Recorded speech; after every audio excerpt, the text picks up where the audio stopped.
six five six five six five six five six five six 5 6 5 6 5 6 5 6 5 6 5 6 5 6 5 6 5 6 5 6 6 6 5 5 6 5 6 5 6 5 J.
Which makes them very corrupted. Concern spring, touching them, the broken river killer. Because of revolution, the corruption, then they start. They were not even half to find things that other people properties, which makes them very corrupted. They were not even half to find things that other people properties, which makes them very corrupted. Concern spring, touching them, the broken river killer. Because of revolution, the corruption, then they started the eyes, so then we took the recursion and the death. The fact that they keep our resurrection. They were not even half to find things that other people properties, which makes them very corrupted. Concern spring, touching them, the broken river killer. Because of revolution, the corruption.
Paul Kiptarus.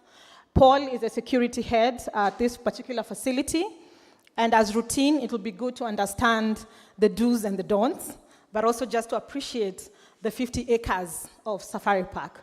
Welcome.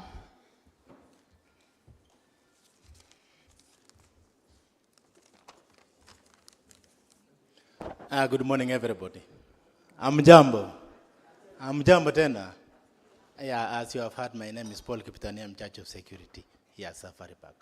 And on behalf of the management and our staff, we want to welcome you warmly and feel at home. Please allow me to take you through the security briefing for the entire period you will be here. The hotel security team would request to remind everyone of the following regarding safety and security. The hotel, in collaboration with the organizer, has the responsibility to ensure that the event is safe for everyone, and as such, the following rules shall apply. The meeting room, this is called the Jumbo Conference, shall be accessible to all authorized people for the purpose of the meeting. Kindly have your badges displayed at all times. The meeting room and other used premises within the hotel shall be under strict but courteous security surveillance. In case of any emergency situation that will require evacuation of the building, we have 6 exit points in this room which are strategically strategized.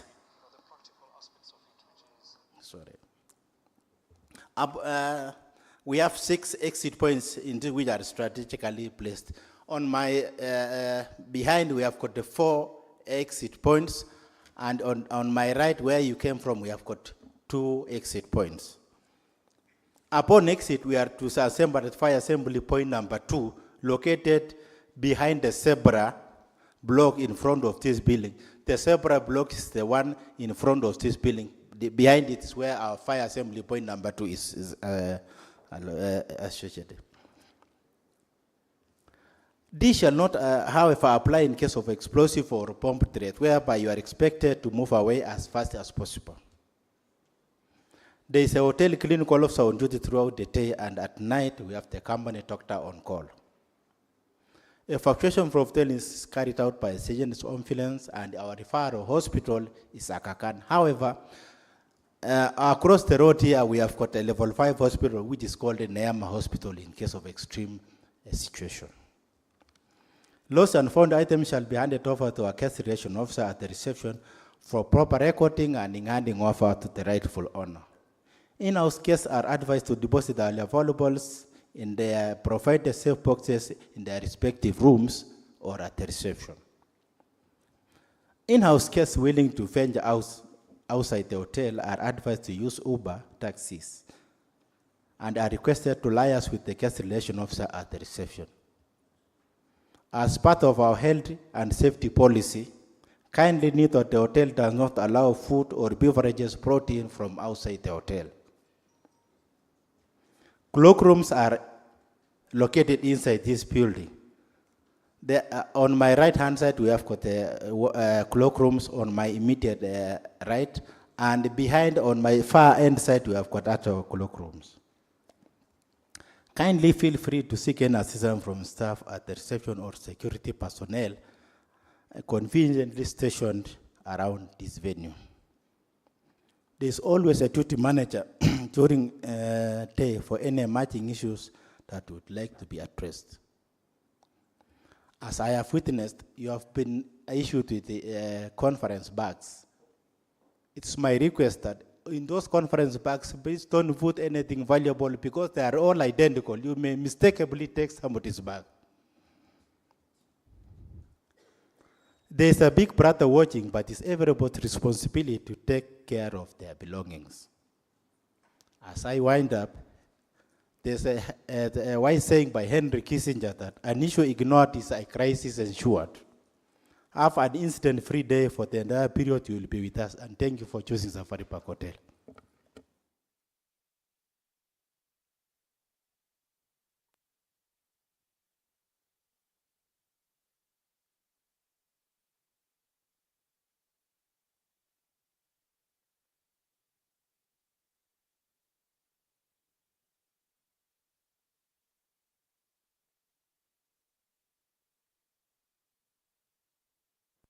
and not necessarily in my voice. So good morning, everyone. Good morning. That should be common, isn't it? Salam no? Salam no? Or should I try the other one, which is milikami idili?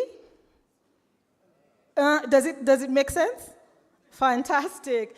Ekaro. Do we have any Ekaros in the house? Woo, thank you. That is Nigeria for saying good morning. And then finally, our Tanzanian brothers. Habari za asubuhi. Asante. So welcome, karibuni sana. We today are going to have an amazing event. It's going to be a 7th AgriFin Learning Event. And we'll be borrowing heavily also for the lessons we had in the 6th AL as well. And you remember, for those who are present, the 6th AL theme was about what? It was about resilience, which is pretty much what we're still focusing on.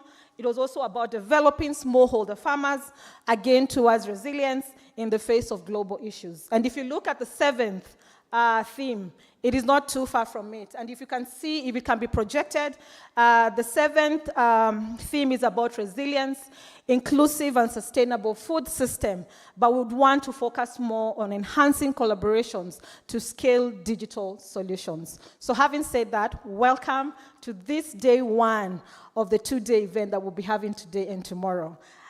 Before I go, I'd like to request each of you to stand up. I know you're anticipating prayers. I'll take a slightly different divergence from that. And I want each of us to take a second to think of a positive attribute or even an action of what we want the 2 events to be. Mine yesterday was going to be a blastful day. So think of yours, and then when I say go, we are all going to shout it out. Is that fair? I'll turn around for a moment. Go. Really? I can't be louder than most of you, can I? So can I give you another moment to think about it? Just one word.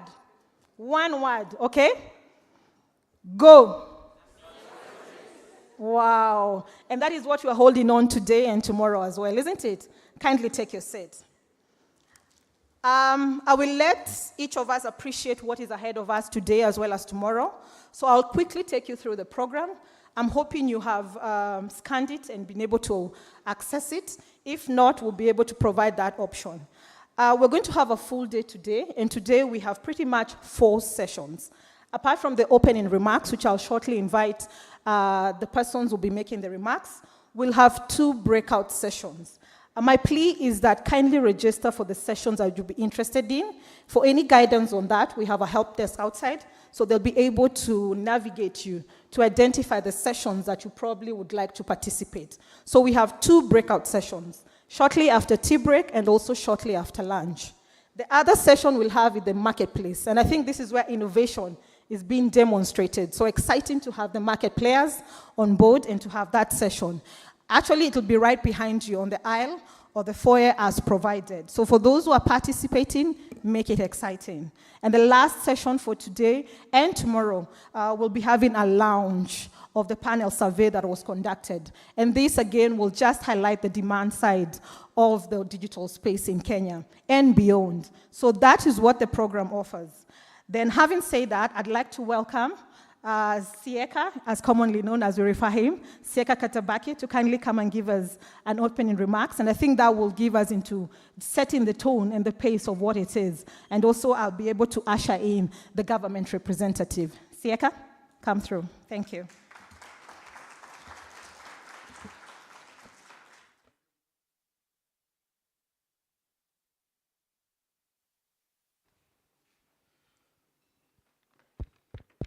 Yeah, you can hear me now. Sorry, if you are at any of the other ALEs, you know that standing behind a podium doesn't work for me. But I'll try for a little bit. And yeah, look at some of the notes I wrote for today. Now I'm probably going to step away from that. So, morning, everyone. I'm excited to be here. One, because it's the first time that we're doing this ALE at Safari Park. I think it was a great decision from the team to actually move the ALE to this location because, one, it represents a lot of greenery And we know that we're at a time where we're all supposed to be planting trees and looking out for the environment. So I'm very excited that we moved to this location. Another big reason why we moved to this location is that we are expecting a lot more people coming through to have conversations over a period of 2 days. It was harder to secure other locations with that capability. So we're happy and proud to be here. Most importantly, ALE has always been a celebration. It's not just a workshop, but it's a celebration. I see it like a wedding where people who have worked, sweat, had tears throughout the year in trying to deliver their various missions can come together and share their lessons learned. Yeah, we can sit down, look at what we've done, look at what your neighbor has done, and find a better way towards delivering on those missions in the years to come. But perhaps some of you are new to this event, so let me talk a little bit about who we are as AgriFin. AgriFin represents 10 years of work across the smallholder farmer and small-scale producer. I'm looking for Chloe from Spark, a small-scale producer ecosystem. So not just farmers alone, but also pastoralists and different kinds of livestock upkeep and taking care of livestock. And we've been faced with one big challenge, which is how can digital innovation really uplift the lives of those smallholder farmers to increase their productivity and incomes. So it's 10 years of learning, 10 years of understanding, and this is the 7th year that we are having this annual learning event. The first 3 years, we were really discovering what we should be as an organization, where we should focus our work on. So we're quite young as an organization. We're quite young. 10 years is not that old. We've barely started to talk. We've barely started to walk. But we're beginning to learn that through this journey, you cannot do it alone. Even if you have the smartest ideas, the smartest minds, the most hardworking workforce within your mission, within your team, you cannot change a whole ecosystem that quickly. You need collaboration. You need to work with partners. So we have learned this the hard way, is that if we really want to make a difference to that 60-70% of small-scale producers across the global south, we need to start walking together. We need to start holding our hands and really understanding how each of us can contribute to that mission. So we are clear to some degree on the why. But for a big reason, or the big reason why we are here today, is also to dig deeper into that why. Why is that collaboration going to be important in getting the outcomes that we need to see? And then, as we dig deeper on that why, we should ask ourselves the other question: who do we need to collaborate with? Who are the partners that can help us deliver what we need to deliver as organizations? Yesterday we had a great conversation with a number of stakeholders, and we're discussing different approaches to bring in development and change in the different countries. We had case studies from Ethiopia, Kenya, and Tanzania. And it was a great debate, you know. We were seeing that the trends are changing. Right now, it's not just the private sector that's looking at this issue on small-scale producers and how the digital economy can make a difference. We're seeing the governments playing a much stronger role in actually contributing to some of these digital imperatives. So how do we work in this space where you have government coming in, yeah? And the government is big and strong, you know? They can make change very quickly. But we ask ourselves, sometimes, is that sustainable? How do we help them make it sustainable? Who will bring the innovation? Government is not always known to innovate. It's not always known to bring up the same solutions. So as much as they have scale, as much as they can build railroads, they still need a lot more collaboration. So the questions on collaboration are clear, yeah? We need to find out who. We need to find out how. How will we collaborate? Another question I ask myself is, okay, so government is playing a bigger role. In Kenya, I think they had registered over 6 million people on a digital platform. Tanzania doing great work with their warehouse receipt system. Ethiopia as well. how do I then get into the picture and say, here, I am also working on the same mission. I am also working here to make a difference. How do we make this collaboration work so that we all can help the small-scale producers in their challenges that they face? As we've walked this journey, we have seen, as I mentioned, that collaboration is important. And this annual learning event is probably a testament to one of the biggest collaborative efforts that we have since made. And I'd like to take a minute or two to just recognize and allow some of our key collaborators for this event to share one or two things about why collaboration is important to them, why this event is important, and a bit of the work they do. So our main collaborators being, number one for this event, IDH. Do I have people from IDH here? I know they had a stand. Yeah, they're coloring. Maybe, can you get a microphone?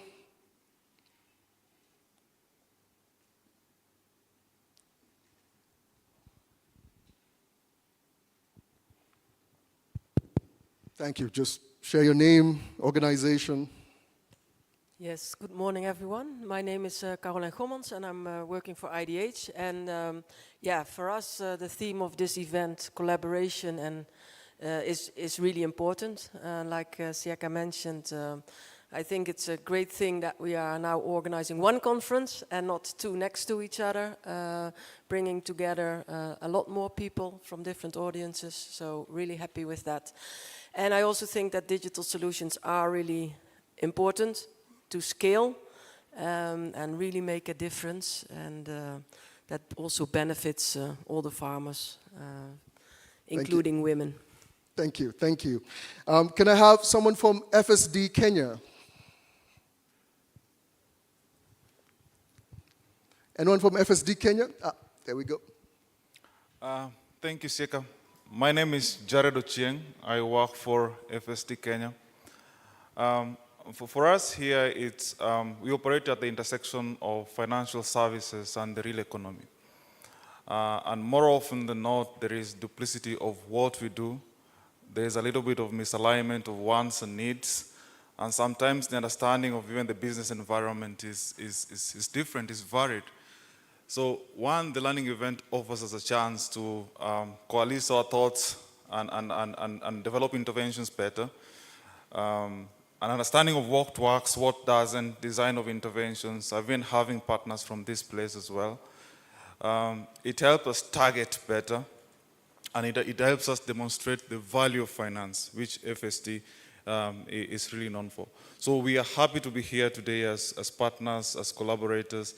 We look forward to even having more partners from this place, and even going forward in terms of demonstrating the value of finance. We can demonstrate it with the value chain actors that we work with, and not only be collaborative, like Sieka mentions, but in what we do then, we spur competitiveness and we ensure that our MSCs are competitive.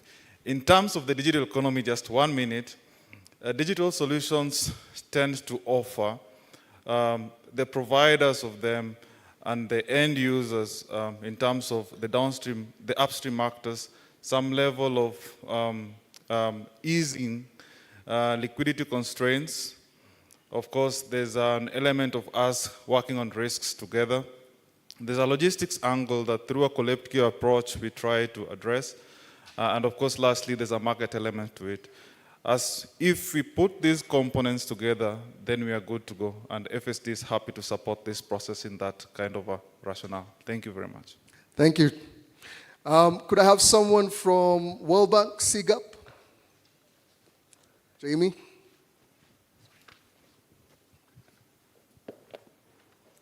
Thank you. Good morning, everybody. Jamie Anderson from SIGAP. Sieka, thanks for inviting us to be part of this. We're really happy to be here. And like you said, we have a great team, but we're a small team. And we're always looking for partners, IDH, FSD Kenya, AgriFin. And one of the reasons that we like working with you all is that you're creative, you're open, but you're quite practical. And you also choose great partners. You choose great providers to work with. So there's a lot of you here that we're also connected with, that we like the doors that you open for organizations like us as well. So thanks a lot. Thank you. Someone from Spark? Chloe? Microphone here. Good morning, everyone. We're excited as well to be back and collaborating with AgriFin, and excited also that this year the AL logo, that L could be not only a crop but also a piece of grass, because we know that for resilient, inclusive, sustainable food systems, livestock and pastoralism are also there. So we're excited to be talking about the opportunities for scale and digital services in pastoralist areas that typically have not been in the center of the conversation, and how different solutions can serve the almost 270 million pastoralists on the continent. So looking forward to connecting with everyone over all of the sessions in the next week. Great. And last but not least, someone from Dalberg. Right there, Naoko. Thank you.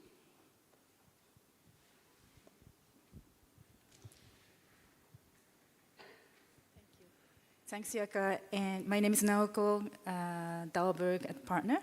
And I am with many team members from Dalberg today. You guys stand up, please? And really thank you to the whole AgriFin team and all the partners here to allow us to walk this journey together, to build a partnership, build an ecosystem. Maybe building on what Jamie was saying and also what Siaka mentioned about the importance of a partnership, but the way that you build a partnership at AgriFin, Jamie, you mentioned the creativity. What we have observed is really, you guys bring a technical skill. You speak the languages of different partners, whether that's the banks or telcos or startups or public or smallholder farmers. But also you bring empathy and patience to support these partnerships to form, which is really a unique value proposition. And that's why we are so inspired to be able to work with you. Thank you. And look forward to meeting many of you. Great, thanks. So those were the key partners that really supported in making this ALE happen. And just an example of why collaboration is so important, without these partners, we probably would have cramped up this whole workshop into a couple of hours in one day. And over the years, we kept getting feedback that one day was not enough to interact. One day was not enough to dig deep into the issues that we're all facing as we try to deliver services to small-scale producers across our different missions and objectives. So without these partners, this would not be possible. So we thank them greatly for making this happen. But more importantly than just making it happen, these partners are also significant in contributing to those outcomes. Yeah? Just like each and every one of you have been significant in contributing to those outcomes. Now, if I asked the microphone to go to everyone, then we'd stay here for the whole day and have those conversations. But we do have space within this whole workshop to actually dig into those issues, to actually get to know who is in the room, who am I talking to, how can we build partnerships that truly can leverage the best that we have so that we can then deliver those services to small-scale producers. At AgriFin, we've been playing around with trying to understand what we could truly be the best in the world at. Yeah? And we're coming to probably 3 areas that we see ourselves as contributing greatly to society. Number 1, we believe that we could be the best at accelerating innovations that support small-scale producers' incomes, productivity, and livelihoods. Number 2, we could be the best at supporting innovators. Did I say innovations or innovators? Did I start with innovators and innovations? Innovators and innovations. So we could support innovations or really accelerate innovations to ensure that adoption happens where it's required. And last but not least, we could accelerate ecosystems to work a lot better for small-scale producers. So those are the 3 areas of acceleration, and that's how we focused ourselves. And that's why it is so important and critical for us to ensure that we work as collaboratively as we can across the whole entire ecosystem. One thing that you can ask yourselves for the next 2 days is how will collaboration make you achieve what you need to achieve? That, amongst many other questions, could possibly be answered over the next 2 days. So I'm looking forward to a lot more conversation. I mentioned this is a celebration at the very start. This is a celebration. It's not a technical workshop per se.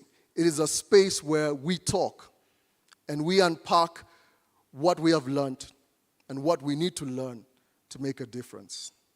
So I thank you all for coming here today, and I'm looking forward to the many conversations that we will have. I just did it in 15 minutes, so thanks everyone.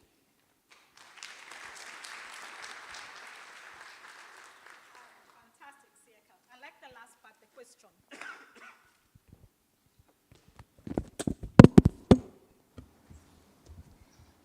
How then do we collaborate to help you achieve what you want to achieve? That's a good question, isn't it? And I think that gives also a very good basis then to welcome the government. I like what Siaka also said, and he keeps telling me government is rich. And I like owning it. We are rich.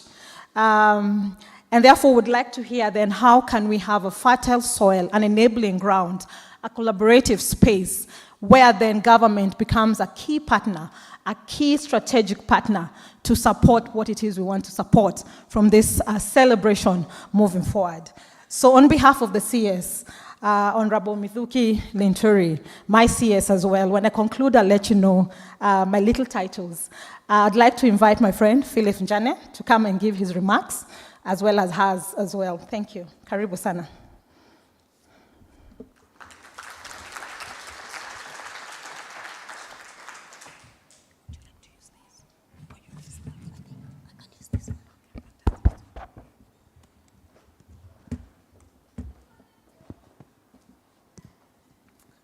My name is Phyllis Njane, Director, Research and Innovation in the State Department for Crops. I have a wealth of policy. I'm a policy expert, agricultural policy expert, worked for the ministry in that space for 10 years, developing policies and legal framework. I also am an agribusiness expert and have a wide range of stakeholder engagement experience. So I'm here to present my CS. He was not able to come due to other engagement, but I'm going to read his speech as he would have wanted to say to you, and I'll read word by word. I'll not add, I'll not subtract. I'll just deliver as it was supposed to be given by him. So, here I go.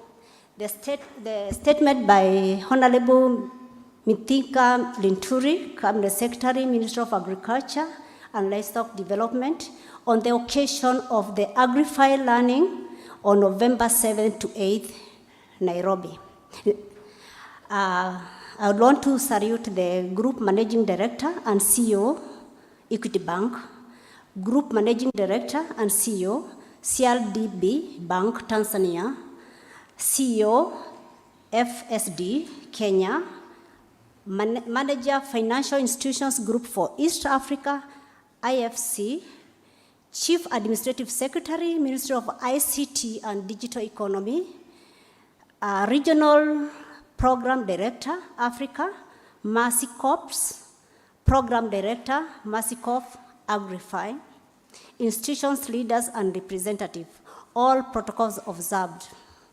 Ladies and gentlemen, it is an honor to join you today during the 7th AgriFin Learning Event, ALE, whose theme is Resilient, Inclusive, and Sustainable Food Systems, Enhancing Collaboration to Scale Digital Solutions. To start with, I would like to thank the organizers of this event, that is the Mercy Corps and other collaborators, namely CGAP, FAO, Fine Equity, FSD, Kenya, IDH, IFAD, Mercy Corps Ventures, Spark, Sprout, and the World Bank for the invitation to this event. Ladies and gentlemen, food systems are at the crossroads as a result of some of the most pressing challenges facing humanity today, and more so the African continent. This includes hunger, malnutrition, biodiversity loss, and climate change. The agriculture sector and food system at large are strongly connected to these challenges, thus greatly affecting the way we live. Furthermore, the democratic development have to be included in this equation. The African population will be 2.5 billion in 2050 as compared to the current 1.4 billion, which will be a quarter of the world population living in Africa. In Kenya, the population is projected to increase from the current 53 million to over 90 million in 2050, which will put pressure on production resources and may lead to biodiversity loss. This will further exacerbate food insecurity, which has not been growing at par with the population growth. This can be demonstrated in the performance of the sector, where food insecurity increased from 15% in 2016 to 28% in 2020. The sub-Saharan Africa has been facing major challenges in the recent past associated with climate change and other international geopolitical development, Ukraine-Russia war, COVID-19, and world economic crunch, which has all affected the food system. It is in this context that more sustainable approaches to food production, marketing, and consumption are needed to transform food systems in Africa using appropriate technologies and innovations, supported by an enabling policy and regulatory framework. Ladies and gentlemen, in Kenya, agriculture plays a fundamental role in our economy, contributing 33.3% of the domestic product directly and another 57% indirectly through the linkages with other sectors. Moreover, the sector employs 40% of our total population and more than 70% of our rural population. Under the theme of agriculture transformation and inclusive growth, our government manifesto recognizes agriculture as a sector with one of the highest growth multiplier effects to lower the cost of living, eradicate hunger, create jobs, expand the tax revenue base, and improve our foreign exchange balances. However, the agriculture sector in Kenya faces its own set of challenges, including low productivity in key food crops such as maize and rice, which poses threat to food security. Our agriculture is predominantly small scale, characterized by low adoption of new farming technologies, reliance on the rain-fed amidst climate-changing impacts, and inadequate mechanization. Ladies and gentlemen, to have a resilient, inclusive, and sustainable food system, the many agricultural challenges require interdisciplinary solutions spanning from agronomy, genetics, engineering, and data science.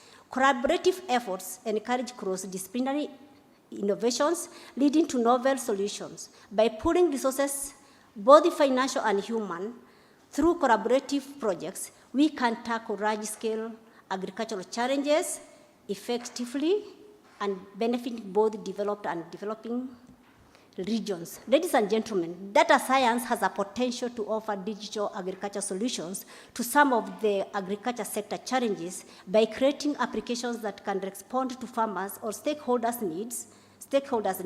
This will enable farmers or stakeholders to access real-time information or data, improved access to weather information, and data-driven decision-making will greatly reduce risk associated with agriculture through crops and livestock insurance.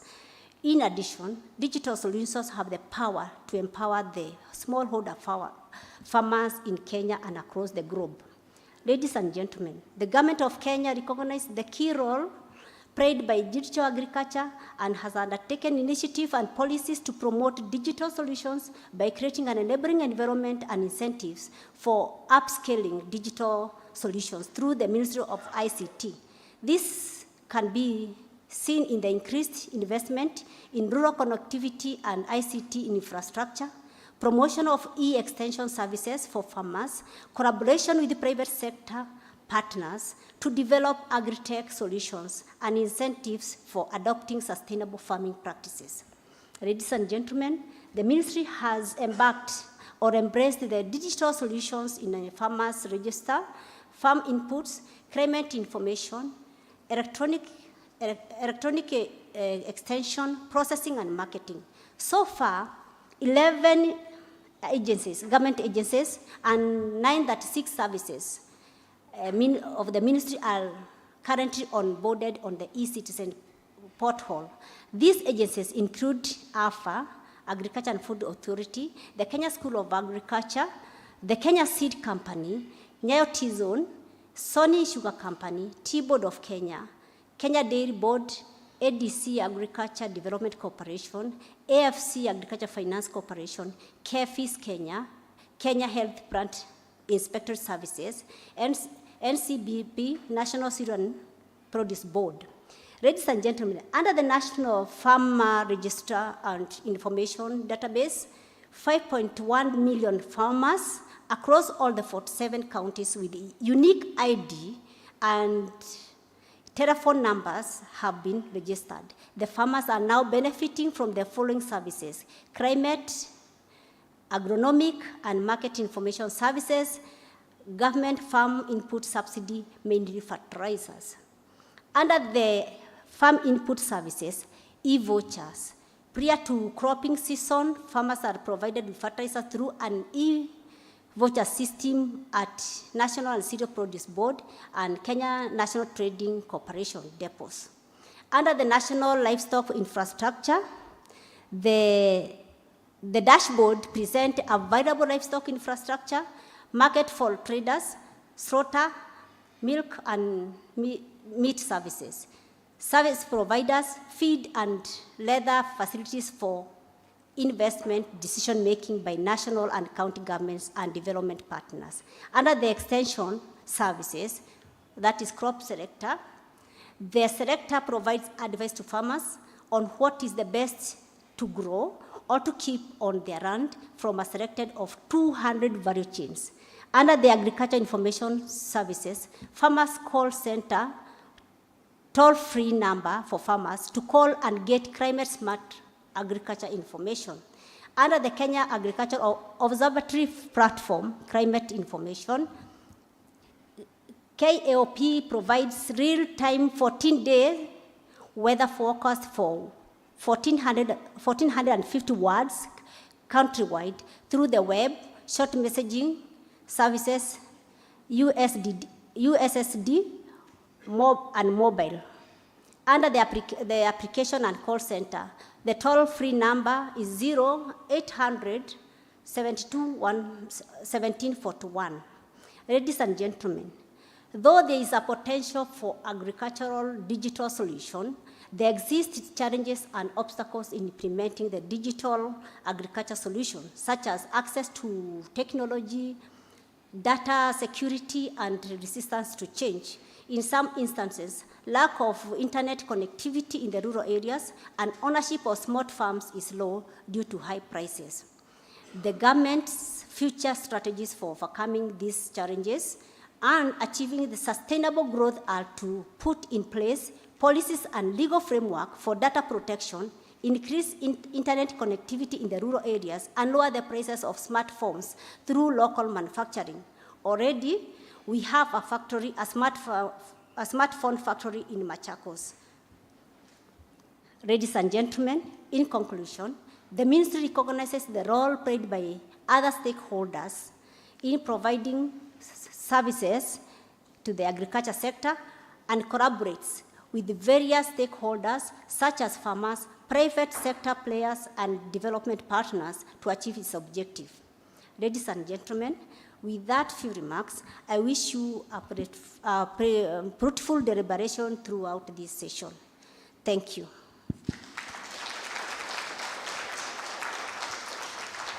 And that's the CS statement. That's what she wanted you to hear. I don't want to add or subtract. But I will welcome the visitors to our country to know that we have a game park around the city, and you can have a go and see what it has to offer. Thank you. Thank you so much, Madam Phyllis. We appreciate the remarks. Kindly pass our regards to the CS. Tell him we appreciate him, and we also appreciate the fact that he found time to have him represented as well as the office. I think from what the speech read, we can hear the government is very intentional in terms of what it wants to do, but it has also offered an array of opportunities for partnerships. So where do we plug in? How do we bring to plug in? So this ushers in the next session, which is the Leaders' Dialogue. And I was sitting there, I remembered, the current government has the better approach.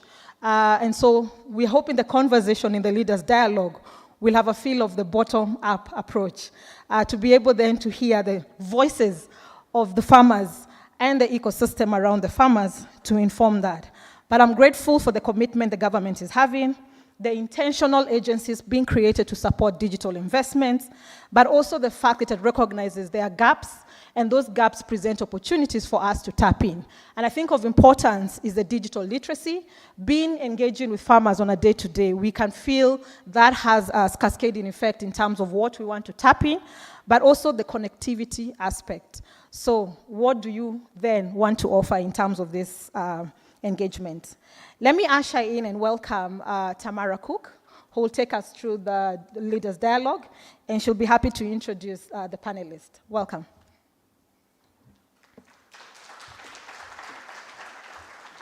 Good morning. Good morning, everyone. There's a green light, but aha. Good morning. If I can invite my panelists to come up and join me. When we were discussing in the VIP room in the front, we were saying, oh, these events, sometimes you waste so much time with all these introductions. And so we're not going to do introductions, but I will read their names and titles as they come and join me. We have something more fun planned for the introduction. But I'm pleased to have with me Dr. James Mwangi. It's free seating, guys. No, all protocols have already been observed.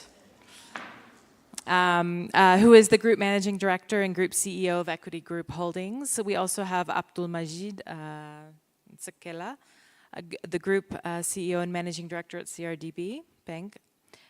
We have Jess Chonzi, who's IFC Manager, Financial Institution Groups for Eastern Africa. We hope to have Dinas Itumbi, Chief Administrative Secretary, Ministry of ICT and Digital Economy, joining us later. And we also have Melako Yurga, who's the Regional Director for Africa Mercy Corps.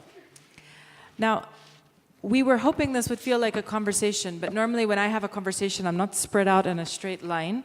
But hopefully you can imagine with us that we are. So I'd love to start with that question that we talked about. What is your personal connection to the farm? We're in this beautiful conference room. There is a bit of green around, but we're very far from the village. Would you like to start? Do you have a mic? Well, short personal connection to the farm. Good morning, everyone. And let me appreciate the organizer for inviting us to be part of these important events. My name is Abdul Majid Nsekela. I'm the Group CEO for CRDB Bank, which operates in Tanzania. Remember Burundi. What I said. We're not doing introductions. These guys know CRDB. Yes. CRDB speaks for itself. What is your personal connection to the farm? I think the reason why I wanted to expand the language, because I heard about collaborations. And I heard people say, we are going to get partners at the end. Anyway, basically, how do I connect with farmers?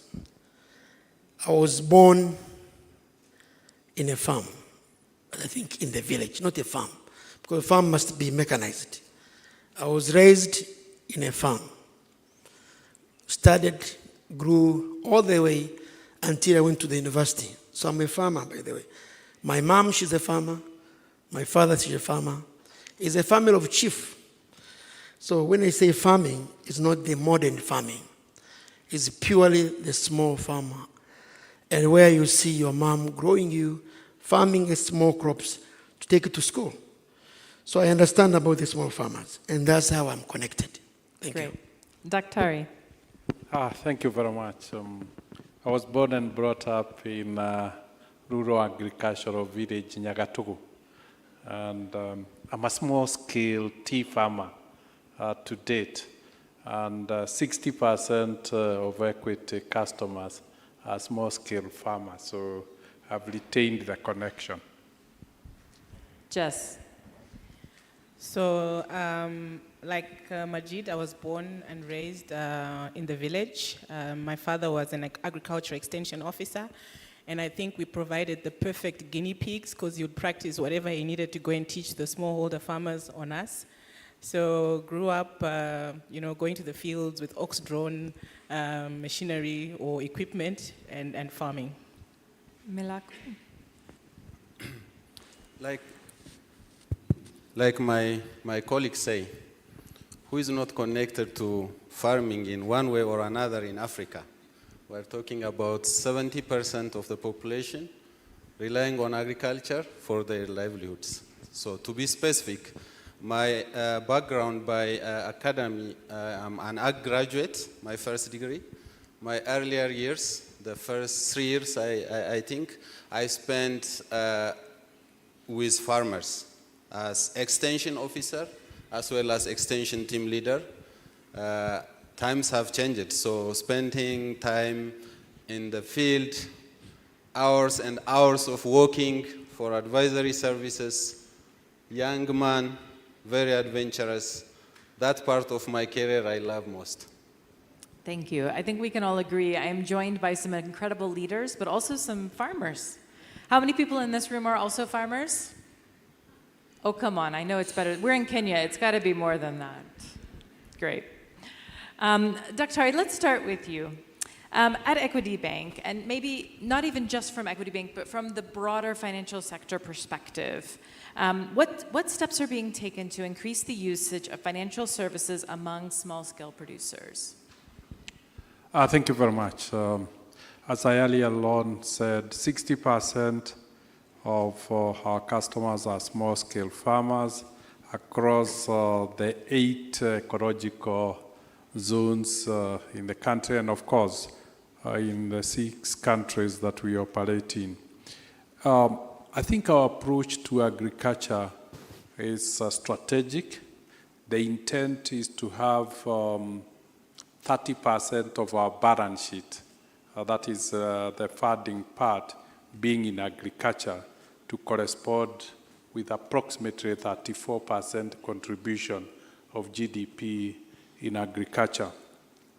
Our approach, as you have rightly said, coming from the financing sector, we recognized that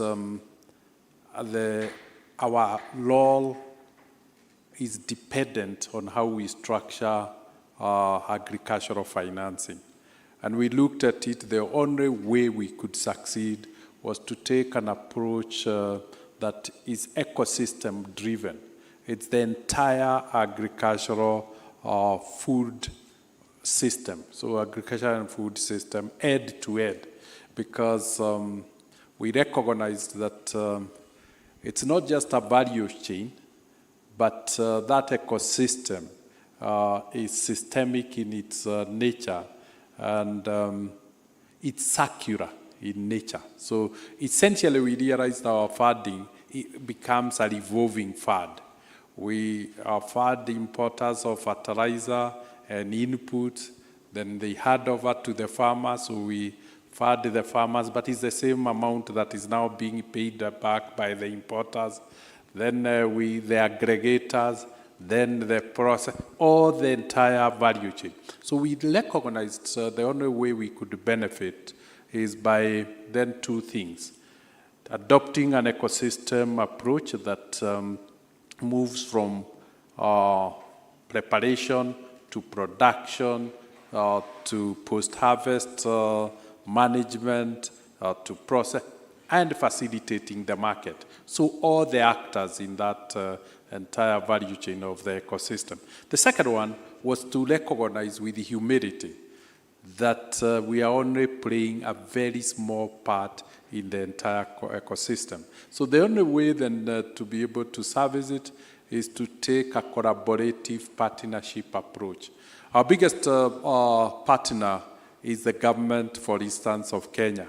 And those who know whether it's Kilimo Biashara and the others, it's all in partnership with the government because of policy and extension services and the voice of the government. It's the citizens are the electors of a government, so they listen to the government, and the voice of government is stronger than that of a financial.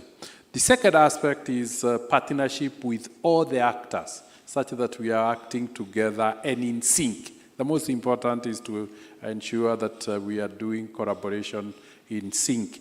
And the last one is partners who are furthering and advocating the interest of the small-scale farmers. And that is why we have attended this program and initiative so that we can bring our visibility to our partners, because the most significant is capacitation of the small-scale farmers. You need to enhance their capability, their competence, and knowledge. We are coming from peasantry farming to agro-business farming. That transition is like the way we went to school to learn English. They also need to learn modern agricultural practices.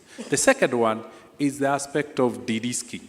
And we realize there is a lot of de-risking beyond capacitation, whether it's credit risk sharing, whether it's guarantee system to ensure that the flow of finance is unhindered and is inclusive. Everybody gets access to finance.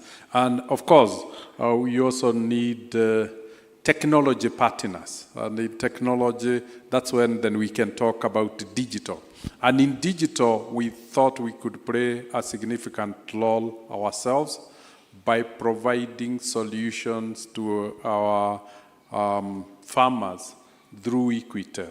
We realized most of them were on Fisher phones, so we decided to bring banking through the Fisher phone by having a SIM card that have a banking solution and digitizing banking and giving them the power to operate that.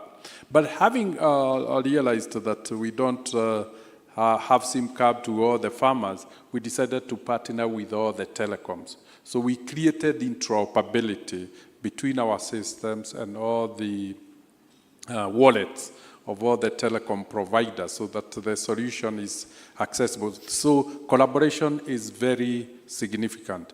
And more importantly then is to work with agencies and regulators, whether it's the data regulatory authority, because we are aggregating data through transaction.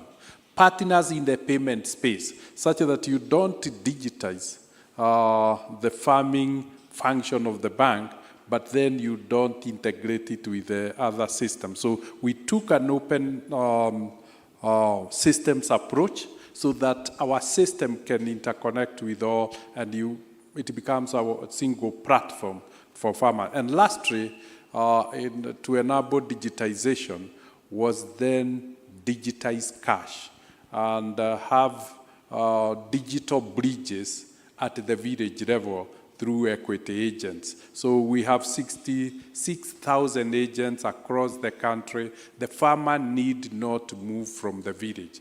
They can convert their digital money back to cash from the shopkeeper, and they can convert their cash into digital money using the shopkeeper. Latest is to integrate the farmers with the real economy digitally. And those who know, we now have over 1 million pay with equity merchants. Ensure the entire little head-to-head is digitized, such that whenever the farmers want to spend their digital money, the shopkeeper they go to, whether it's the mama boga or the milk vendor the village is accepting digital payment. So that entire framework has enabled us to make a significant contribution. And lastly is to avail our system to be available for all other partners, whether it's regulators, they can play onto the system, whether it's the telecom, they can lead through our systems, so that we don't pretend we are the only service provider to a farmer. A farmer needs more than equity can provide. That humility to recognize that you don't define the needs of the farmer is very central to the success of agriculture. Thank you. Thank you so much. And it reminds me that my first experience with farmers in Kenya was in Karatina, in an equity branch in 2003. And one of the things I loved about working at Equity at that time was what I called the muddy branch. The fact that it was okay to walk into a branch with your muddy shoes as a farmer and interact was a real game changer in the financial sector. Tamala, it has never changed. I know. I was in Karatina recently and I took a picture of the muddy stairs, if anyone would like my muddy stairs The picture. farmers in Molo still walk in the branches holding their goat or chicken on the head, and they go to the counter and relate. Those are their economic activities. We recognize them and we should take them the way they are. They are living their lives and we integrate their livelihood. Yeah. But now, as you say, they can spend more time at the agent and not have to go all the way to the bank. Let's move across the borders. Abdul Majid, tell us about the journey of CRDB when it comes to farmers. You've also been working there many years, I know, and you've had a long journey in serving farmers with digital financial services in Tanzania. Thank you. I want to build from the Mwangi's comment, but I will link it with the theme of collaborations. I think when you speak about small farmers, we understand that it is not easy when you're coming from conventional way of doing business in the banking sector to reach farmers. From CRDB perspective, we have gone through miles of transformations on how we did farmers. Historically, it was a challenge because in Tanzania, 61 million, 0.7 populations, almost 80% are farmers, and most of the farmers are women, which are more or less in the village, and much more fragmented with small size of the farm. So finance them has been a challenge, and what has come to our side from a CRDB perspective is to collaborate with what we call AMCOs. That's what we started, AMCOs and cooperatives. During the time, in terms of financing both farmers, it came as a challenge where at the time of harvesting, then AMCOs started to do such selling. That's another lesson we learned. And then we said we should move away from financing AMCO as aggregator, rather than AMCO should be a consolidating entity for individual farmers. And that was number one. Number two, we went further to work with TCDC. As a regulator, how do we support farmers? And number three, went to the ministry. Because the challenge was that we are financing farmers holistically without looking on specific crop, because they have specific need and specific period. And when a farmer is looking for fertilizer, the supply of the fertilizer was supplying the fertilizer, the farmer was paying upfront. Basically, that is starting carrying interest expenses. Now, we engaged the minister responsible. We said, let us redesign the solutions where farmers are given fertilizer and banks are giving assurance to the supplier to be paid at the harvest time. That means the farmer is saving the cost of expenses from the interest side, but also is getting fertilizer on time. Also, the supply of the fertilizer is also given LC, because he's complaining as well, to import fertilizer to assure a certain period after 3 months to be paid. That was one. Number two, we learned a bigger challenge about data collections, also financial literacy. As a bank, we thought that we may not be able to manage both lending, follow-up, and training. Then the bank, we created what we call CRDB foundations. And within the foundations, one of the observations we noted during our financing apart from normal financing, farmers need small amount of fund just to prepare their farms, which takes time. Within the foundation, we create also seed capital, and we give a product name and embed you, where the farmers are given a small facility without interest, just to prepare their farms. But we also bring them to the financial sector, from informal to the formal sector. And then we had with the minister what we call, there's one technology called biz technology and warehouse receipt for those farmers who are sending their goods to the warehouse. Then we started registering farmers during the fertilizer supply, their farm size, the type of crops, their locations. So we have all the data registered. And we're able last year to register about 3.6 million farmers. And that means it is easy now to access them. And that's when we talk about technology.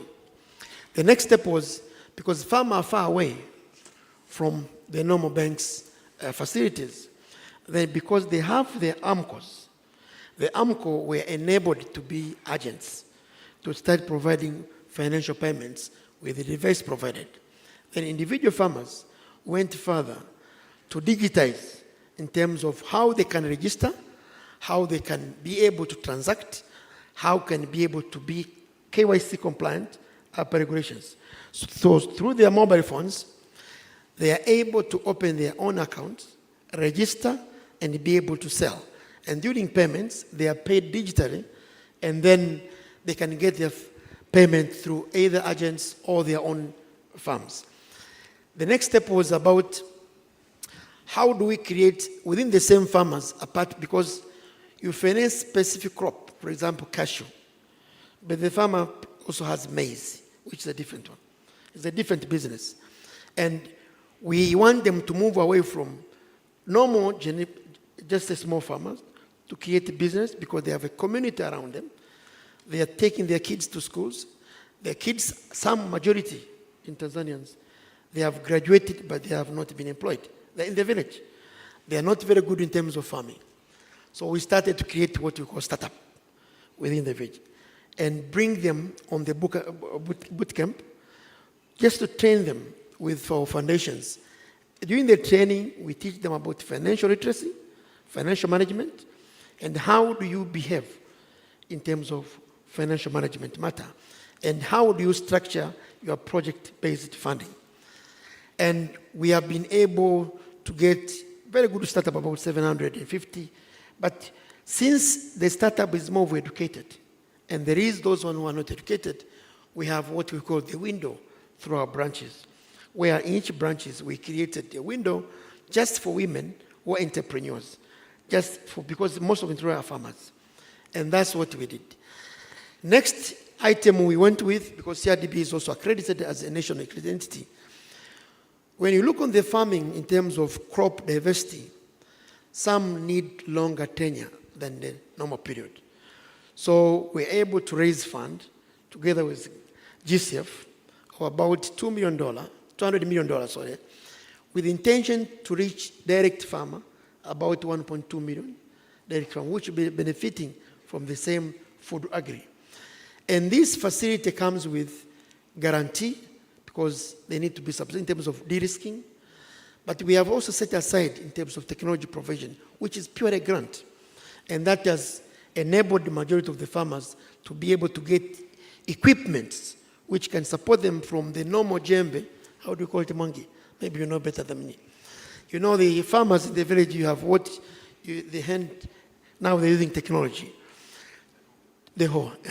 Now they are using their proper technology in terms of harvesting, in terms of farming, fertilizer on time. So we see a kind of very transformative of the farming area. And we are happy with, I see the DG for warehouse receipt.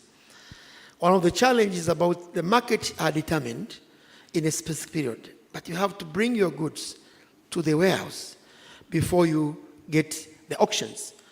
Through the warehouse receipt, we integrated ourselves with our receipt through the tripartite agreement between ourselves, the farmer, and the warehouse receipts. where you are able to discount your receipt to get a certain fund to prepare the next seasons. And that is supporting farmer to achieve that.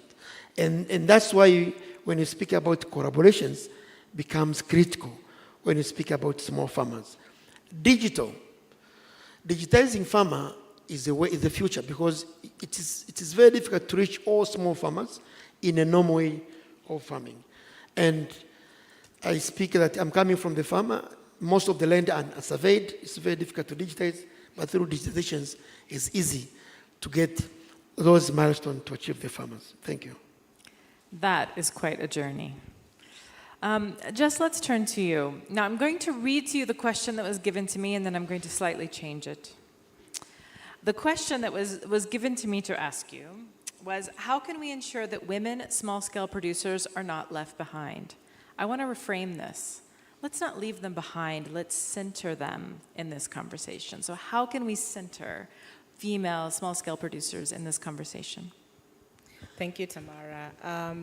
So it's a very, very good question. Maybe to just start off, I'd like to indicate that as of June 2023, IFC had mobilized and catalyzed over $4.3 billion in the Banking in Women proposition.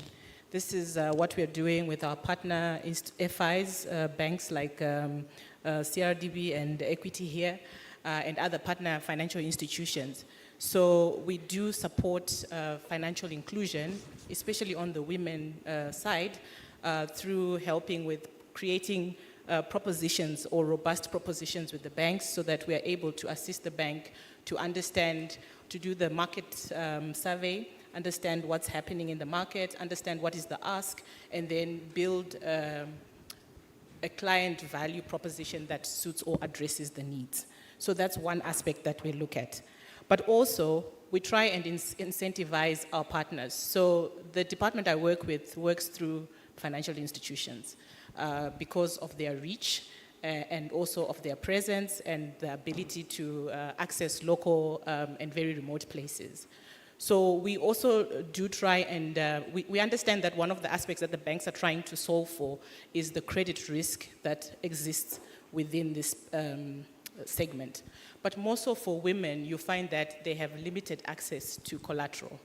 So as IFC, we're able to provide risk-sharing facilities to mitigate some of that risk. So we're able to take up to 50% risk on a portfolio basis for funding that goes to or centered to women. But we have another incentive that we try and to drive good behavior. We are able to do what we call performance-based incentives. So we can do a step down in the interest cost if the bank is able to achieve lending to certain agreed targets to women clients. Is it dangerous for me to ask your two clients here whether they've had a step down? Never mind, just keep going. They might not have accessed the step down, but they've accessed other things. So it's a good way to segue where I wanted to go. So the other thing that we've also done is we've recently anchored CRDB's first sustainability bond, which they issued. So congratulations to the CRDB team.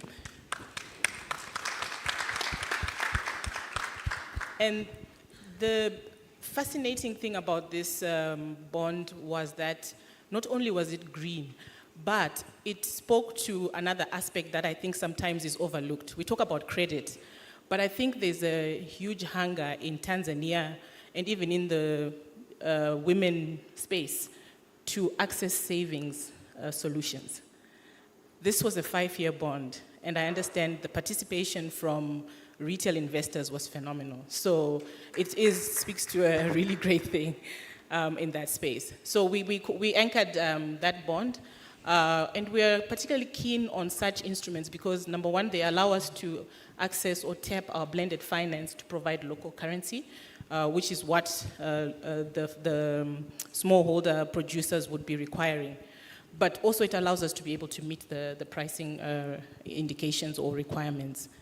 The other thing that maybe I can speak to is how we are supporting other banks in terms of de-risking the ecosystem. I think James mentioned earlier on that they're focusing on providing financing across the ecosystem or the value chain. And we've understood that one of the things that Africa needs to resolve in the future is food security.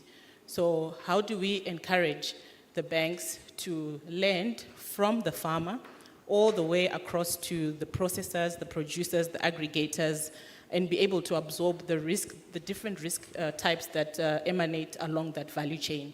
And again, we are able to either provide funded facilities or we're able to de-risk that whole portfolio, but we are also able to provide technical assistance. We have a whole team internally which deals with just digital financial services. And their role is to help to bring to the table, like collaboration being the big word in today's discussion, they're able to bring other ag techs from other places that can help to make business easier along the different points in the value chain. So IFC has got a team of staff that helps the bank to look at their systems internally, look at what's available in the market, and maybe, you know, give the client options on what it is that they could look for. The other thing I also just wanted to speak to is access to markets. I think that's also one of the aspects that needs to be resolved around, when you're talking about agriculture. There's still a significant amount of food that is wasted because it's grown, but maybe it doesn't get to the market in good time, or there's not enough transport, or we don't have you know, the right storage facilities.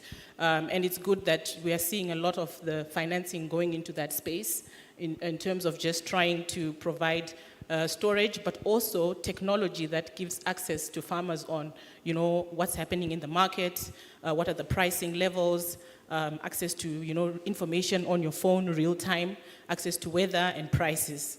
So those are some of the areas that we continue to support. Then maybe last but not least, I wanted to talk about the other area that IFC focuses on. We have a lot of research that's been done around understanding gender aggregated data. The banks are collecting a lot of data, so helping them to synthesize that and understand that is also an aspect that we are trying to work with the banks and financial institutions on. Thank you. Oh, it's a great place to end. I know that we heard from Siaka this morning that there's going to be a demand side survey launched tomorrow. We at FSD Kenya work with the government of Kenya on the FinAccess survey, which is the FinScope survey in other areas, and we have all this great demand side data that is gender disaggregated or sex disaggregated. I think really pairing that with the supply side data is really powerful, because then it can be used to make better decisions and design better financial solutions for women, for farmers, for micro and small enterprises. So thanks for ending on that note. Let's move to you, Melaku. As a global NGO working in many sectors, today we're talking about agriculture, data, technology, financial services. How do you see those fitting in? What is your perspective as an NGO, especially in this region? Yeah, thank you so much. So let me start by reflecting on the SDGs, and then I will pick the first goal. As we talk, not less than 10% of the world population are under extreme poverty, out of which 2/3 are in Africa, which is roughly 1/3 of the total population of Africa, the figure that was mentioned earlier by my colleague, around 1.4 million people. So there is a growing concern that we might not be able to achieve the SDGs come 2030 unless there is renewed effort. And then this is further exacerbated and hampered by economic shocks, climate change, conflict, be it our own internal or conflict elsewhere. As we know, the impact of Ukraine conflict, what it has impacted in terms of economic shocks, of course, not just the immediate impact of the conflict. So this all really require us to do business differently and do in a different way. So, as I think about ourselves as international development and of course humanitarian organization, for the purpose of this conversation, I will be focusing on the development side of that. In addition to what my colleague mentioned earlier, SECA, as innovators, accelerating innovation, and then convening or brokering relations or convening ecosystems, we have also other important roles to play in this space. As you know, as international organizations, we are deeply connected to communities, and then our vision also puts communities at the center, out of whom also the most marginalized, to build inclusive and resilient future. What does that mean?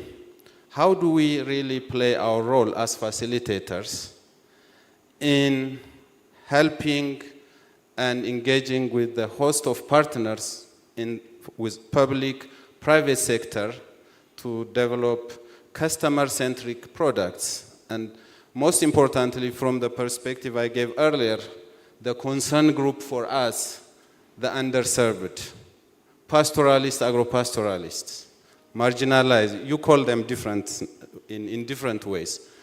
We are all after those target segments, but we need to do our business differently, where we go beyond scratching the surface, rather convene the dysfunctionality of some of the systems to help those people, as my colleagues here in the panel said, access to markets, access to finance, access to products and service, and then other factors of production in livestock agriculture and other labor market sector and beyond.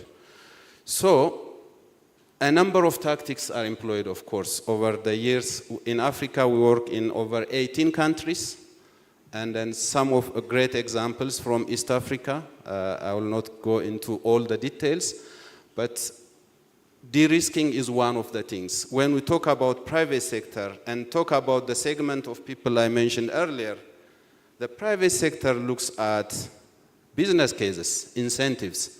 Then how do we de-risk that to push further to be able to serve those people of concern? And obviously capacity building, helping them in design customer-centric products and services, more of facilitation role. So there is huge part that we have been playing and will continue to play. And I also think that our approach sometimes need to have also, we really need to work our way out from some functions and allow others to really come in and then take over certain functions. Because the magnitude and complexity of the problems that I mentioned call an increased collaboration, innovation, and then thinking differently. So we see ourselves in this space as playing that kind of role. And then AgriFin is a great example of that. Siaka told us the journey. Over those years, 15 million smallholder farmers, smallholders, over 150 partnerships in over 7 countries in Africa. This was only be able to achieve because of the collaborations, and then the role that we thought have taken is the right one in this space. Not treating the symptoms, rather stepping back and then convening in the ecosystem. Thank you. Thank you. I think we're hearing the importance of collaboration loud and clear from every panelist. Unfortunately, the cast has not been able to join us yet, I don't think. And therefore, we don't have a government representative up here, and yet we know, and we've already heard from each of you and from the opening speeches, the critical role that government plays in this conversation. So perhaps I'll ask each of you to reflect briefly on what you see as the important role of government in this conversation in really reaching the small-scale producers with the solutions they need to meet the SDGs, to see the government support them. Any takers? You didn't know this question was coming, so they have to speak off the cuff. If you could provide a piece of advice to government about how they could increase incentives to invest in farmers and or collaborate and coordinate. What would you advise? Please. If I go first, I think government would play a very significant role in building and enabling policy framework. I think the most important thing, particularly where you have many actors, you need collaboration that need to be catalyzed and enabled by policy. The second aspect is the issue of looking at agriculture increasingly beyond being a social department. It should be a leader, because agriculture, we say, and we had, provides livelihood to almost 70% of rural populations. It should be seen as an investment, and not just a development issue, but an investment asset class. If we treat agriculture as an investment class, like all the other sectors, it will start drawing capital. But to really achieve that, then the entire value chain needs to be enabled. Markets are the most important thing. If you give farmers access to functional markets that provides a fair price, the right price, the markets, the farmers will be pulled through the power of a functional markets. But there is a lot of infrastructure that also government needs to really enable. And we can talk, for instance, digital platform ecosystems. If the government is serious, that will be the starting point. It brings ease, it brings convenience, and it enables farmers to be in control. And essentially, then farmers start aggregating their data, and then you could really then start talking of open financial services for us in finance. You could talk of providing banking as a service, so that fintechs and all the others play a very significant role. And the last one, if really government could be the convener of partnerships. Whether, for instance, we are talking about partnership in green and social finance partnership, whether it's capacity building partnership, the convening power of government is very, very substantial. And lastly, is the right incentives. We have too much incentives from government, but most of them might not targeted at the right level. Food security eventually will require. If we take railways, roads, airports as public good, why don't we take the infrastructure that enables small-scale farming as a public good? Why do we get the farmers to pay for public good? They are ill-prepared, they are ill-equipped, and they are not, and it's really diminishes their return because they don't enjoy great economies of scale. So there's a case for government to really invest much more. If I can just add on what Dr. Mwangi has said, I think another role that government can play is to reduce market distortion. It's important that they let the market dynamics play out and let the market find the pricing. Government can also create regulatory environment for digital delivery of financial services. I mean, here we're talking about e-KYC, e-processing, and data protection. I think there's already work that started in this space. So just trying to ensure that the right policies and procedures are embedded is really, really critical. And also I echo the fact that they need to create a conducive regulatory environment for production, trade and processing, including health and safety regulations. I think those are quite key.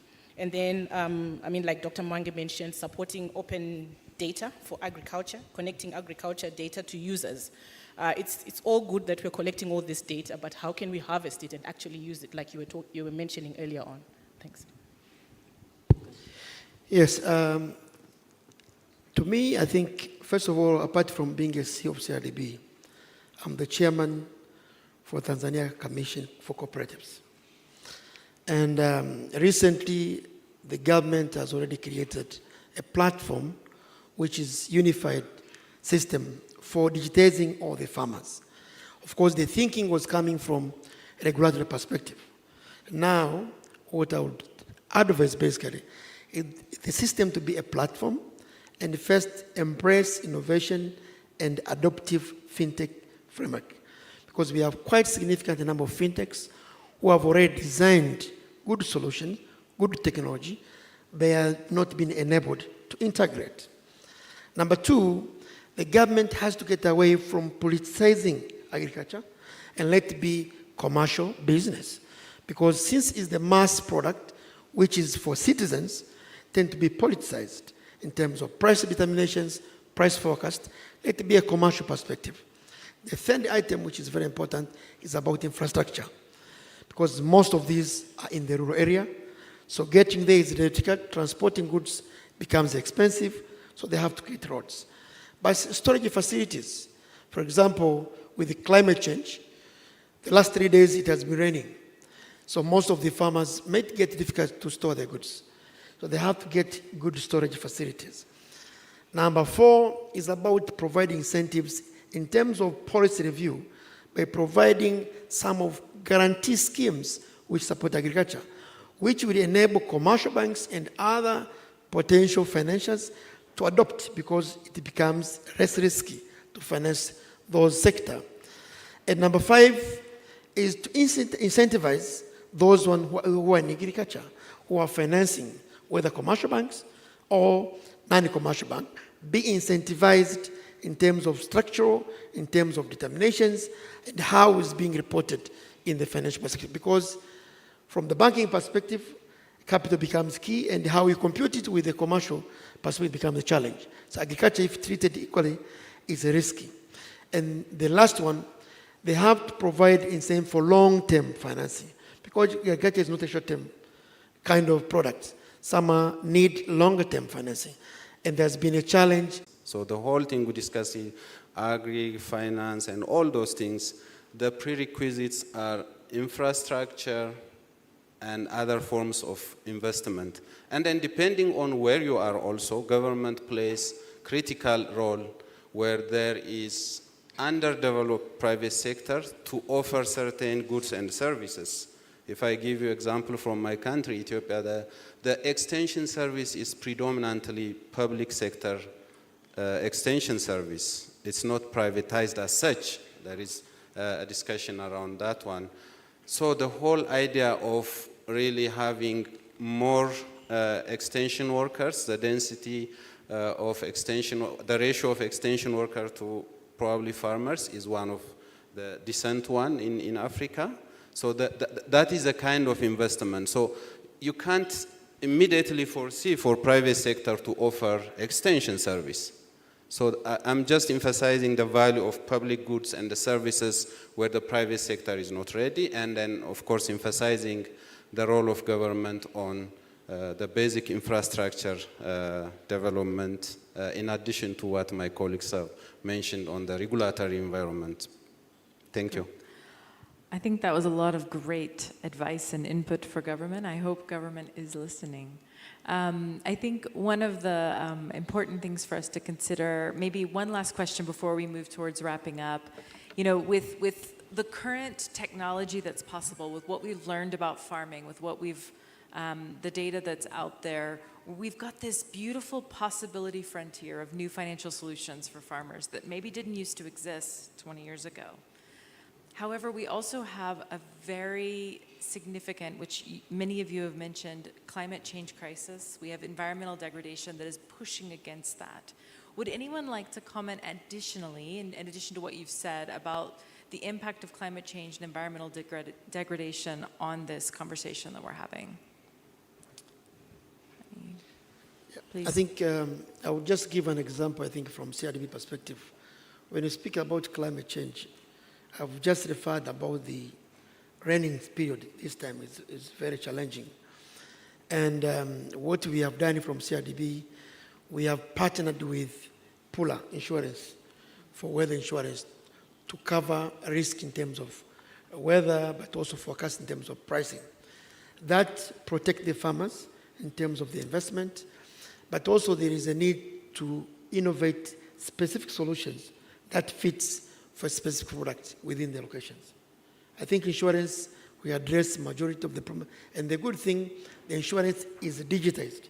That means you're able to insure your product given the size of the farm. And it covers you for the seasons. Thank you. I think the big issue of our generation is climate change and preservation of nature. And if you look at agriculture and farming in general, it's built on natural resources or nature capitals, whether it is the soil, whether it's the water, and all that. So when you then talk of impact of climate change, then the farmers are the most vulnerable and most exposed because their whole economic activities are built on nature. As a result, it is important then we, both government, the private sector, reach out maybe to support the farming community. The first area we could really support farming community is restoration of nature, and particularly the health of soil. If you look in this region, productivity has been declining consistently, and the single largest contributor is the loss of health of the soil. How do we restore the health of soil? The second aspect that is significantly contributing beyond is the issue of agriculture being rain-fed or rain-dependent agriculture. And this entire Horn of Africa region has missed 5 consecutive rain seasons until the last season. And as you can see, what eventually we have almost lost is the entire grasslands in the region because of 5 consecutives. So the issue is really urgent interventions that helps to restore nature. And lastly then is how to support the farmers to mitigate and adapt. And I think that most of these are beyond the individual farmers. At the farmer level, individual small-scale farmer, it becomes very difficult. And maybe organizing the farmers so that they become, they have the economies of scale, they have relevance, they have a voice that can be heard, will be helpful in helping farmers to mitigate and adapt. But they will not mitigate and adapt unless they are supported, one, in building capacity. It's good to use the terms mitigate and adapt, but those are technical terms to a farmer. We need to really break that down. What are the activities a farmer needs to do to be able to mitigate and adapt to the climate change? But while we mitigate and adapt, help farmers, there are issues that we could really bring quickly. Partnerships that provide green and social finance would then be a big contribution because then it makes these initiatives much, much more affordable. Partnerships in capacity building for the farmers, knowledge sharing, whether it is on platforms, government partnerships between private and public sector so that the government can take the core of what is not commercially financeable. Then government, the issue of de-risking partnerships to help to de-risk the adverse effect of climate change to the farmers would be very, very central. And lastly is helping building value chain and ecosystem supply chains that brings farmers together so that they act collectively. Anything to add? Yeah, maybe I can add. Let me be specific here. Talking about the arid, semi-arid, and then pastoral, agro-pastoral areas that are significantly affected by the impact of climate change.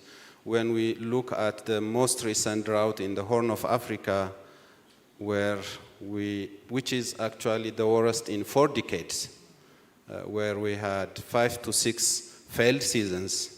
And then what does that mean for pastoralists, agro-pastoralists in these areas? As Mercy Corps, we have significant presence in those arid, semi-arid, pastoral, agro-pastoral areas. So it's extremely difficult to think about food security, economic growth in these areas without bringing water security in the equation. That's one piece, because as I mentioned earlier in my opening, this has become the new normal. Even the recurrence of drought and other externalities is increasing. So we need to think differently. So without water security, it's extremely impossible to think that. And also, pastoral way of life is also evolving. It's not the same as what we know 10 years, 15 years or so before. And then I think the other piece in the equation, pastoralism, is not just the livestock. It's about the natural resource management and then rangeland governance. These are really critical pieces connecting to what I mentioned earlier in terms of the evolving nature of pastoralism from many angles, mobility, herd size, you name them. So we have to really think differently to make this way of production more viable in the face of climate change, focusing on some of the key pillars I mentioned earlier. Thank you. Thank you. And I really appreciate that you talked not only about the risks, especially for those most vulnerable, the women, the pastoralists, the small-scale producers, but also the opportunities. And I think that's really important to make sure, as we talked with, especially with financial sector leaders, sometimes they can be focused on the risks. And then when they realize there are opportunities in this space, it helps them think differently, as you say. We've just got a few minutes left, and this event, learning is literally in the middle name. You have all been sharing the learning that you have experienced as leaders in this field. But as we think about the next 2 days, as we think about the next year until the next annual learning event, what learning questions are still open for you in this area? What things do you not yet know that you hope to learn, that you'd love to learn more about? And I didn't give them warning on this, so we'll see what they say on this one. Jess, can I start with you? Okay, so maybe, for me, food security for Africa is a must. It's not an option. And I believe that our ability to achieve food security will come on how we can collaborate all the different efforts and pockets of work that's happening across the different areas. So the question for me is, how do we rally and convene like-minded people so that we can actually scale the efforts that we are putting into the markets? So if we can, at least come to the table and agree that this is how we're going to structure our efforts going forward, that would be a great plus for me. Let's learn about that. Dr. I think the theme of this conference has 3 bold words: resilience, inclusive, and sustainability. But the same phrases are used when you talk about climate change. It's about resilience, it's about inclusivity in everything we do, and it's about sustainability. I think for agriculture, or in climate change, we talk sustainability as using nature to provide for us without compromising the ability of nature to provide for future generations. What is the understanding of sustainability of agriculture? Is it us producing for our food security without compromising the food security of future generations? I would like to learn more. Amen. I'd like to learn more about that. Please. I think for me, given the theme, the one word which I would like to take away, how do we create impact for those who are in this room, in line with collaborations through technology, but ensuring there is inclusive.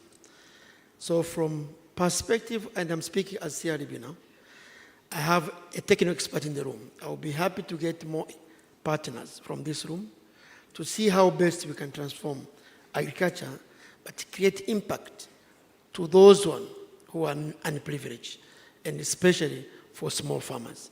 And that's what I'm looking for. Thank you. Last word. I think for me, in the coming 2 days, one of the first questions that pop up when we talk about digitally enabled solutions or market systems development is the term inclusion, the people, the profile I mentioned earlier. I'm really looking forward to learn more from the partners in the room on what that really looks like, any new thinking around that. Of the people of concern, youth, women, underserved, pastoral, agro-pastoral, smallholder, you name it. So depending on where you are. So that's one thing I'm looking forward to. Thank you. I think that's why all of us are here, and a great way to end. Please join me in thanking this fantastic panel.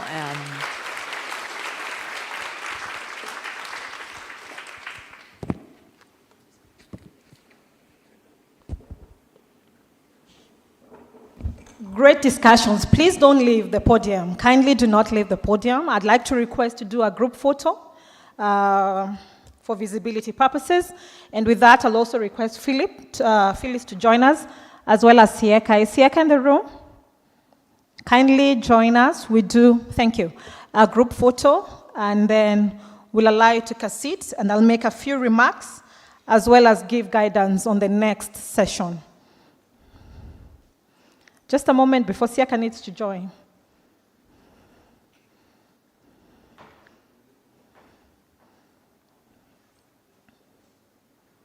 If that percentage of representation can reflect in government, that would be quite a milestone, isn't it? Is that a 50%? Isn't it? Yeah. Fantastic. Thank you. We appreciate. Kindly let's applaud them once again. Great conversation, very fertile. Quite, I like the last part, yet to learn. I think that was quite amazing. It gives a lot to discuss during the next sessions. Before we break for tea, I'd like just to remind everyone that we need to engage in our social media platforms. We have given a couple of hashtags, as well as projected in that roll-up banner. But just to remind you, kindly let's engage social. In the social media, we need to create the hype to be able then to let those who are not physically present, but also those joining us virtually, and the bigger spectrum of persons interested in this conversation. So the hashtags are AgriFin, ALE 2023, Agritech is cool. Is it cool? Agritech is cool. And hashtag AL 2023. Kindly log in, do your hands, let the hands run as we engage. We'll be breaking for tea, but we'll not give you 30 minutes. Allow us to give you 15 minutes of a coffee break. We have a heavy lunch, so that you can push for that moment. But we'll be going to breakout session.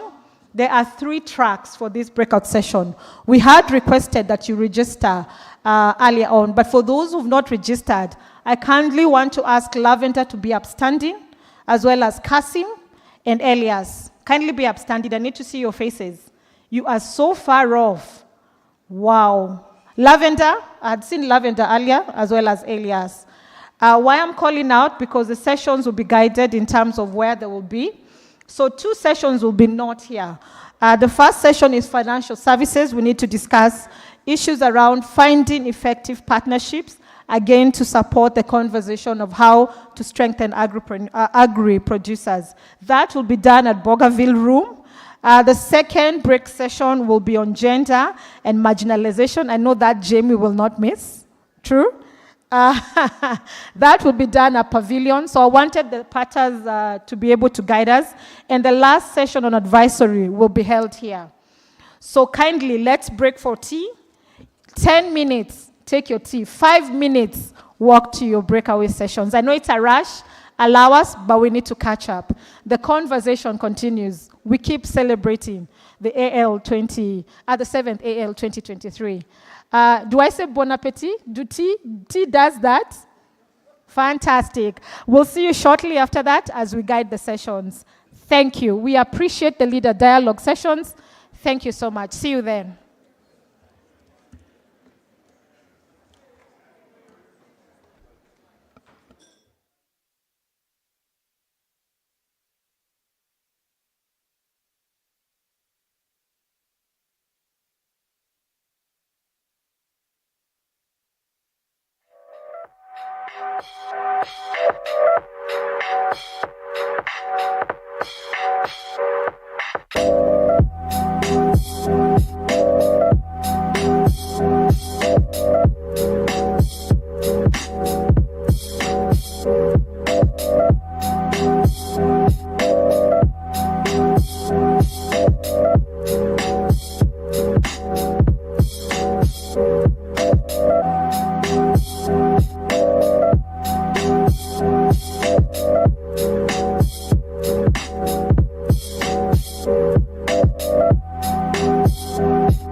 have a seat. We would like to start. And we request that you sit in this middle section, please. Attention, attention, attention.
can everyone please take your seats? We're going to kick off.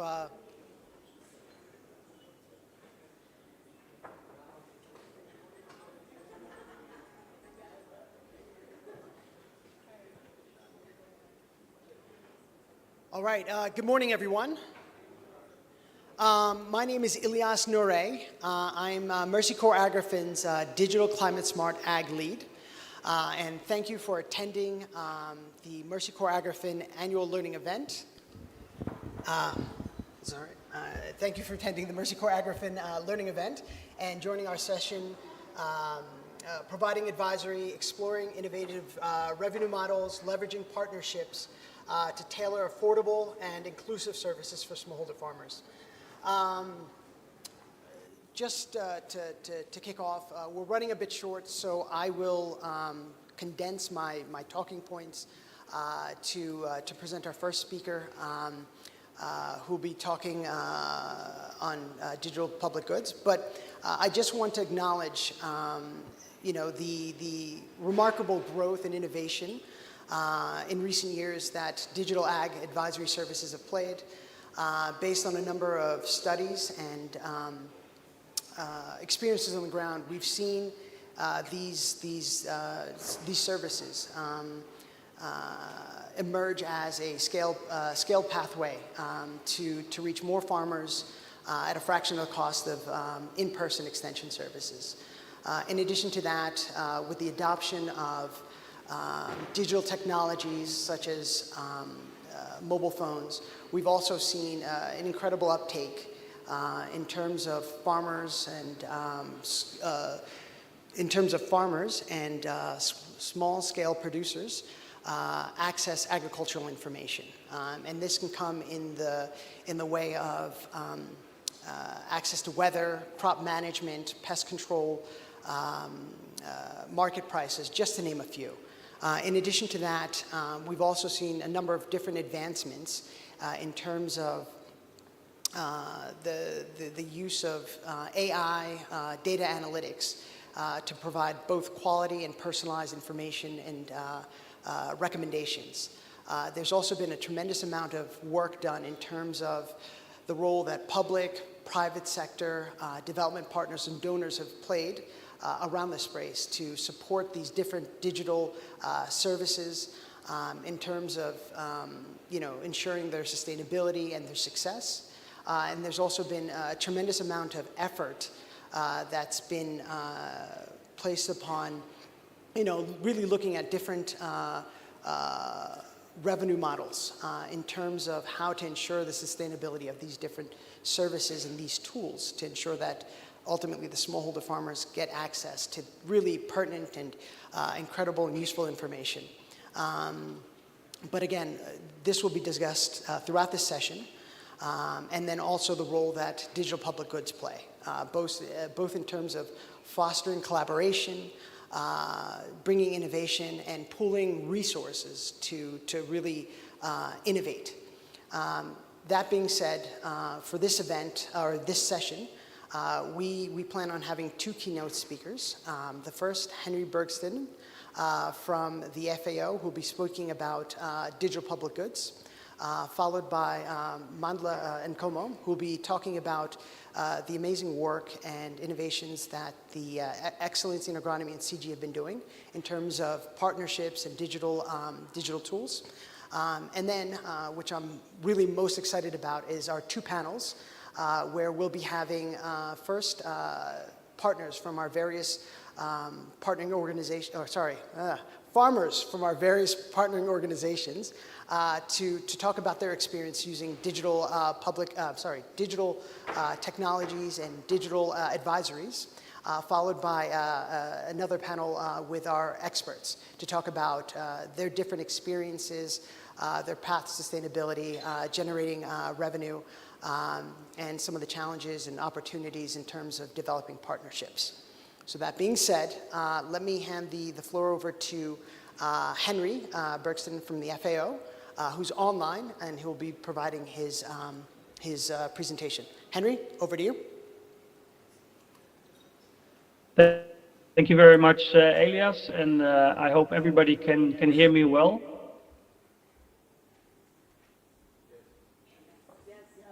So let me try and pull up my slides here.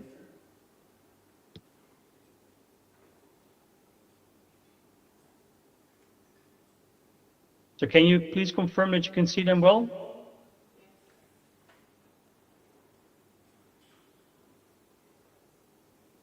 Yes, you can see it.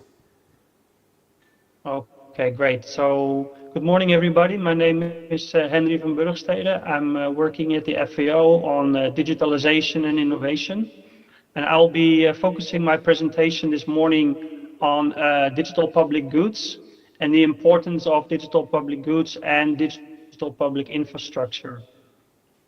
FAO is a member of the Digital Public Goods Alliance, and many of the partners present here today are also members of the alliance. We became a member in 2022, the alliance was created to unlock the potential of digital public goods to make a more equitable world. There are more than 30 international member organizations, including FAO, and some of which include also private sector organizations. A few examples are GitHub, Open Knowledge Foundation, DIAL, and others. And also the government of Ethiopia is a member of the Digital Public Goods Alliance. So what are digital public goods? They can be defined as open source software, open data, open AI models, open standards, and open content that adhere to privacy and other applicable laws and best practices, do no harm, and help attain the SDGs. And digital public goods are an important part of the roadmap on digital cooperation that was laid out by the UN Secretary General in 2020. FAO is providing a range of certified digital public goods, and also in our work itself, we are using some digital public goods. And a good example is CCAN, which we are using for our FAO data catalog, which is at the heart of the geospatial platform that FAO provides. And it's also used by Mercy Corps AgriFin Sprout platform for open content. And this is a good example how a digital public good can really be a fundamental and an engine of a more interoperable data and also content. Here, I've listed a few examples. We have an open forest suite, which is a suite of different tools and applications in the forestry area. But also, and this is more relevant for the discussion this morning, on advisory services, we have the FAO Digital Services Portfolio, which provides advisory services to small-scale producers in several African countries. It's already active, like, for example, in Tanzania, also in Egypt, and in many other countries like Senegal, for example. And here there's also listed a few others for data collection, like Kobo Toolbox or ODK Data Kit, and Rapid Pro, which is a provider of mobile services, for example, SMS services, and also USSD services to provide services to small-scale producers. So these are a few examples where we think digital public goods can be really fundamental. But it's not just about providing a whole range of digital public goods, because then you might have all different pieces of the puzzle, but you do not necessarily have the way that all these pieces fit together. And this is where digital public infrastructure becomes important. So UNDP has provided a digital transformation framework, which provides different elements and that are important to provide this digital public infrastructure. And if you look at, for example, the difference between DPI's digital public infrastructure and digital public goods, it's the part in the center which is focusing on the different use cases that can be satisfied and provided through digital public infrastructure.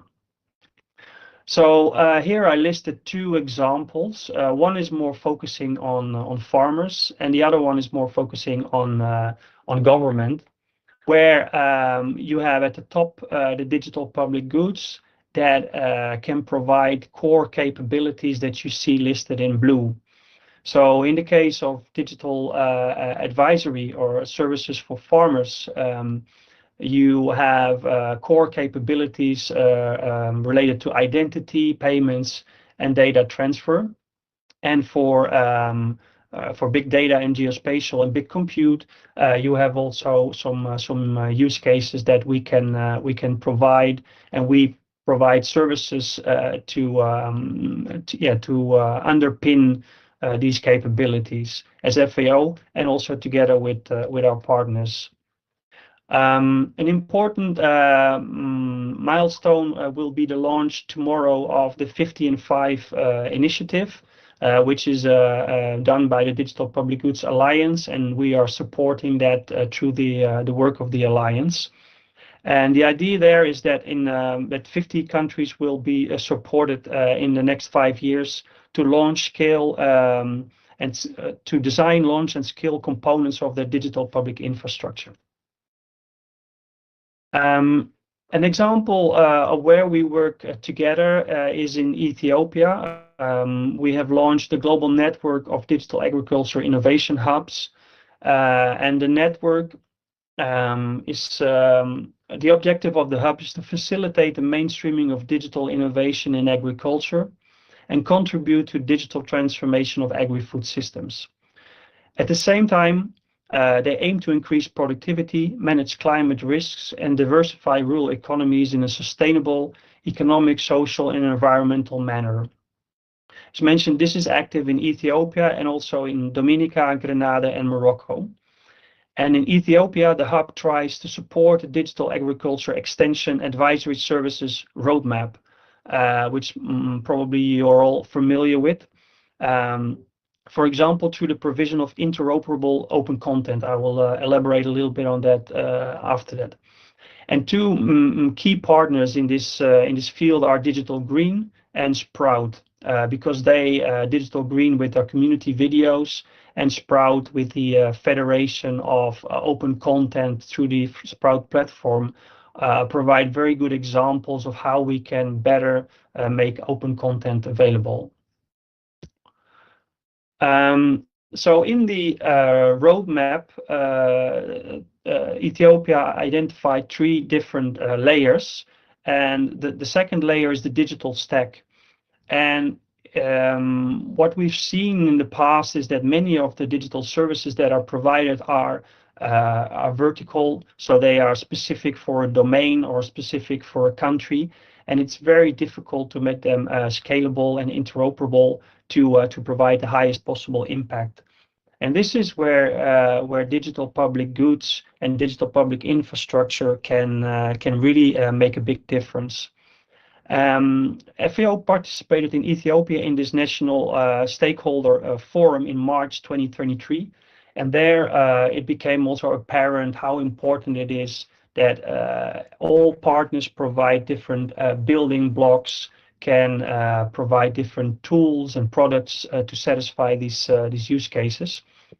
And here the example is on the link between the digital agriculture platform of Sprout, and I have no doubt that you will be discussing this in more detail during the session this morning, and FAO, which is providing the FAO Digital Services portfolio, which is a set of farmer services. Here it shows a smartphone application, but the services are also available to feature phones.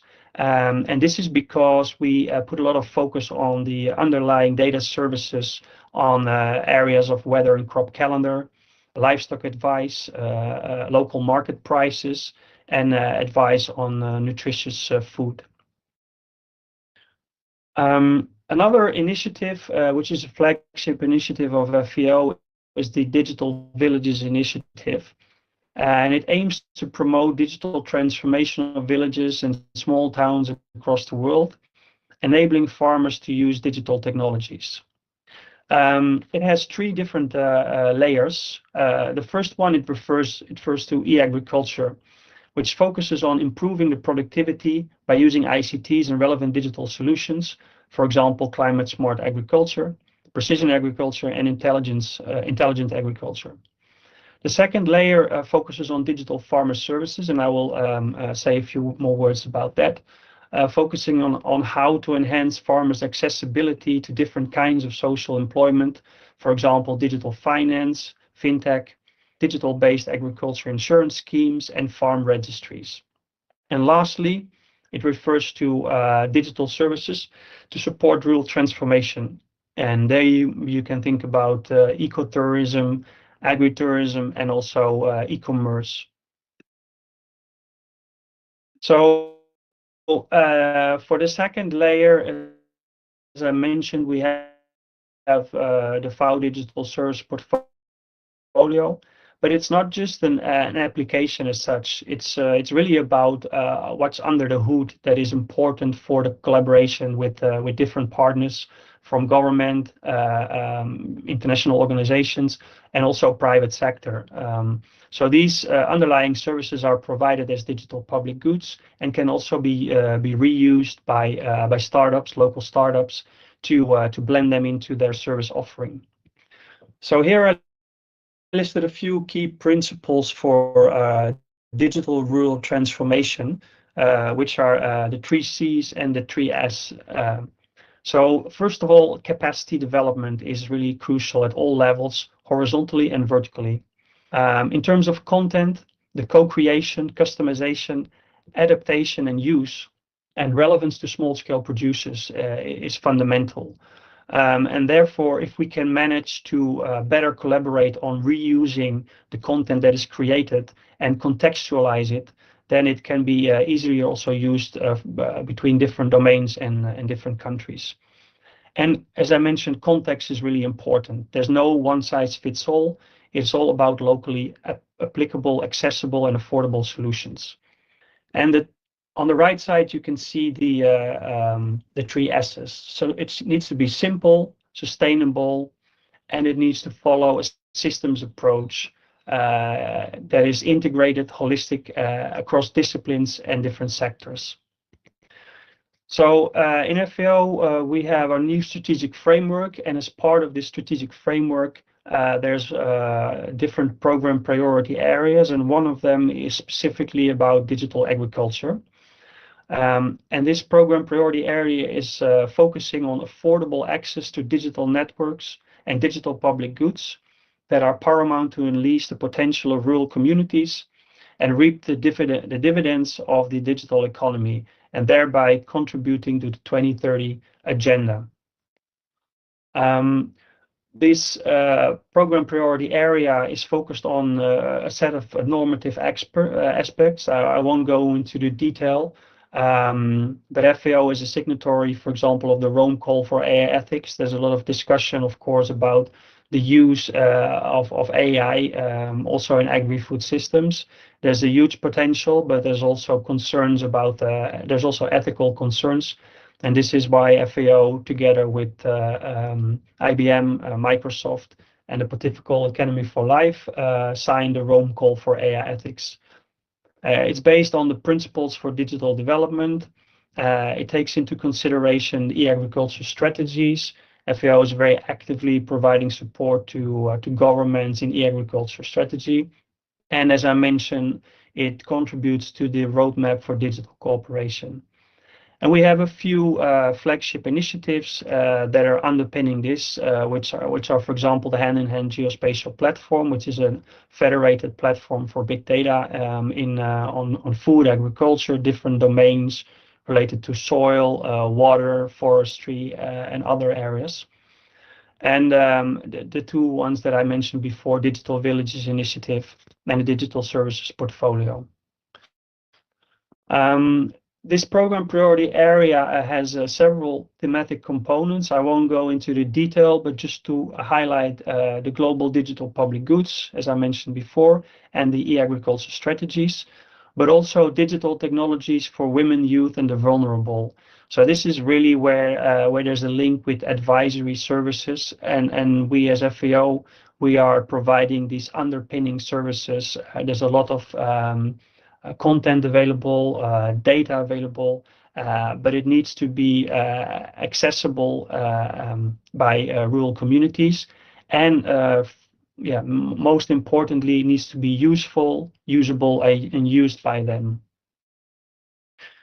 And lastly, as I said, the digital cooperation roadmap, we are contributing to that. The first area is more specifically on universal connectivity. Our Director General is a commissioner on the Broadband Commission, and they're very actively trying to make universal connectivity a reality by 2030.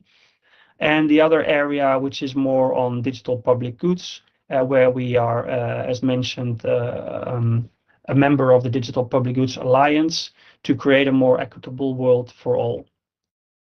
And with that, I'd like to say that the FAO Strategic Framework 2022-2031 seeks to support the 2030 Agenda through the transformation to more efficient, inclusive, resilient, and sustainable agri-food systems for better production, better nutrition, a better environment, and a better life for all, leaving no one behind.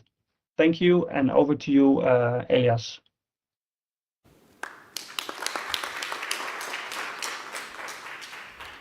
Thank you, Henry.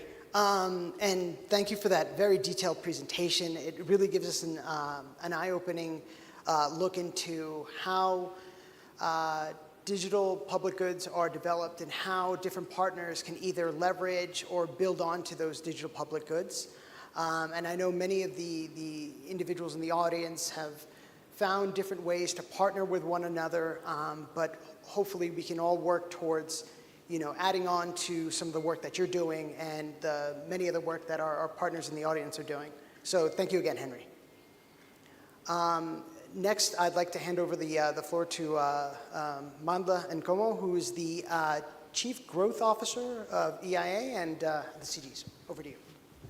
Thanks.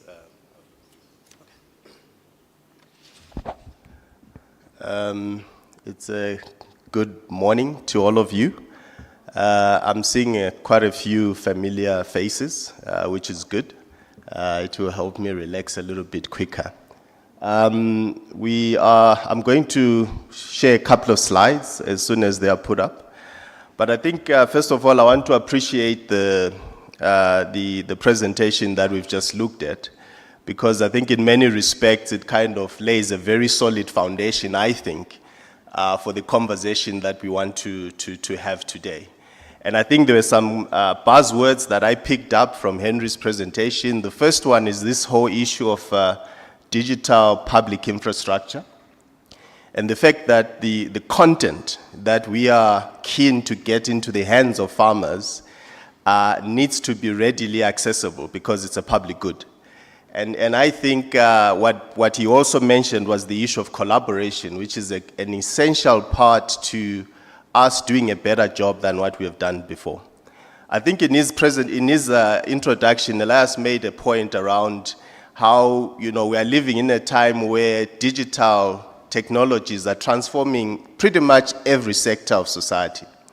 But if we are to be totally honest, the fact that we've got more Africans on cell phones now, there are people who've never been inside a bank but transact every day, has not translated into significant improvements in the performance of smallholder farmers. And if we're really honest that that is the case, we really need to look a little bit deeper at what is required, in my view, to transform things at a farm level. Because we can have cell phone masts in every village, we can have farmers having access to devices, but ultimately what matters is whether their maize productivity, their soybean productivity, their cotton productivity actually changes. And if we're to be totally honest, that hasn't happened. And the truth of the matter is that it's because even though digital technologies are quite ubiquitous right now, they've not been successful in transforming farmer practices. And that's what I would like to talk about a bit today. I think the agenda is self-explanatory, but I want to quickly move to the first point around, I feel we need a revolution, right? we've been on an evolutionary path with digital technologies for quite a while. You know, one thing leads to another, one thing leads to another, but how are we going to bend the curve? How are we going to make sure that in our lifetime, in the next couple of decades, we really enjoy the benefit of what digital can do for agriculture productivity? When I look at the technologies that are available, it's clearly not a technology problem, because the technologies are there, we can use them. But we are not managing to deliver transformation at a farm level, at a field level, and I think that it's important that we have that conversation today about what kind of collaboration, what kind of cooperation, what kind of instruments do we need to deploy to allow for that farmer in a shamba somewhere in Muranga does something different today because of the content and the information that we've made available to them.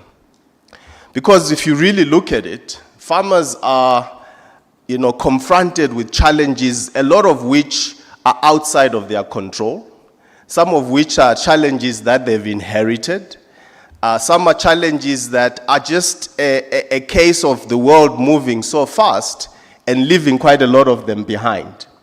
Now, if we are going to break through, and this revolution that I'm talking about is successful, these are some of the broader challenges that we need to overcome.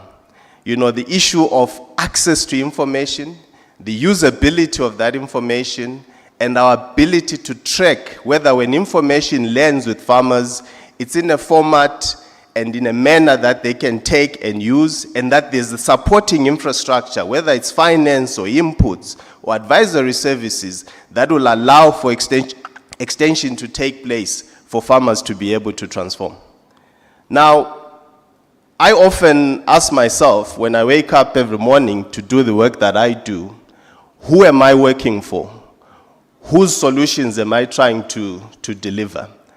And what has really helped me is to try as much as possible to put myself into the shoes of the farmers that we are working to serve. And the most important place to start, I think, is around what questions are these farmers asking? What questions are they asking? How is our solution responding to that? If you look at a lot of the applications that are out there, whether they are apps or whatever, the inventors or the developers are more excited about them than the farmers that they are often made for, right? So why is that? Is it because perhaps we are not answering some of these questions? Simple questions. What crop am I planting this season? Okay. How is your app, your digital service, helping the farmer answer that question? Another question could be, how do I prepare my land this year? One guy comes and says, we must do regen. Another says, we must do conservation agriculture. Another says, I must do conventional.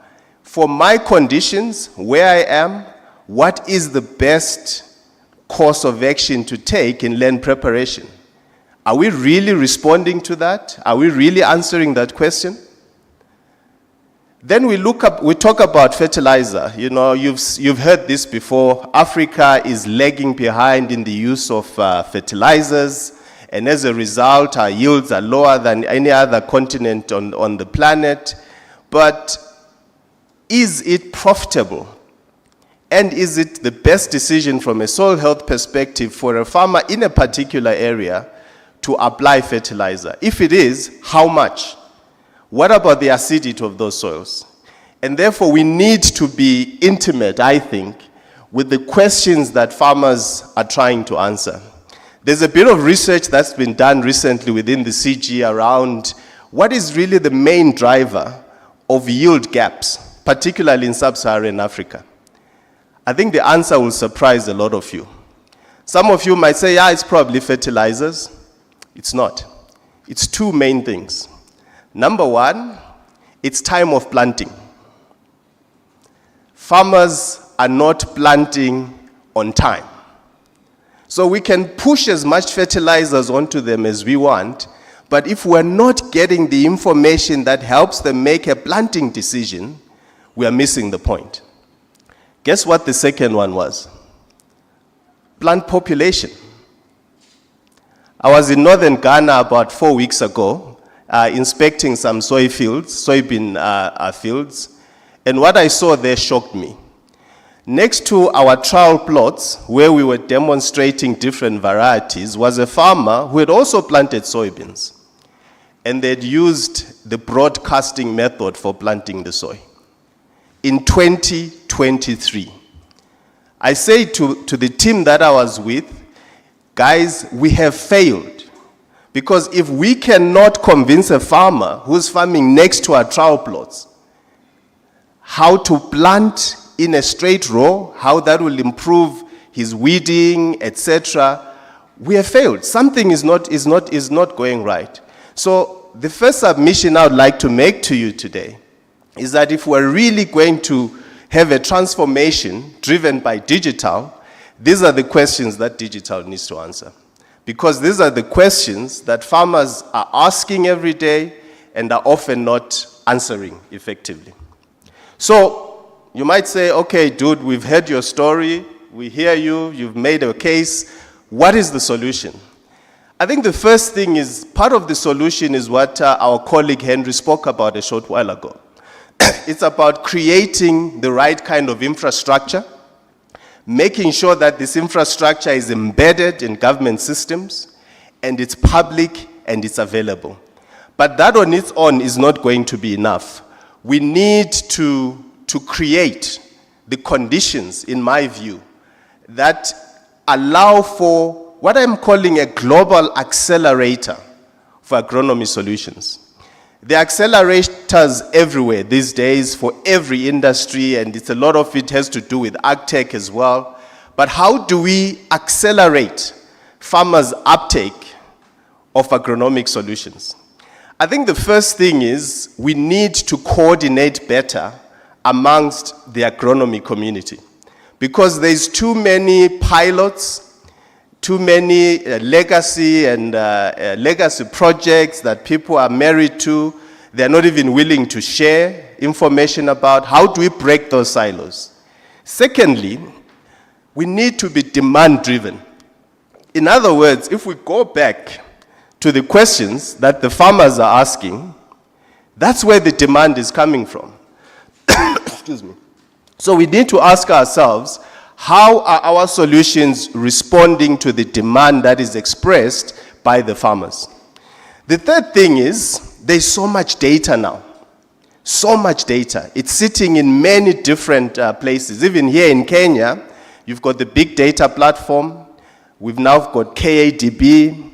There's stuff coming through Kiamis. There's stuff sitting at Kenya Space Agency. How do we create, at the very least, handshakes between those data sources so that the people who are playing in the solutioning layer can access them and deliver solutions that farmers can do something with? And ultimately, how do we make this open and readily accessible to everyone who needs it? So what have we been doing as the CG? We've been on a journey for 3 years now, particularly within the agronomy part of the CG, to try, first of all, to bring together all the crop-based CGRR centers. Having done that, we're able to identify a methodology and approach that helps us to identify demand which comes from partners who are farmer-facing.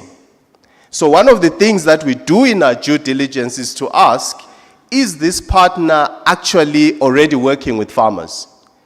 Are they seeing growth in their interaction with farmers? Are they getting good feedback from farmers about the services that they're providing? Can they benefit from agronomy solutions that we could co-create with them? We then put all that together and create what we call a use case which is focused on producing a particular solution. And the question I always ask the use case teams is, what question are you answering? Are you answering for who? And how many other farmers are asking this question? And for us, we've been able so far in the last 18 to 24 months, been able to create, I think, an interesting portfolio of some of the answers to the questions that I was talking about.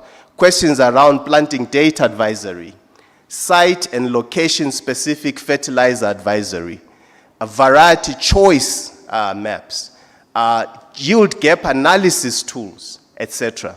And I think when you get the presentation, you'll be able to interact with some of these. But I think closer to home, our work with Mexico for me has really been interesting because if you go to the CIMMYT website, the IITA website, or the CIAT website, you'll find a lot of production guides, right?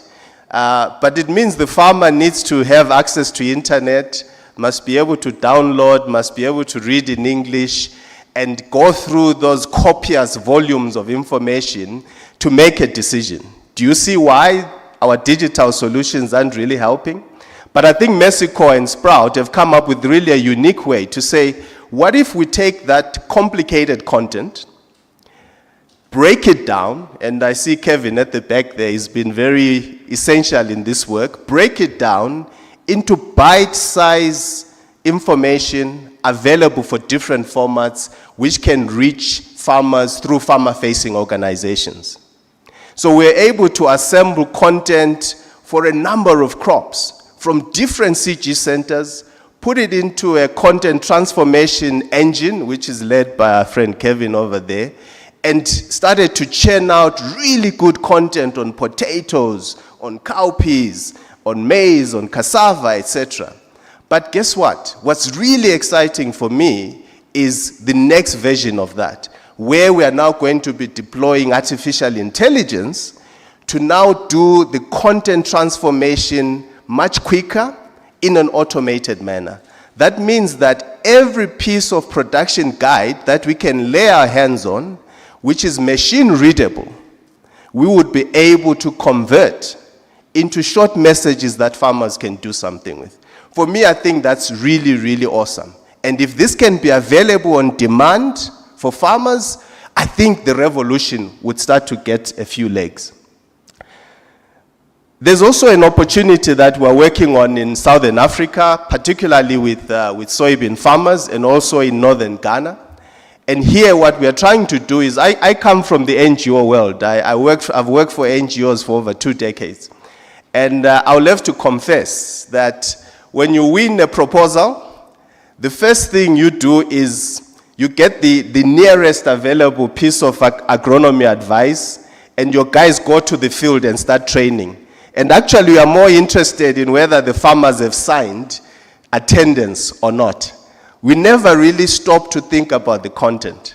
So what we are doing with a bunch of NGOs in Northern Ghana and in Southern Africa is to say, for soybean, how do we make sure that when your extension officers go out to the field, they are carrying the best content possible about soybean, and it's updated and it's dynamic. And so we are building an agri-advisory tool which is accessible for people who are working with soybean farmers in Southern Africa. I think when our colleague was speaking earlier, he mentioned Ethiopia. I think this is probably one of the most exciting pieces of work that we have done, where all the elements that he spoke about, first of all, collaboration, bringing all the available research and content into one place, putting it into proper analysis, developing advisories, and getting these advisories to farmers through partnerships. We've been able to do this and do this at scale. And as I speak to you now, working with the Ethiopian Institute of Agricultural Research, we are building a common decision support tool which will be available nationally for wheat farmers, and providing site-specific fertilizer recommendation. But guess what? Going a step further and saying, if you are on a downslope area, mid-slope, or at the high end of the mountainside, your recommendation will be specific to where you are.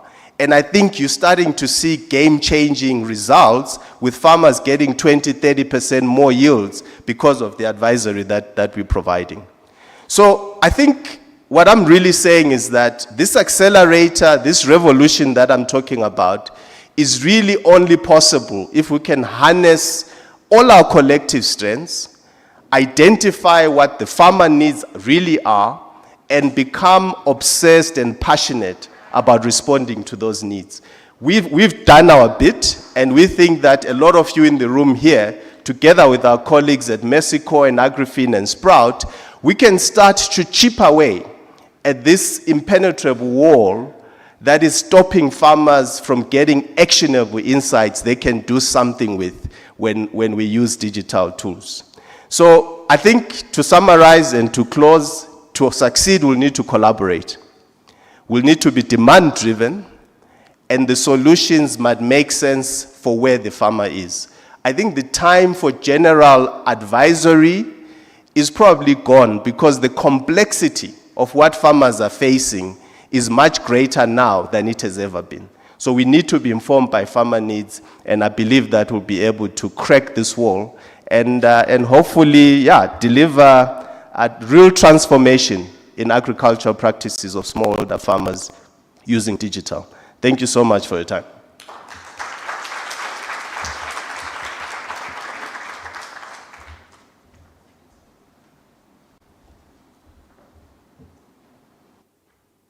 Great. Thank you again, Mandla. So we've gotten insights from experts in 2 global organizations in terms of where the opportunities lie with digital agriculture advisory services, what we might have been doing right, what we've been doing wrong, and really a call to action for us to do a better job collaborating, working together, leveraging our resources to design, develop, and implement tools that really can benefit the farmer. So as part of this session, we do have a panel discussion where we'd like to get inputs from the farmers in terms of what have we gotten right, what haven't we gotten right, and what they'd like to see kind of moving forward. So let me introduce my colleague, Irene Warui, to come up, who'll be moderating the session. And I'd also like to ask the panelists from a number of our key partners to also come on up as well. Thank you. Thank you, Elias, for that. How do I top up Mandla's presentation? Please, my farmers, please come forward. Jeremiah, Scholastica, please come in. Masi, and Esther. Please, let's give them a round of applause as they're coming forward. Thank you very much. So we build solutions for these farmers, but very rarely do we actually get to see or to hear exactly what impact it has on them. So this is a very unique session. We are going to actually be exploring that with the farmers today. We have several from, I'm going to just name, from Koamana, from DigiCow, from Mshamba, male and female, just so we can get good perspectives on those. But before we get started, allow me to introduce myself. My name is Irene Warui. I am a marketing communications expert, and at Mercycorps AgriFin, I am a senior program officer. For more than 1 year, I led the Sprout content before Kevin came in and took over.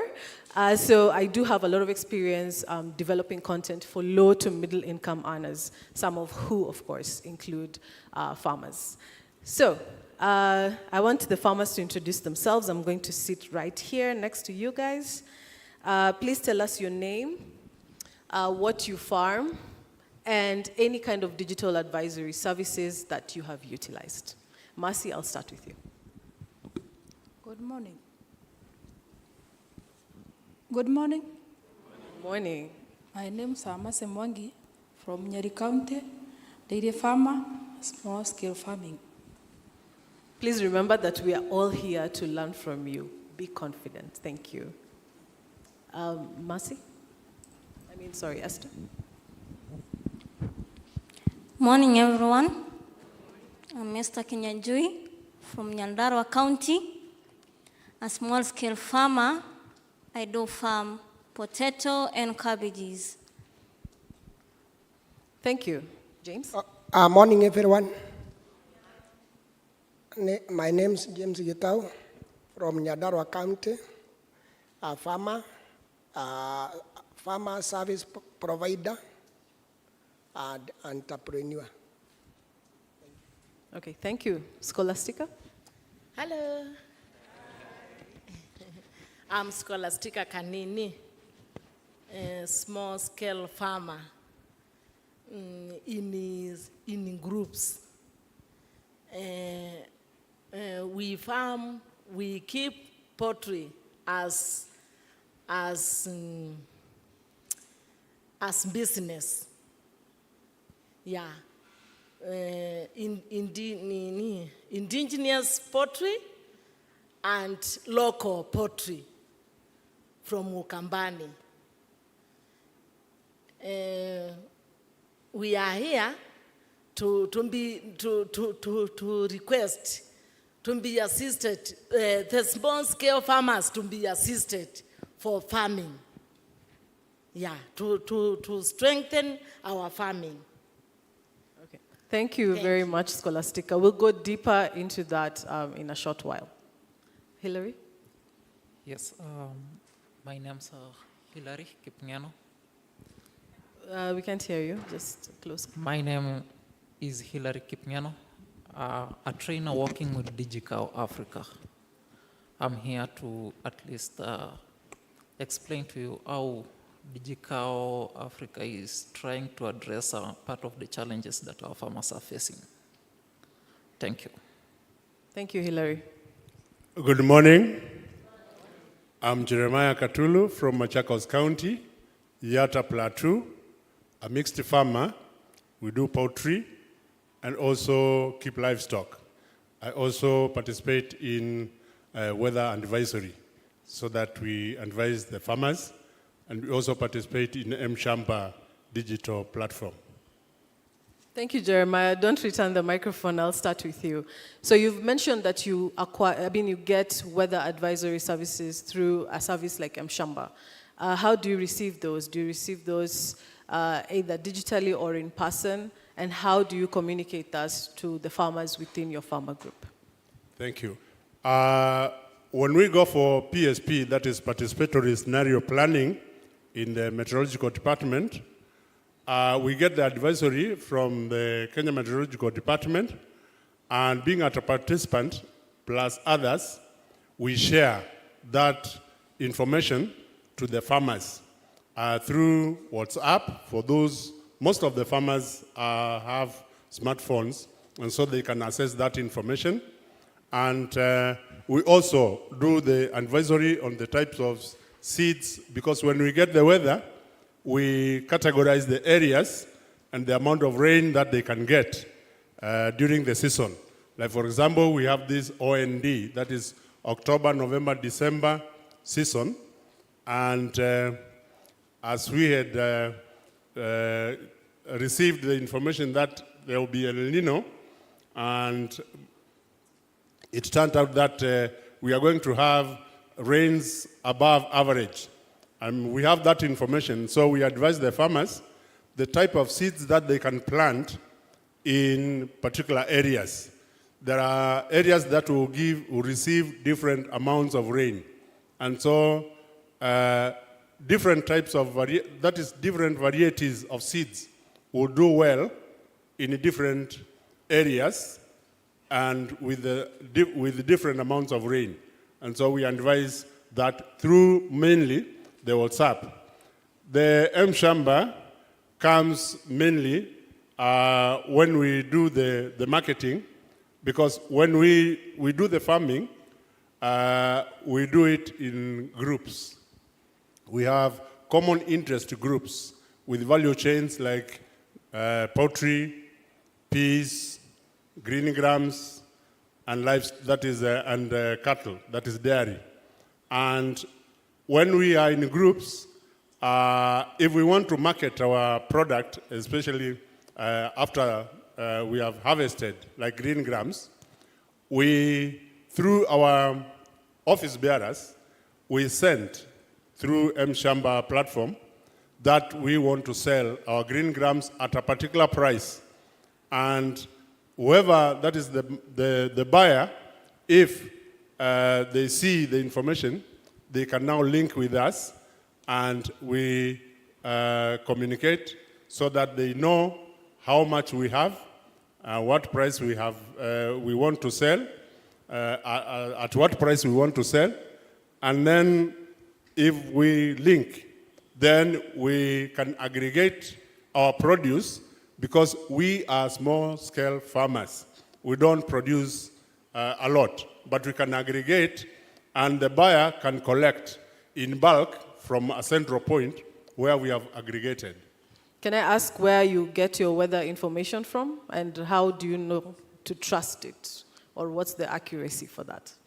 The accuracy of the weather advisory, like for example this season,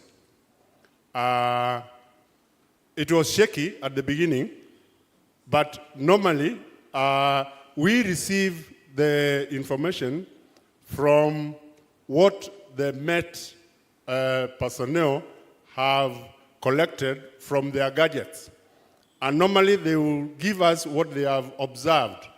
Like if it is the temperatures in the ocean, which determine mainly the type of rain that we are going to get, the type of wind that is blowing. So when they give us, that is what we trust.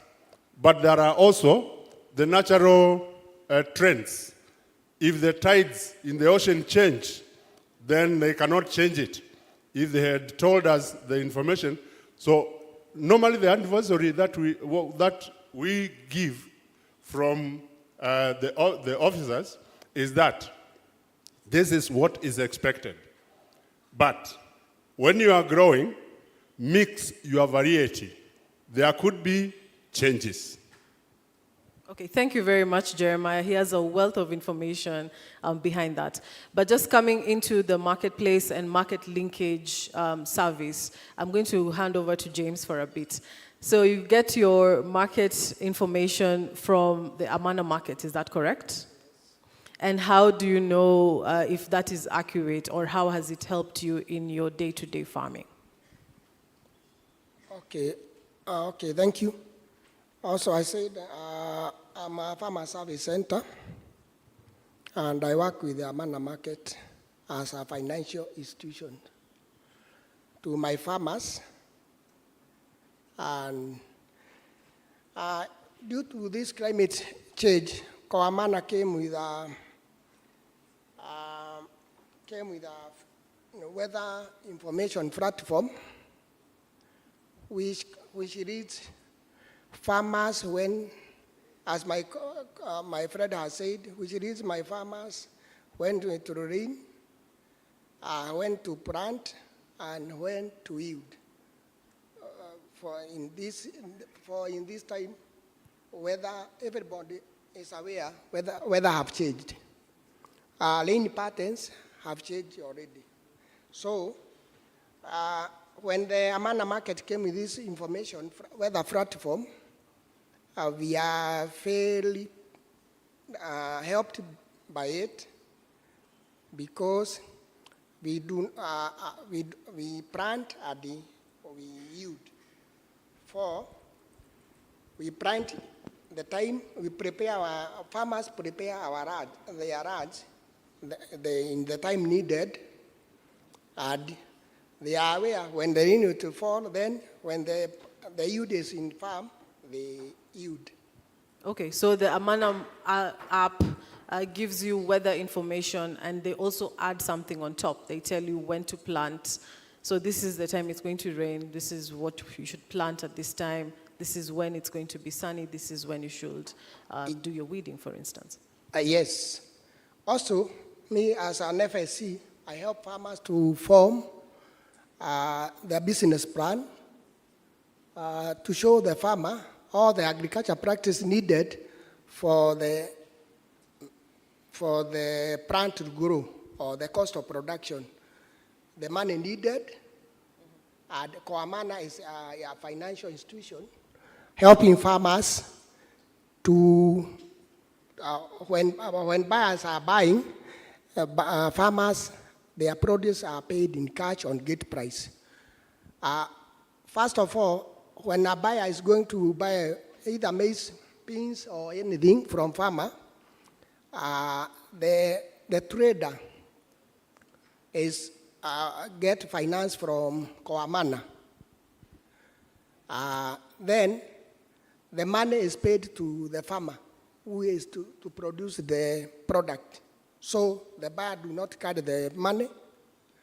The farmer receives the money through digital platform in his phone, and he puts money in his pocket. So farmers' produces are not, they are not lost.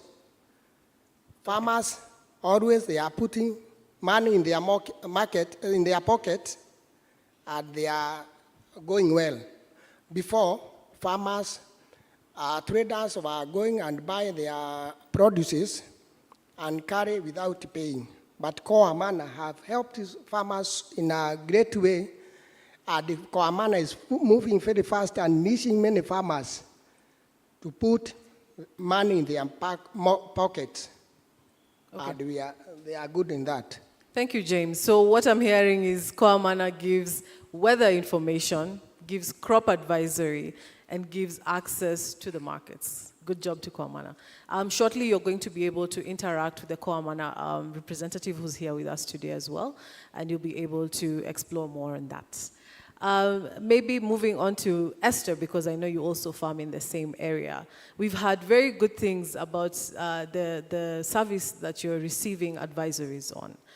The weather, the crop advisory, and the market linkages. Is there anything that we can do? I say we because we as Sprout also partner with Coamana to provide the weather information. Is there something more we can do to help you in your farming journey? Thank you, Erin. I think you can do more. You can break the climate condition into two and give us the information 7 days earlier how the climate would be. Whether in the morning it is raining, give us the information. In the afternoon, you also give us the information so that we know how much we can do. If it's harvesting, we need it more when it is sunny to protect our crops and produce for going bad. Some of them are perishable. When you harvest area, they'll go bad. Examples are cabbages. When we harvest cabbages without knowing whether it will rain or whether it will be there sunny, our cabbage go bad fast. So you need to do more on climate change. Yeah. Okay, thank you. So what I'm hearing is the frequency or how quickly you get the weather information matters. Do you feel like as it is right now, it is coming either too late for you or a bit too early? We get the information too late, so you can get it in the noon, so we need it earlier. 1 week earlier, you know, the next week it will be raining throughout, whether it will be sunny throughout, for us to gather and harvest our produce. Okay, interesting. 1 week earlier, so not today, not today's weather forecast, not tomorrow's weather forecast, next week's weather forecast. I'll move to Scholastica, if someone can give her a microphone. Scholastica, what can we do to help you more in terms of services or advisory services in your poultry farming?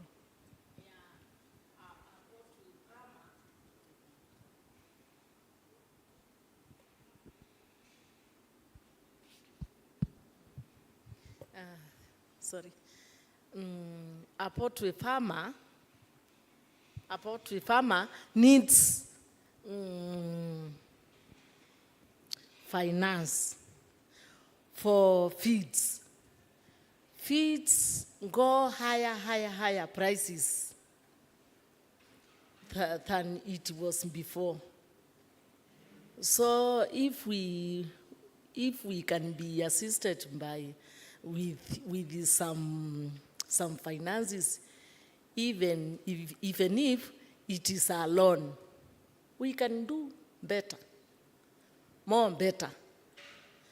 Because Yata has no outbreak for chicken.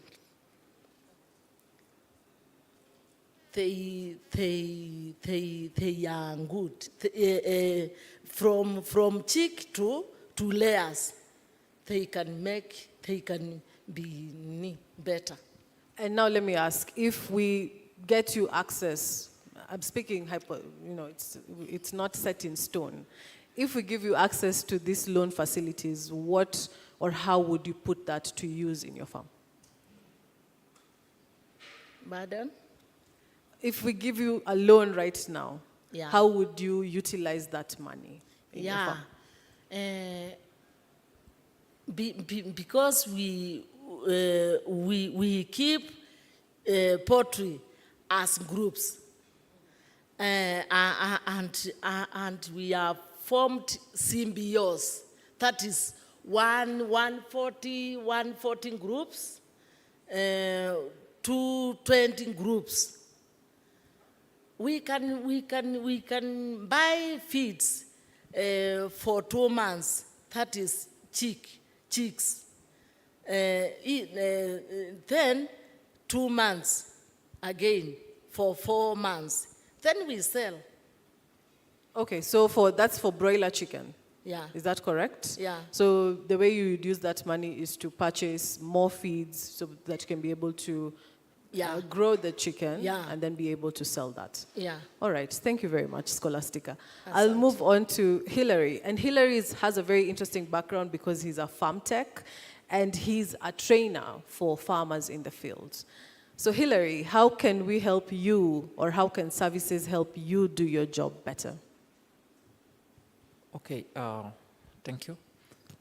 The services offered by DigiCow Africa, DigiCow has gone to an extent of providing farmers with 2 applications. The 2 applications are the DigiCow Ndume app and the DigiCow Dairy app. Maybe I can start with the DigiCow Ndume app. How DigiCow Ndume app works, it's just me as a trainer to go and explain to a farmer how it works so that a farmer may be able to use the app, though mostly farmers don't use the app. The DigiCow Ndume app are for vets. And can I ask what percentage of your farmers have smartphones? Okay, to this extent, maybe I can say 50% has got smartphones, but the DigiCow Ndume app, the farmers' data are being fed into the DigiCow Ndume app by the vet. Vets too their data are being fed into the DigiCow Ndume app. So if a farmer needs any assistance, maybe the cow is on it, the farmer needs an inseminator, the cow is ill, the farmer just simply, there's a USSD code, the farmer just simply dial the USSD code. The vet is notified, and the vet can call the farmer, and the farmer is being assisted at that point. Maybe it can't take more than 2 hours. This works when the livestock is ill, or the livestock is on a standing eat or needs an inseminator. For the DigiCow Dairy app, it works for me as a trainer, as we focus on, we as a DigiCow are trying to focus on profitability, which comes from productivity, increased productivity to farmers.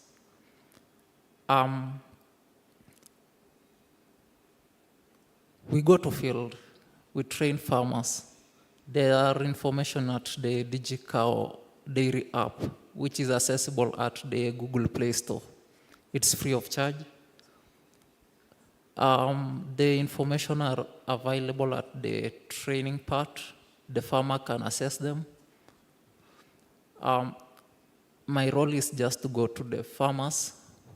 We work with the dairy, we work with the CBOs, as I've heard my fellow colleague here said.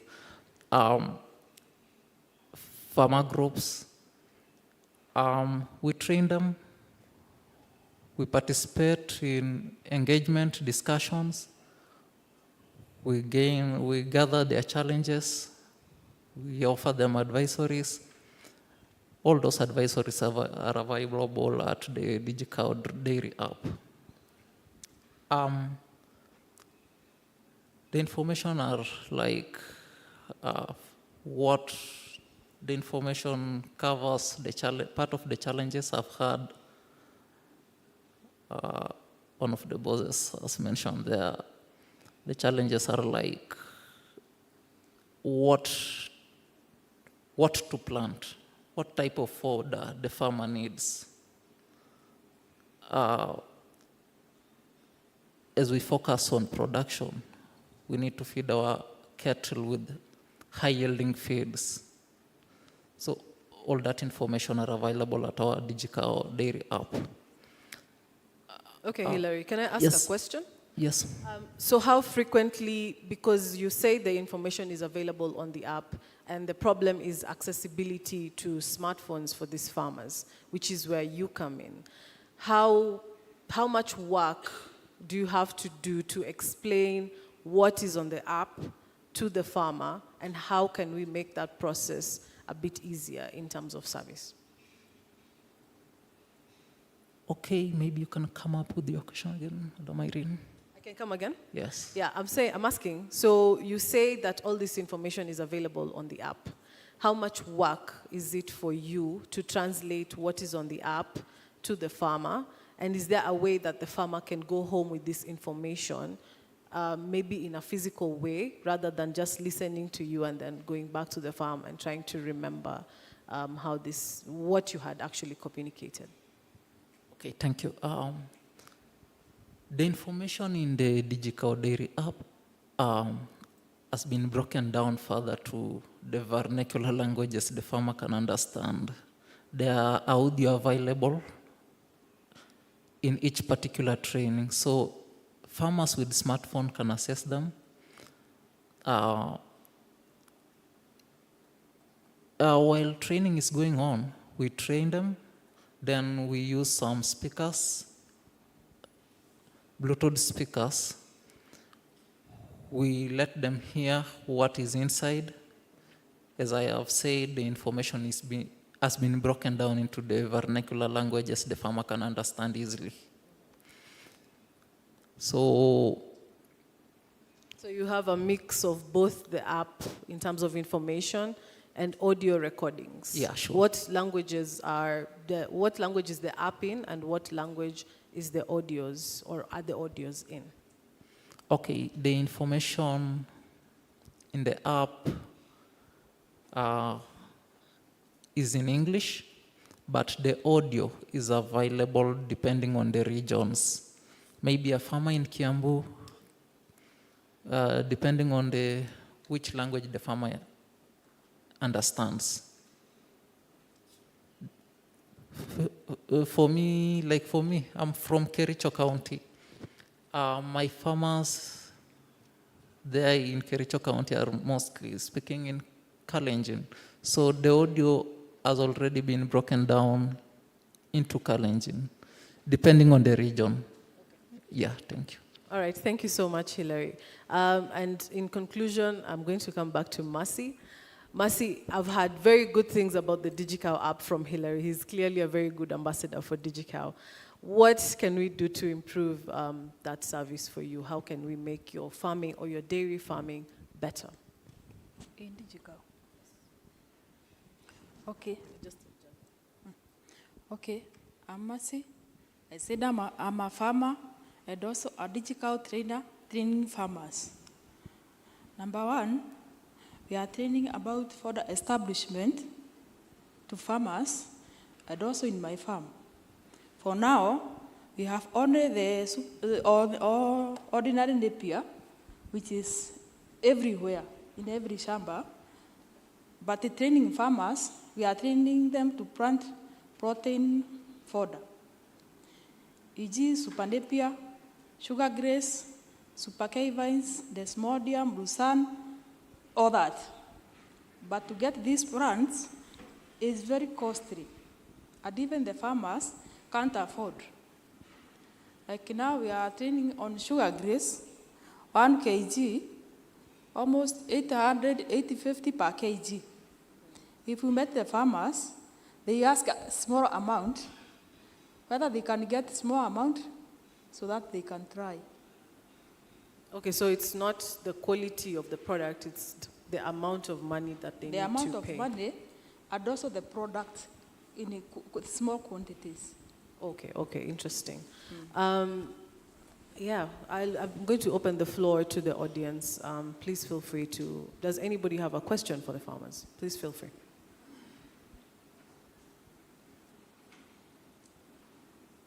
Note, there we go.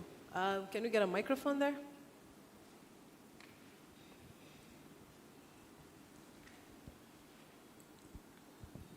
Thank you. So my question is, how is the digital technology helping the farmers increase their yield?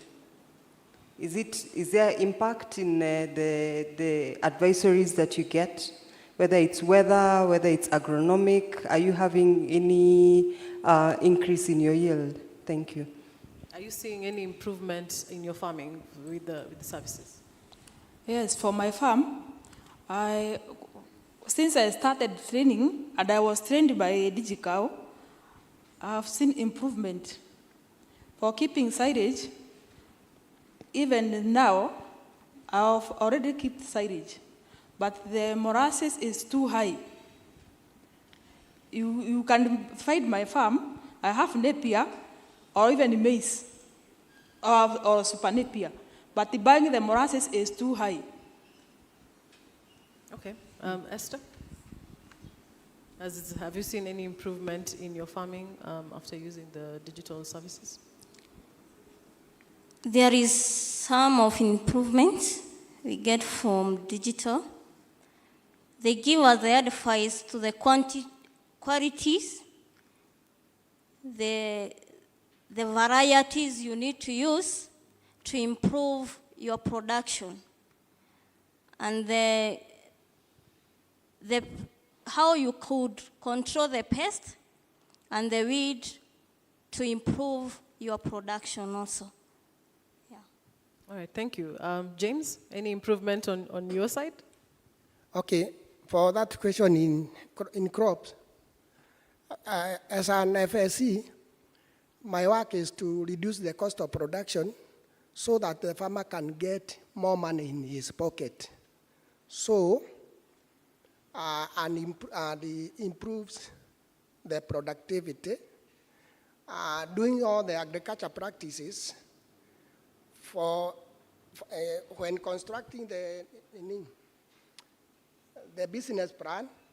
We include from soil test all the things needed up to production, fertilizer, the soil sampling, up to the Borea Itatumika, up to the market. I take the farmer to the market. So there is a lot of improvement. We are putting our farmers' money in their pocket and reducing their cost of production, increasing productivity for doing the good agriculture practices. Okay, thank you, James. To the far end of the room, Scholastica, could you tell us briefly if you've experienced any improvement in your farming from the digital services? Yeah, from Shamba, we have marketing. They have equipped us with marketing.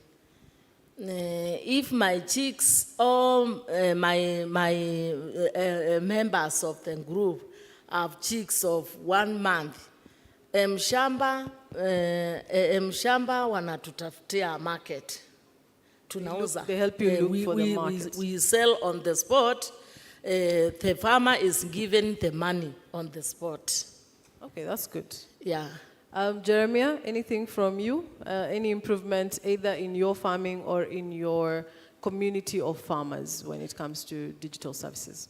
Thank you. That is very true. Once the advisory started being dispatched to the farmers, farmers have been able to prepare themselves well in advance, because after they get the advisory through the applications, and also they receive the advisory through charts which are printed, and they show what the onset, the types of seeds, depending on the area, the types of crops that they can grow, and also they are advised on how they can manage the pesticides, that is the diseases, and when necessary, our agricultural extension officers give them the advisories. What I could, if allowed, this is a very, very important forum. I've attended for the first time. And from Madla, whatever solutions he was trying to ask, what solutions should we give? This digital platform will be very, very important to the farmers. The reason, here in Kenya, if you look at the number of extension officers we have, like for example in my ward, it is a ward with an area of about 238 square kilometers, and there's one agricultural extension officer. That one cannot reach every farmer. So the digital app will be so crucial, because it will be able to reach almost every farmer, and the advisory will reach there. So I think what maybe I could ask our agricultural department is to pump in more money in the apps so that they can replace the officers who are lacking. Thank you. I have one question from that comment. So there are a lot of companies that struggle with sustainability, and you have said a very interesting thing where you say we need to pump more money to reach each of those farmers in that 230 square kilometer area. True. Would those farmers be willing to pay? Because that's one of the things that a lot of these farmer-facing organizations struggle with, is how do we make money?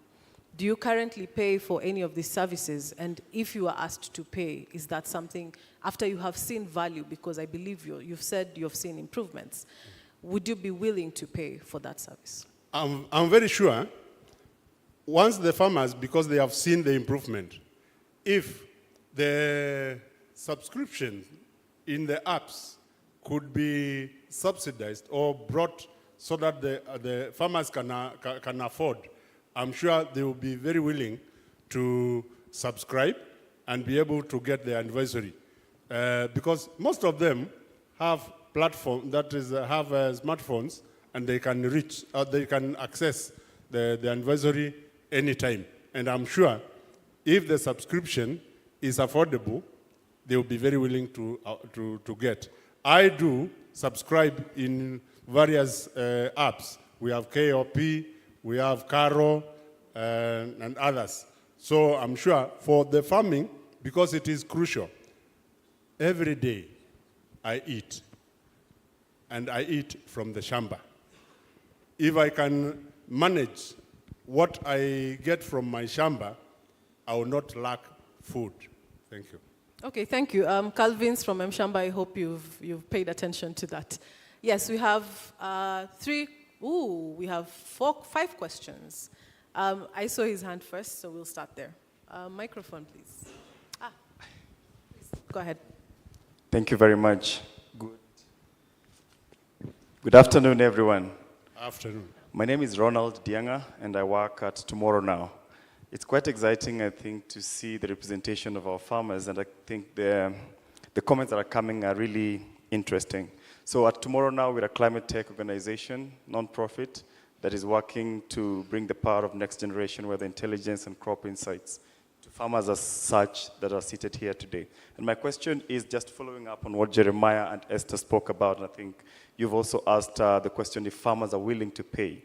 But again, let's take it back to the perceived value that these farmers are looking at. So I just wanted to follow up with Esther and Jeremiah. In what format would you like to access this weather information? And then number two, how would you like to access this weather information? I think these two critical pieces are very important to help us to drive that value, because ultimately for us, in as much as the quality is important, the usability, the accessibility are also very key pillars that can be able to help us to better serve you. So how, in what format do you want to access this weather information? And also, the other bit is on how would you like to access this information? I think that would be very important so that we can... They kind of feel similar. So Yeah. in what format and how? Yes. In what media? How in terms of access? I think you mentioned about smartphones. Yes. You mentioned about SMS, and which would be the most appropriate way? Okay, Jeremiah, if you were to receive weather information, how would you want to receive it? Either in SMS, in WhatsApp, or on a phone, or in person, or on the TV, any media? I think a combination of the methods would be suitable, because there are some people who don't have smartphones, so SMS would also be suitable, although the person who is using that phone also need to know the app so that they can download the app, so then they can access. But normally, with the smartphone, it is easier through the WhatsApp, because when you share, and you share to a group, it reaches so many instantly. But the SMS, it will require contact, and it's cumbersome. I don't know. I'm not an IT expert, but those who are IT experts know how they can maneuver that is the dispatch. That is how they can dispatch the information to those they want the information to reach. Okay. So how is either WhatsApp would be suitable, because even if somebody doesn't have, there will be somebody who can share the information. Okay, thank you. The Thank other you, question Jeremiah. was... I thought they were very similar. So in what format, which is what he's responded to, and how? So how in terms of what? Give me an example. Okay.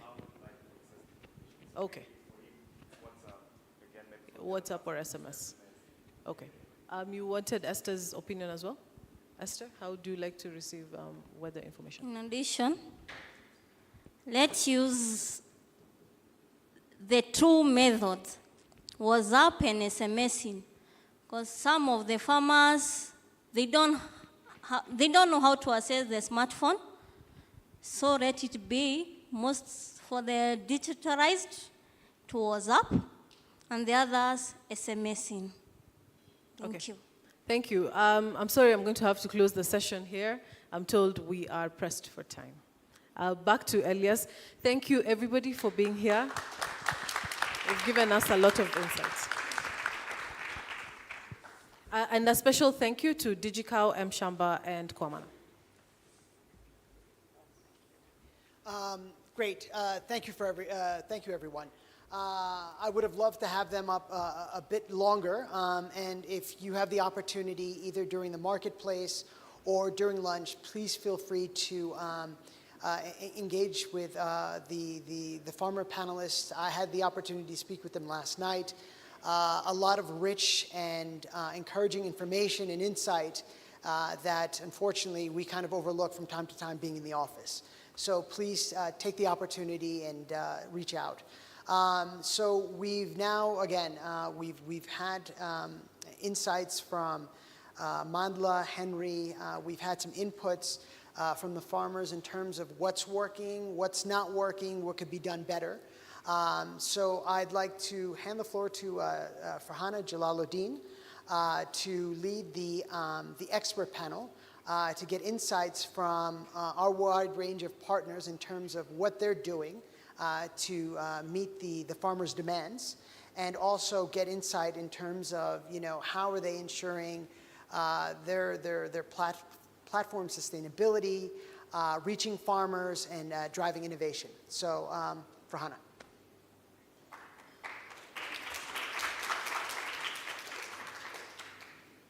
Can you make the step? Thank you, Ilyas and Irene, and all the farmers that spoke. That was a very good panel discussion.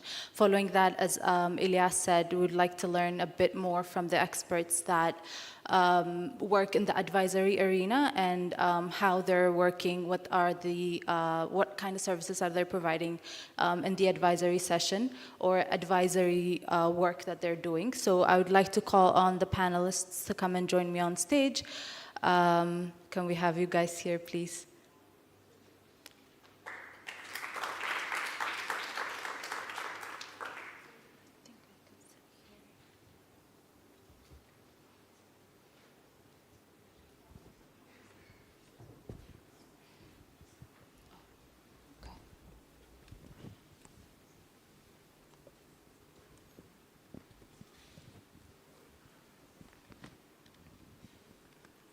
Yeah, okay. And I just realized that I have not introduced myself, I guess. So my name is Farhana Jalaluddin. I'm working with Mercy Corps AgriFin based in Ethiopia.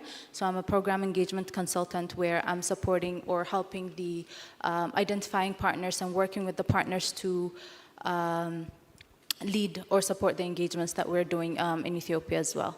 So having said that, I'm going to ask you guys to introduce yourselves, speak a bit about what organization you're from, and the work that you're doing. Can we start with you, please? Thank you very much, Farhana. My name is Simon Wakuranderita. I'm an associate professor of development economics. Nigeria specializes on agricultural economics in Strathmore University. I'm also the director of Agri-Food Innovation Center in Strathmore. The work that I'm coming to represent today is on pastoralism, which was a nice idea of not only focus on farmers, but also try to look also on the pastoralists and how they can be supported in terms of access to markets and increasing their productivity. So we have a program on Africa pastoral market development, which can talk much later. Thank you. Hi, everyone. My name is Kristen Peterson, and I'm the Sprout Platform Lead. And for those of you who aren't up to date with Sprout, Sprout believes that every farmer should have in the palm of their hands the kind of services and information, personalized services and information that they need to make decisions that end up with better outcomes for their farm. And so we're building an ecosystem of content and service organizations as well as farmer-facing organizations, and our platform hosts open content and customized services to deliver that information via farmer-facing organizations to farmers and engage them to build up their capabilities. Thank you. Good afternoon, I think. I'm Tamasken. I'm leading the Digital Agriculture Program in Ethiopian Agricultural Transformation Institute. We are working, our department is working in identifying, introducing digital solutions for supporting the agriculture sector, specifically the advisory service, but generally we are trying just to introduce different digital solutions. Thank you. Good afternoon, everyone. My name is Kelechi Jonabuku. I am the Communications and Project Lead for Koamana. Koamana is a SaaS company whose value proposition is strengthening market linkages, and we do that using data-driven solutions. Thank you. My name is Abraham Andreas. I'm from Ethiopia. I'm from an ag-tech company called Lersha. It's promoting a one-stop digital solution to smallholder farmers in Ethiopia by providing a bundled service of input mechanization, agroclimate advisory, and access to finance. We're very happy to be here. Okay. My name is Penina Wanja. I'm the founder. Sorry, my name is Penina Wanja. I'm the founder of DigiCow, and in DigiCow we provide advisory services to the farmers while digitizing their records and providing them with real-time reports. We're also digitizing the work of the vets, and this is enabling us to get a lot of data that is supporting how livestock sector is done in Kenya. Good afternoon. My name is Calvin Sokelo, founder of M-Shamba. We offer ready market for farmers, but also support digital extension services. Thank you guys very much. I'd like to pose the first question to you, Tamaskan, where we've heard from the different farmers and other panelists as well that there are different challenges that come with providing digital agriculture advisory service to smallholder farmers. And overcoming these kind of challenges requires a holistic approach where you need to bundle services, engage with various stakeholders, and so on and so forth. So as a public sector entity where you're working on, how have you tried to address these challenges and made sure that the service you're providing is both innovative and sustainable, considering the challenge that you're facing and the geography that you're working on? Thank you, Farhana. I think the challenge you have mentioned are very valid. And from our side and from my perspective, in order to introduce a digital solutions and in order to actually make it beneficial for smallholder farmers, first we have to understand the context. As you indicated, we have to understand the context of that specific areas. For example, the level of connectivity, the level of infrastructure, the level of digital literacy, even the culture and all other things. This will help us to design feasible solutions and relevant content and also very relevant content which can help them to address their specific challenge. So understanding their context is the first thing, and the next thing is based on that context, we need to introduce a feasible solutions. For example, if we take our example, we were able to introduce a hotline back 8-10 years ago with a feature phone, and it picked up a lot. Currently we have about 7 million users who are accessed about 65 million calls in wide varieties of crops and other livestock and other contents. So understanding the code is the first thing. And the second thing is we need to leverage the existing structure, the existing resource, specifically the government resource, which means in our context, we have a huge public extension service, but we build on what we have. We have about 6,000 extension workers.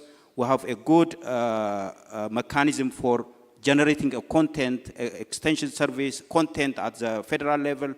And these 60,000 extension workers are responsible to just bring the content to farmers. So we leverage that, and we added one platform for supporting the existing extension service. And the other thing is government should also give intentional support for these services to make it very reachable.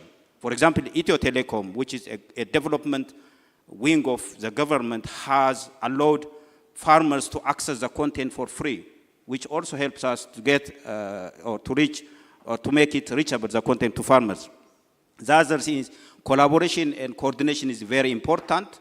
We have been working with different development partners. Elias is here. He has been leading this. He just started from scratch and from bottom up, and we were able to collaborate with different partners, development partners, like Mercy Corps Ethiopia, Mercy Corps AgriFin, Digital Green, Precision Development, private sectors, system developers, and all others. So this is the other thing, collaboration and capacity, the local capacity, the local staff, the local expertise is also very important. We need to transfer the knowledge to our local community in order to make it very sustainable. And when we build a linkage and coordination, we need to have a strategies, a roadmap, as probably you heard yesterday, and this morning from Henry, we introduced a digital agriculture extension and advisory service roadmap, which have about 30 interventions. And in the process of developing this intervention, we engage different development partners, private sectors like Lersha and Hello Tractor and others. So, I mean, the collaboration and linkage, coordination, building the local context, building and or strengthening the private sectors is very important. Thank you very much, Tamaskan. Understanding the context of the farmers and building feasible solutions for them, leveraging the existing infrastructure that's already in place, and also collaboration and capacity building is something that you've mentioned, which is a very important one.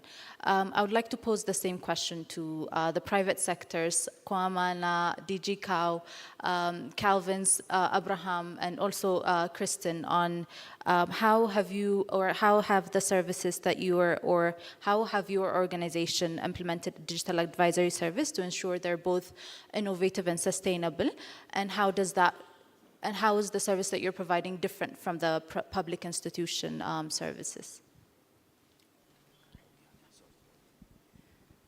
Good afternoon once again. Like I said, I'm Kelechi from Kwamana. So at Kwamana, what we try to do first and foremost is integrate with the communities. We try to make sure that we become part and parcel of the community. That way they know that we're in for the long haul. So we try to support them in any way that we can, giving them digital advisory services, connecting them to markets. In some situations, we also connect them to vendors that can give them discounted inputs, improved seeds. So essentially, what we try to do is we become part of parcel of them, so that whatever innovation, whatever digital technology that we supply to them is in for the long haul. So our advisory is shared using SMS, USSD. We also try to have town halls, trainings in these communities, so that we're able to speak to them, get actionable feedback from them, to be able to improve the information that we give to them, to make sure that what they benefit from us, they understand that it can be accessed on different levels. So we engage with the community leaders. We have extension agents in these communities that also have access to this information. These people are walked through this information so that when people in the communities reach out to them to be able to ask them questions about it, they're also able to provide the information to them. So we've seen that this method has yielded sustainability and also helped in improving the incomes of these communities so far. Also, sorry to shamelessly plug in, some of our farmers are going to be here in Safari Park on Thursday. So please feel free, come in, talk to them, and actually see the work that we've done, and also see how you can partner with these communities to be able to implement your solutions as well. Thank you, Farhana.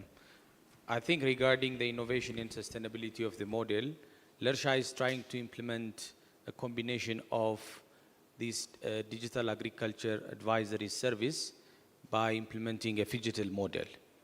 Phygital to mean, we always try to be very careful when you talk about digital technology, because after all, the customers are these smallholder farmers in a rural area, very challenged by connectivity, phone ownership, and also literacy level. So the generation of a content itself is an issue. And as Lersha, we partner with different institutions, public and implementation alliances.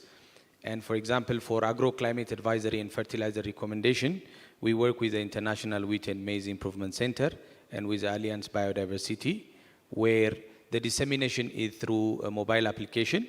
And again, the mobile application is designed for our Lersha agent. These are a digitally enabled use from rural area, and these are the son and daughter of farmers from the rural community.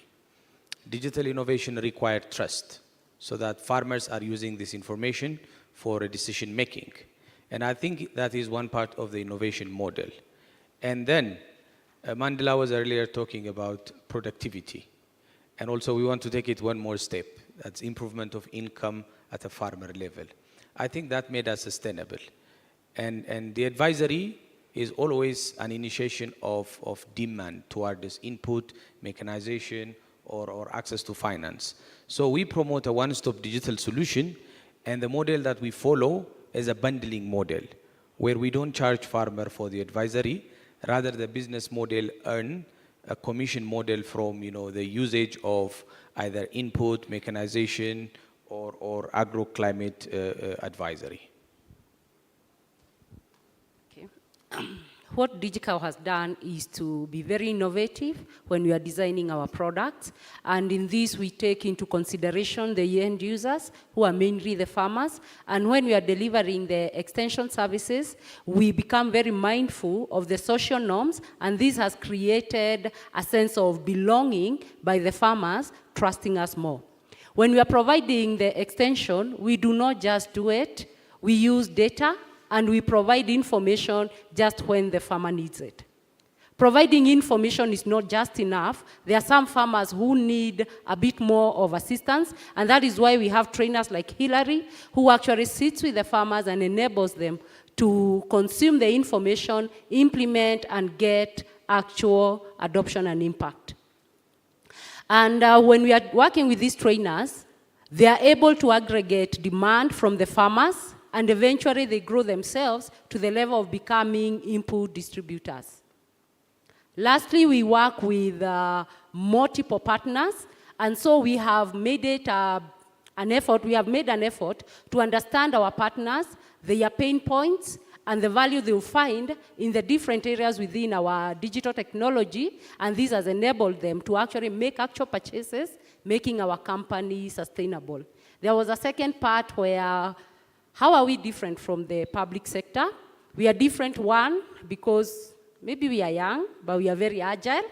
Second is we use a lot of data, and because we are leveraging on digital platform, we are able to reach so many people within a short time, get real-time report, and we make informed decisions. Thank you.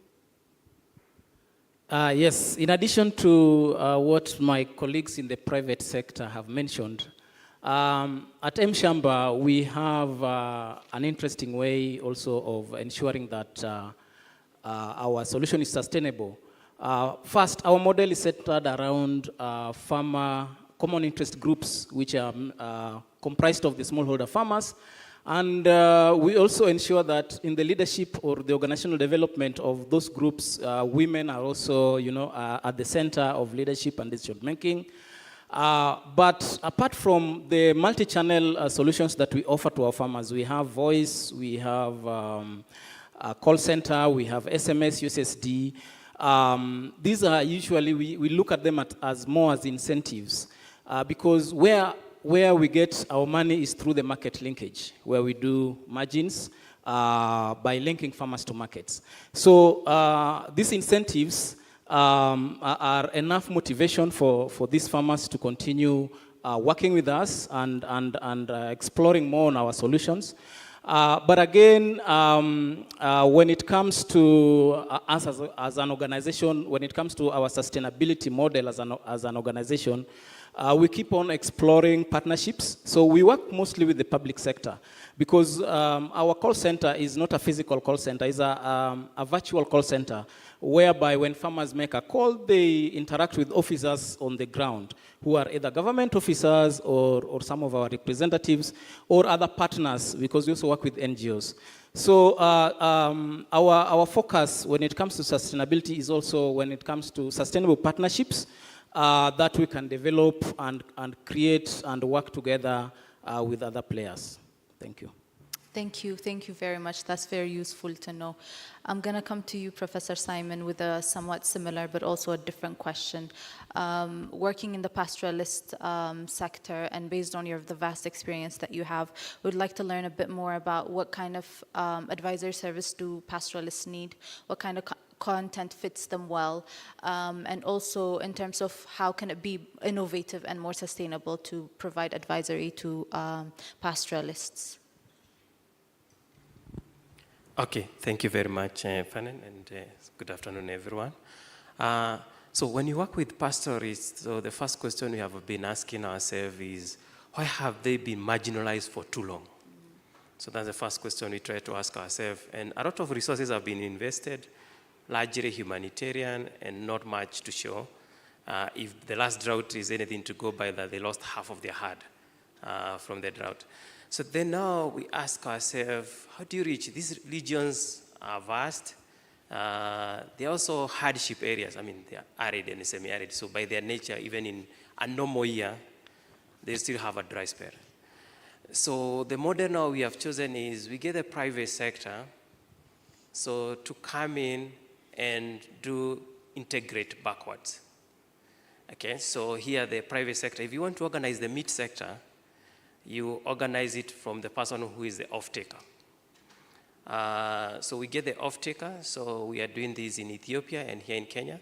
So the off-taker accept, first of all, that they have a constraint, and their main constraint is that most of the off-takers are operating below 30% of their capacity. So it's only the pastoralists who can help them get the quality they need and the quantity they need and the consistency of the supply. So for them to integrate backwards, they need to work out on the feed sector. Feed security is a big issue in the pastoral regions. So, and if the private sector doesn't come in, and how does the private sector come into play? One, we do have forage producers, but they don't have market for their forage. We have the livestock producers, but they don't know where to get their forage. So we get now the private sector come and do the coordination by coming up with a correction sector. So the correction sector is where he receives his livestock, but also he sells to the pastoralist the feed that he has. Because it's not free lunch for the pastoralist, it's a business. So he sells to them, and then once they buy, they're able to fatten. And then he needs to do a lot of training, using, of course, Palavet for the animal health services, but more importantly, training them livestock as a business. So the way you take livestock as a business, they stop selling to us animals that are 4 years, 8 years old. They gain weight during the rainy season, they lose weight during the dry spell, so that's the trend all the time. Then when the animal gets to the market, it's so hard. Nobody wants that kind of a meat. So they learn that the market wants animal of less than 1 year. And when they manage to train them that you can shorten that by getting the feed light, you don't have to wait for rain-fed production of forage, then we're even able to have more climate-smart livestock production. And with that kind of training, so the tricky one on, especially relying on digital services, is on traceability. Most of our meat is exported to the GCC countries, but there are some countries that our exporters would like to access, like China, but they can't because of lack of traceability for our meat, and it's very important. Well, of course, if the Chinese come to Nairobi, they still eat our meat, but it can't go to their country because of lack of traceability. And that's where we want really the digital services. The challenge we are having is that the current solutions are too expensive.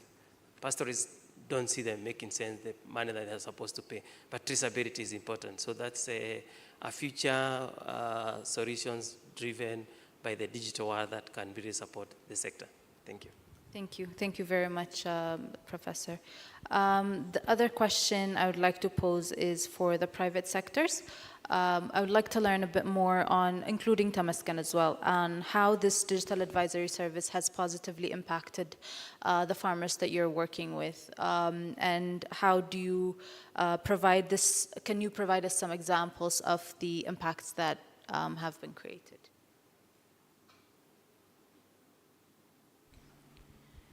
Okay, so before I start, how familiar are we with Nigeria? No? Does anyone know Kano, Nigeria? Okay, great.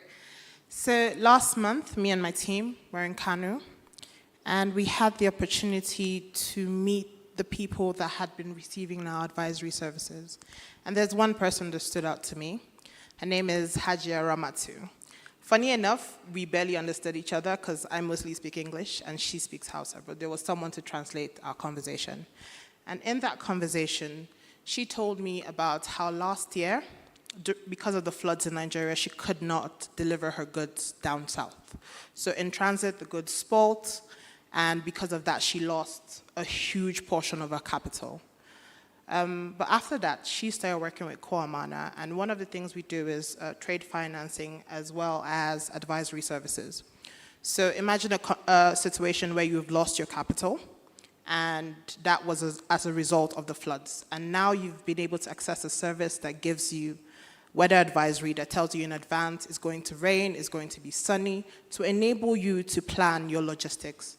And in that conversation, she told me that in the last year of her being a part of a Mana market, she's been able to improve her income by 60%, which for me is amazing because most of the time I don't get to interact with these people directly because I'm more of an office person. So these stories always make me feel better about my job. So this person is just one out of 40,000 users that have subscribed for very specific advisory services, so crop, weather, also advisory around inputs as well. And the beautiful thing about people like this is once they actually see the impact of what you're offering, they become your advocates. So right now, we're testing out a model in Kanu to do lease to hire for solar irrigation pumps. And this lady has essentially brought her entire community because she has seen the benefit. So hopefully next year by this time, I would have so much more stories for you because the impact that we have been able to make on the lives of these people by using the advisory services, by using the other products that we provide to these people is immense, and it's wonderful to see. Okay. Yeah, from our side, as I indicated before, we have a hotline which have about 6.5 million unique users who have been accessing the system daily, 7/24. So we have been doing different assessments with different international development partners and others. And what we have been hearing from the farmers is farmers are tending to rely more on our advisory service than even the extension workers, because sometimes, to some extent, they may not have extension workers in their area. Because of that, this is a good opportunity for them to access the advisory service.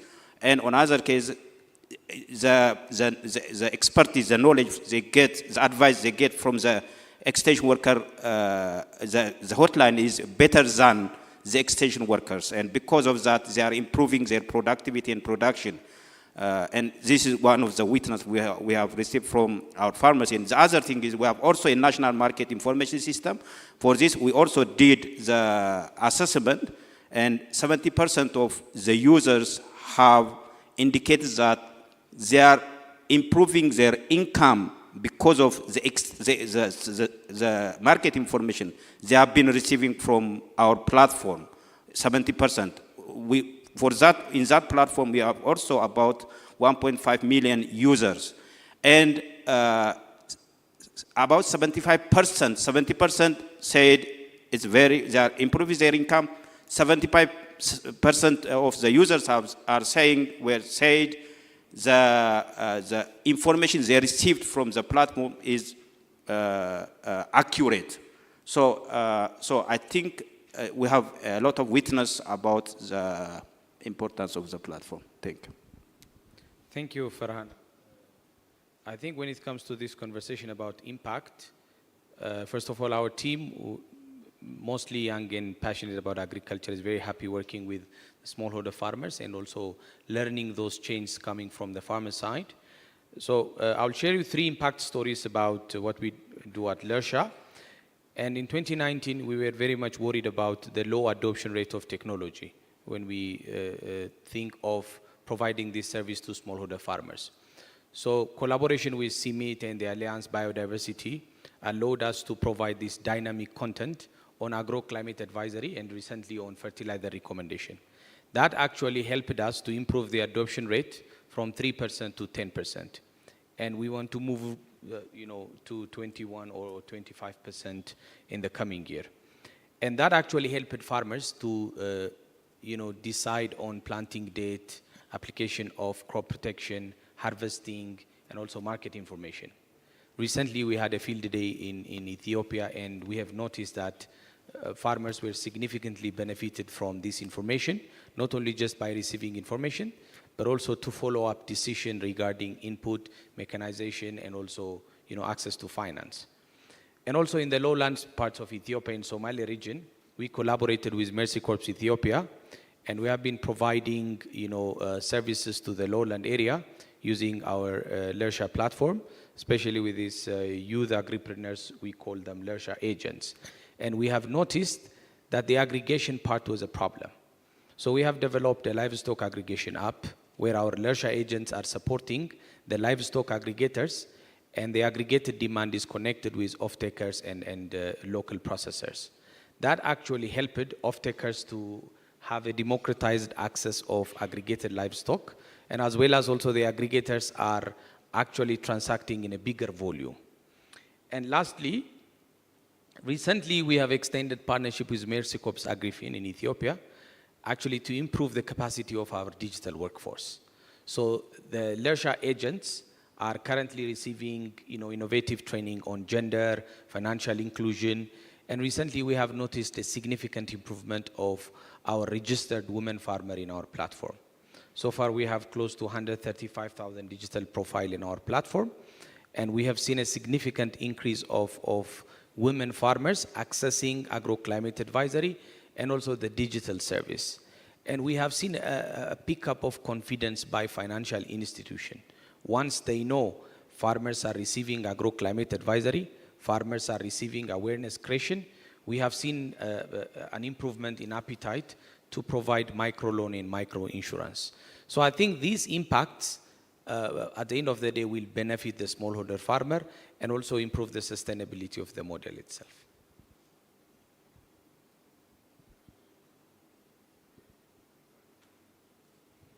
Panina or Calvin, so if you want to share any impact that you've seen from your farmers. Yeah, sure. We have seen a lot of impact down to our farmers, and from our internal surveys, we could clearly see that farmers are actually improving their livelihoods.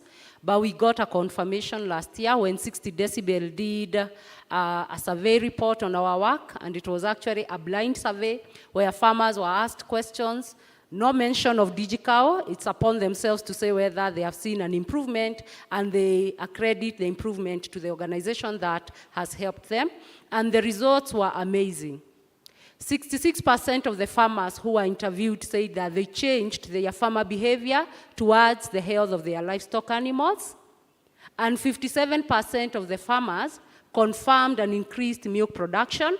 And almost all the farmers with an increased milk production could actually confirm an increased revenue. So I think with that report, we got a confirmation that we are doing great work, but every single day we get these stories. Farmers are naming their new calves DigiCow, their new kids DigiCow Otieno, because they are seeing a lot of impact. And we are so happy and so grateful. Amazing. Okay, so for Mshamba, the level of impact, we've seen quite some significant impact, especially when there is a change in the crop that the farmer is doing.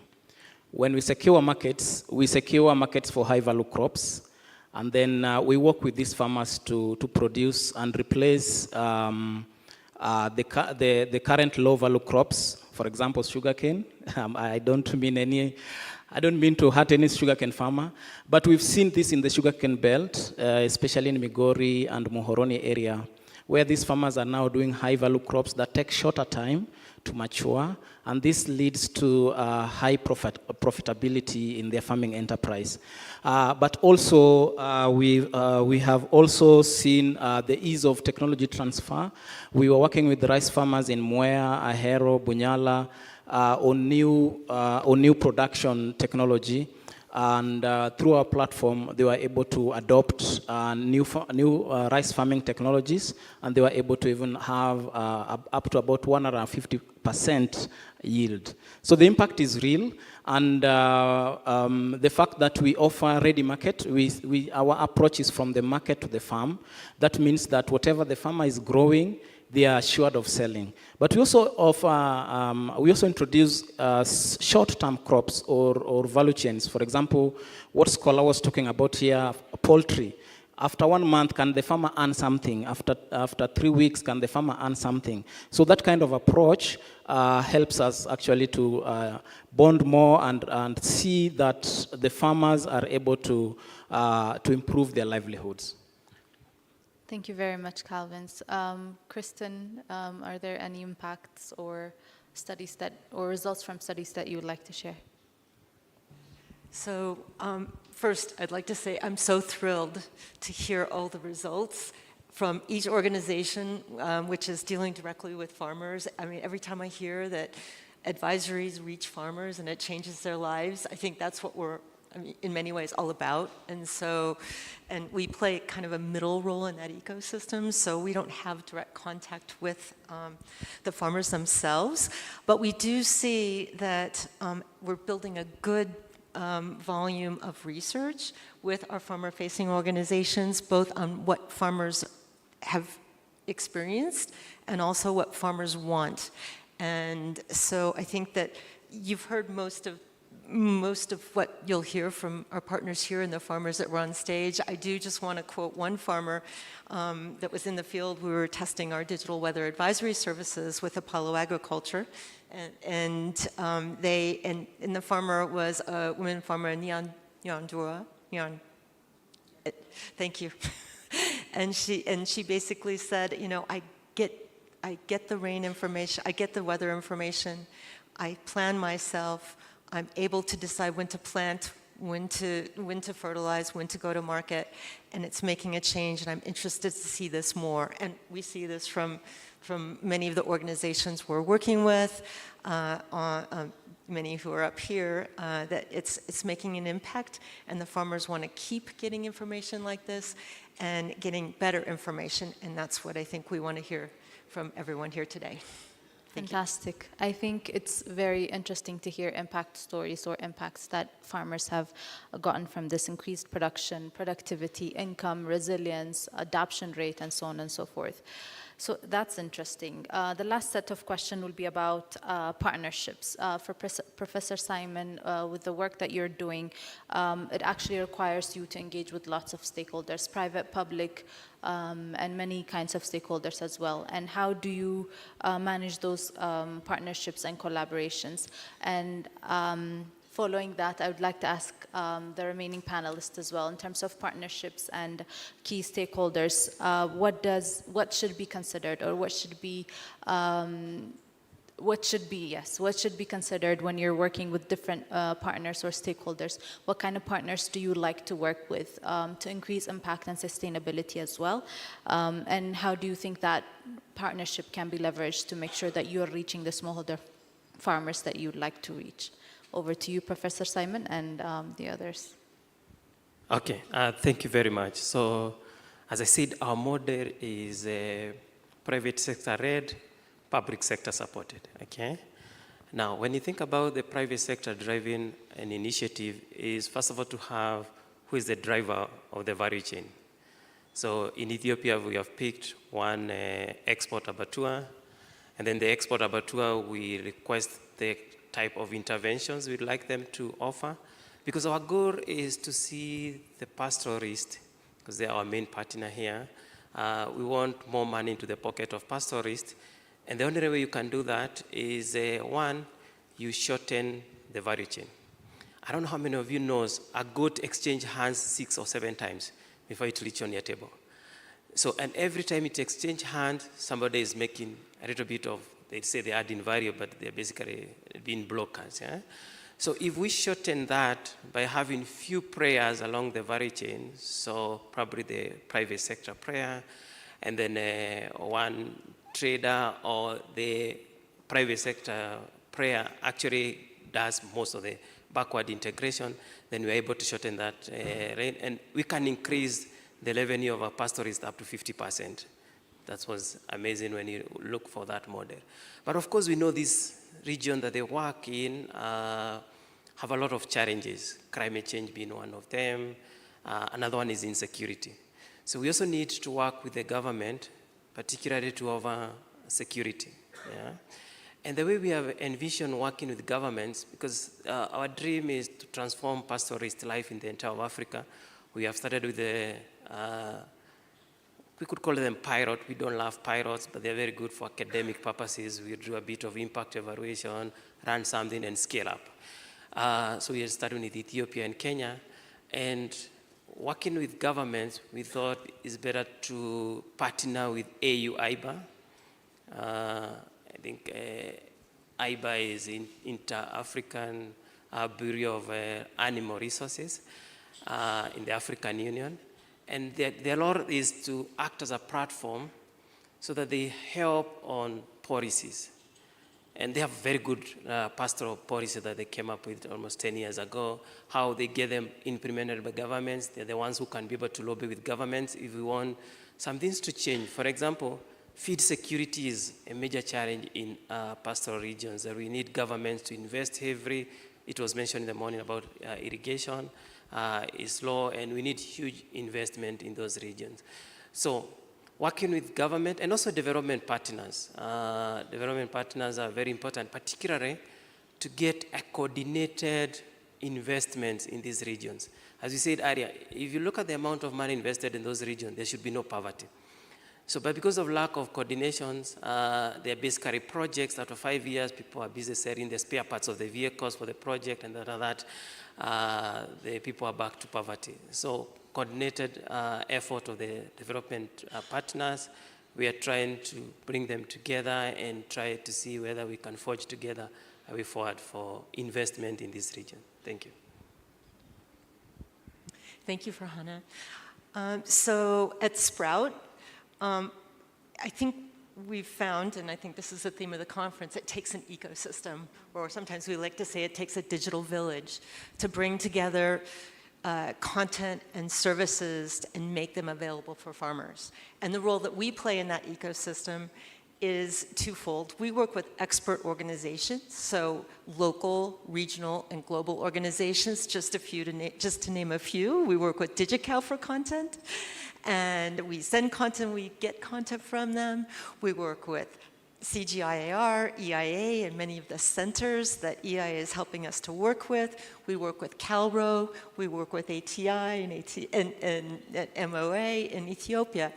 And we work with them to unleash their content and to get it and transform it so it's made available in farmer-friendly and digital-ready formats. And it's all hosted on the Sprout platform. Any one of you can go there, any of you can search it, and any of you can download and use it because it's all Creative Commons.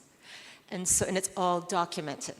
And we believe that there's a huge power with the existing and amazing innovations and technologies that are already out there. We're saying there are too many pilots.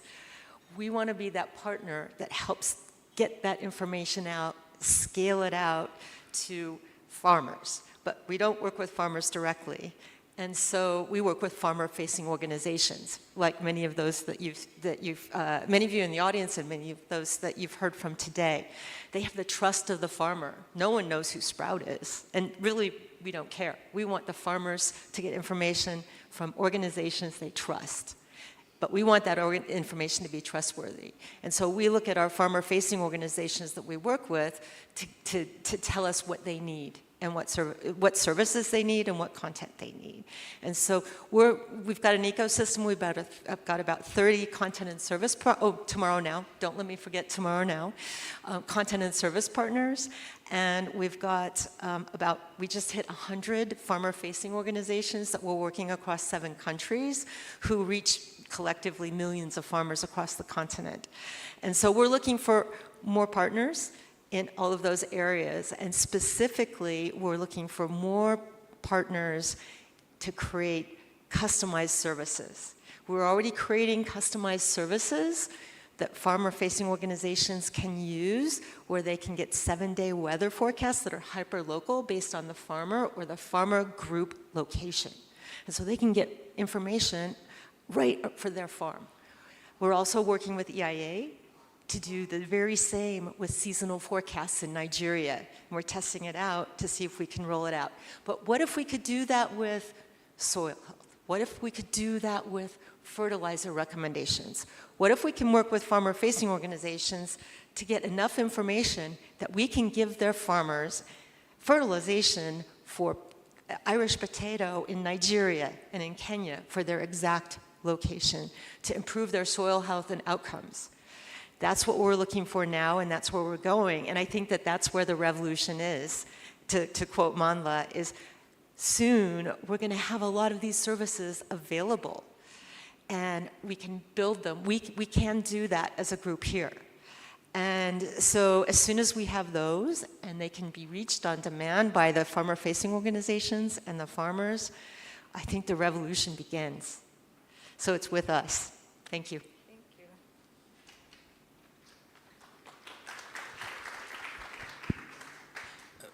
Okay. From our side, in our situation, the government engagement is heavy. I mean, the public sector engagement is heavy, but we have seen a lot of collaboration among different actors, from development partners, from the private sector, from the government itself.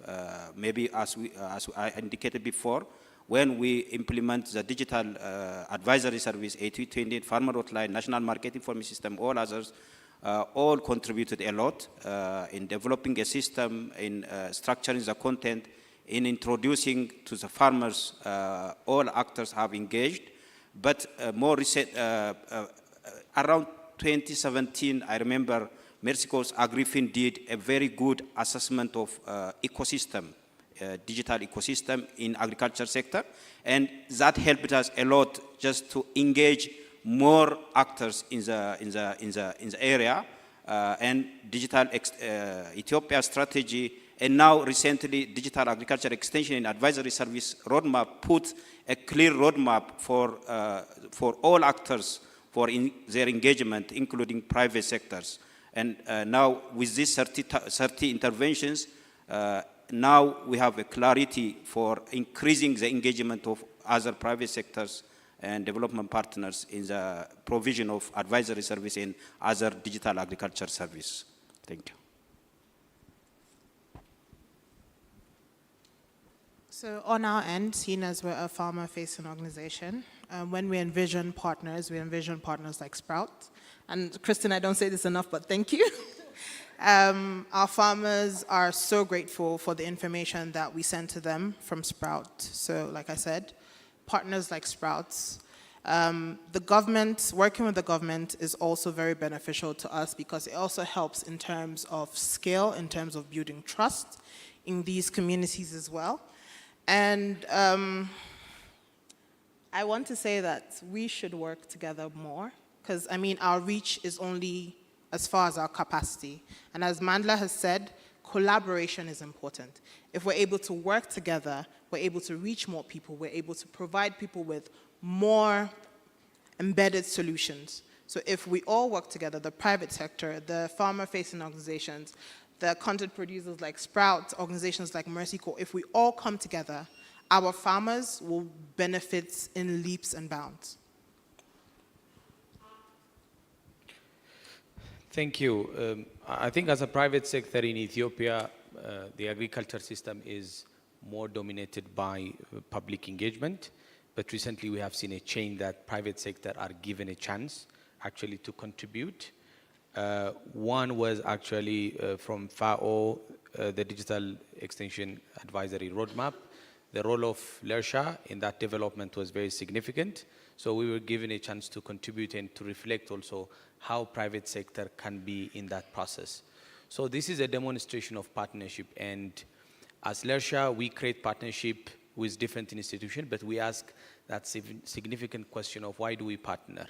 Do we partner to stay in the market, to grow, to scale, or to legalize our innovation? Because as a private sector, we don't need to invest equally in all partnership. The purpose of the partnership should be very clear. For example, with public sector, we have reached that big milestone with ATI to register close to over 1 million farmer in 3 years' time. This registration of a farmer is beyond creating a digital profile. Because in the last 4 years, we actually have invested a lot to create a digital profile of 135,000 farmers. Other private sector coming to this sector, they shouldn't invest the same. They shouldn't access this data so that they have to focus on the innovation. But the partnership is not only about registering farmer, but also to provide other services as well. Last year, we have attended AgriFin, and I remember we started this conversation with Telebr in Ethiopia. So we also partner with commercial partners. So since then, we have completed this integration with Telebr, where we register a farmer now in Ethiopia. We also open a mobile wallet account and a digital wallet also for Telebr. This will open a new window for financial inclusion. And this was possible only through partnership. And lastly, also, with AgriFin, this partnership to have, a lens on gender and financial inclusion is also very important. So this learning that implementation alliances like AgriFin gather across the world definitely will help the private sector to deliver a valuable service to smallholder farmer. And I think partnership has a very irreplaceable role for private sector in providing value. I think a lot has been said about partnership, and I do not wish to add more, but from experience, partnership is very critical. If you look at the case of DigiCow, we are expert in innovation of commercial mobile technologies, but we also invite the other partners who are working with the farmers.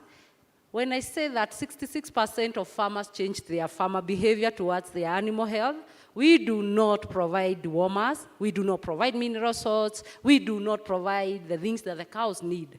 But we work with partners who have the expertise to do research and provide the best for these farmers. We also work with the government, and the government enables us to have a lot of trust with our farmers. We are also able to influence some policies that are actually creating some bottlenecks when we are working with the farmers. And we work a lot with development partners who are actually critical when it comes to changing farmer perception. They have the support and the funds to enable us to do this. We work a lot with people who have information, like Sprout. We also have the manufacturers. They have a lot of information regarding their products. They are the best placed person to describe their product and to tell the farmer how to use this product for the best results.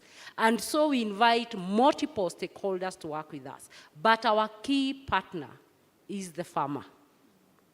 We normally say, before anything, there was the farmer and DigiCow. Okay, thank you. Yeah, so in the same breath, we also work with several partners. We have about 24 counties that we work with as in a public partnership, public-private partnership arrangement through the 1 Million Farmer Platform powered by the World Bank. Our partnership with Mexico AgriFin enabled us to reach over 22,000 farmers in 1 year. Our partnership with Sprout helps us to access content for dissemination to the farmers, either through voice or through SMS. And also, we also work with our other private players through bundling of services. We can't offer everything to the farmer. But the needs of the farmer is quite diverse. They need finance, they need input, they need renewable energy solutions. And so through the partnership that we've established with some of these service providers have helped us actually do this. So for us, as M-Shamba, we only provide the platform. That is our main, that is what we offer on the table. The other partners offer value to this platform through the various services that they provide. Thank you. Thank you very much. That was a very valuable and a very interesting thing to hear in terms of partnerships as well. And I've been told that we're at time now. So if there are any questions for the panelists, please feel free to catch them during lunch break or marketplace, or they'll be around hopefully for these 2 days to for you guys to communicate, ask questions, and learn more if you want. I would like to thank all the panelists for giving us their valuable insights and answering all the questions. Thank you very much. And I would like to hand over to Ilyas.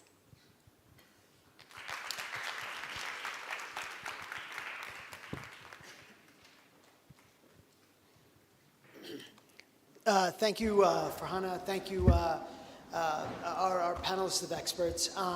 We are way over time.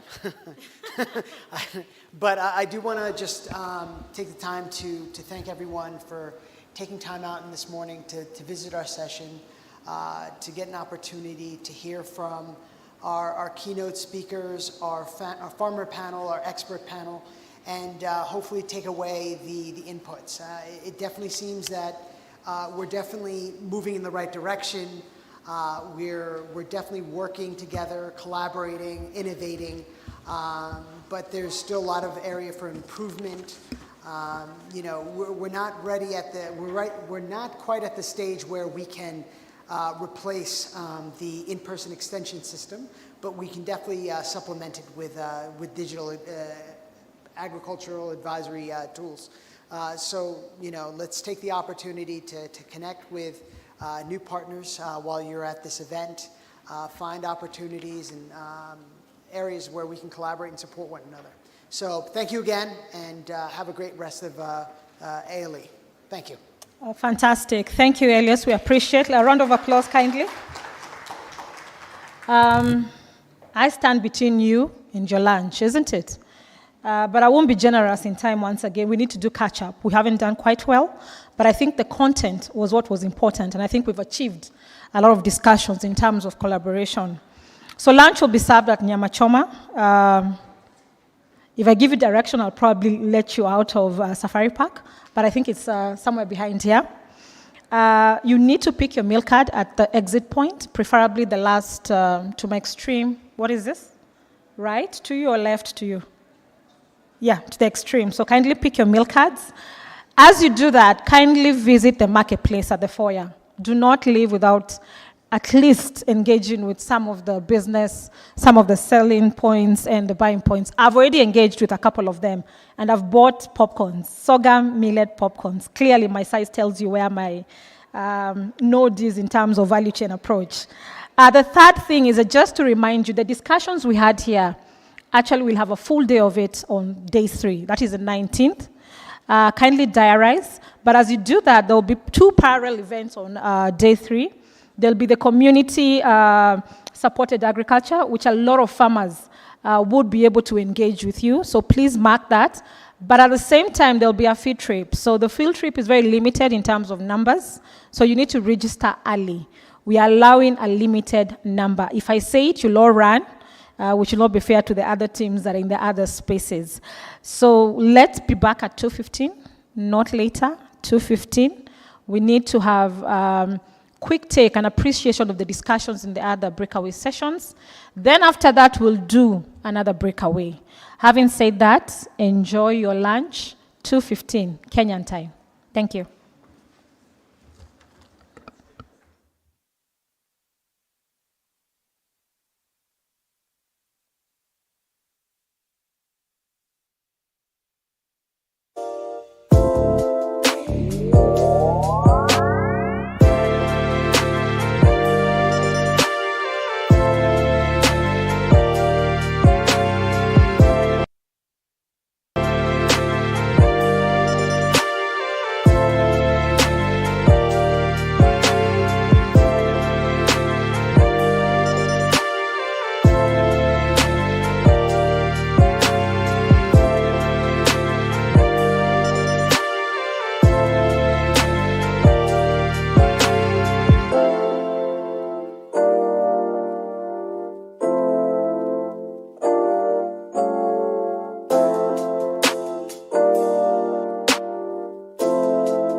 Which makes them very corrupted. Spring, launching them, the program river killer. Because of revolution, the corruption, they were not even half to find things for other people properties, which makes them very corrupted. They were not even half to find things for other people properties, which makes them very corrupted. Spring, launching them, the program river killer. Because of revolution, the corruption, then they started the eyes, so then we look for recursion, and they left. The fact that they keep our regulars. They were not even half to find things for other people properties, which makes them very corrupted. Spring, launching them, the program river killer. Because of revolution, the corruption.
Imagine, if you will, sitting down to your morning coffee, turning on your home computer to read the day's newspaper. Well, it's not as far-fetched as it may seem. In fact, both local San Francisco papers are investing a lot of money to try and get a service just like that started. Science editor Steve Newman reports on one person already using the brand new system.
turning on your home computer to read the day's newspaper. Well, it's not as far-fetched as it may seem.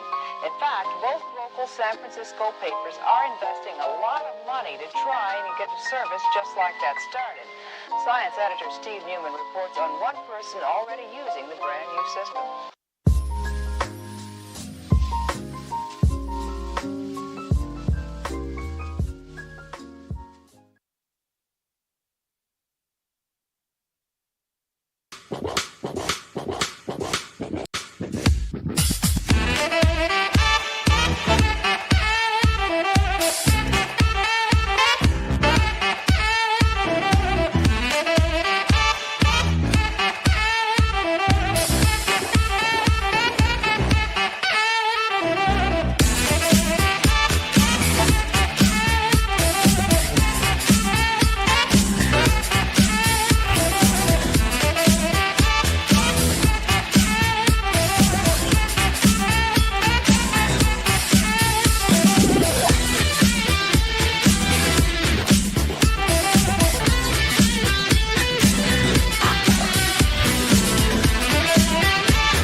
Great, good afternoon. Would like to start, so look for your neighbor. 2 minutes. We'll be very quick in the afternoon in terms of the planning and also guiding how we'll be able to do the sessions. So kindly reach out, flash, call, text, send a tweet, so that we have people back. We need to move to the next session.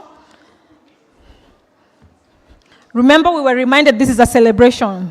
So part of it is we need to explore Thika Road. Thika Road is a road adjacent to this hotel. For those who are used to highways, this is one of it. So we need to live and see what Thika Road has to offer, isn't it? Absolutely, yes. Those in contrary to what I'm saying, then we don't need to start.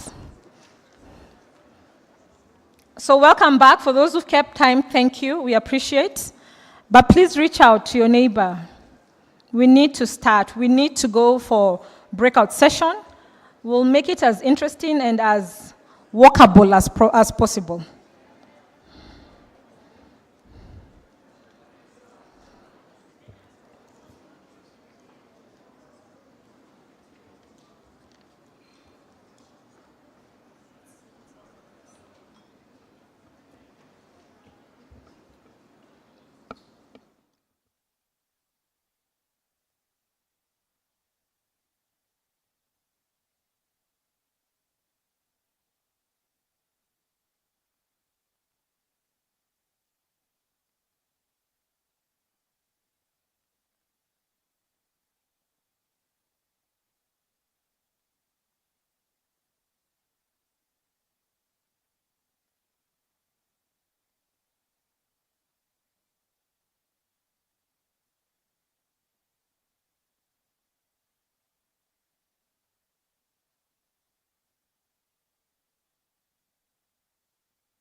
We need to go back. Please come in.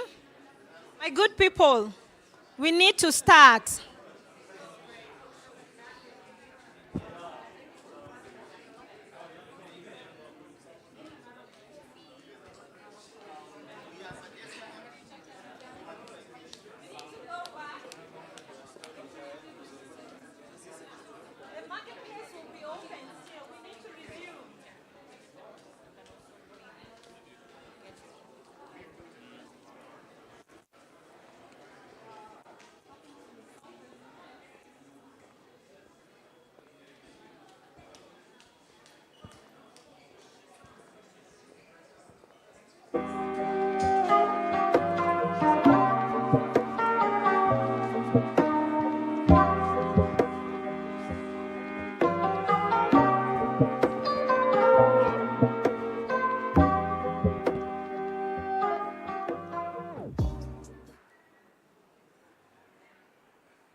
Good afternoon, everyone. This is tricky. This is a tricky time, Hannah. I really am for you. I'm really for you at this time. Welcome back. Thank you for coming. Thank you for joining us. Were you refreshed? Were you refreshed? Wow. You know, dating is already a hard game. Me asking you to look at me twice is even harder.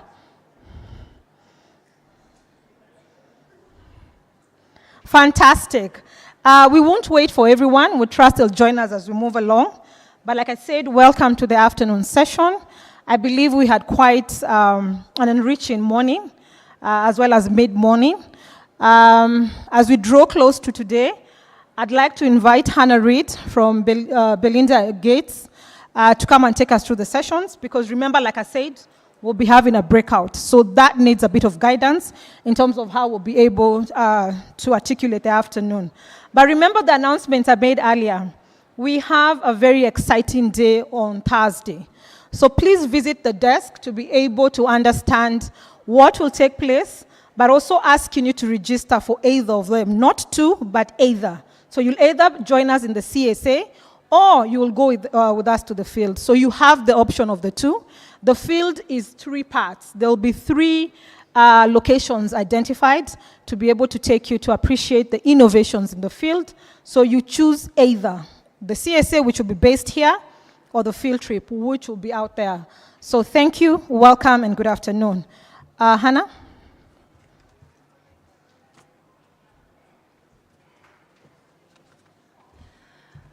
All right, thank you, and good afternoon.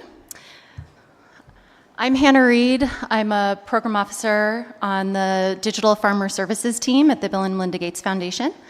And my primary area of focus is evidence and learning. So I'm pretty excited about this afternoon, and I hope more people make their way back in to talk about this topic that's very close to my heart around data and evidence. And I know some people hear the term data and evidence and they think, oh, that's just for my MLE team, or that's for the data analysts. But as we've heard from earlier today, data really has power. Evidence has power. It allows us to make really informed decisions.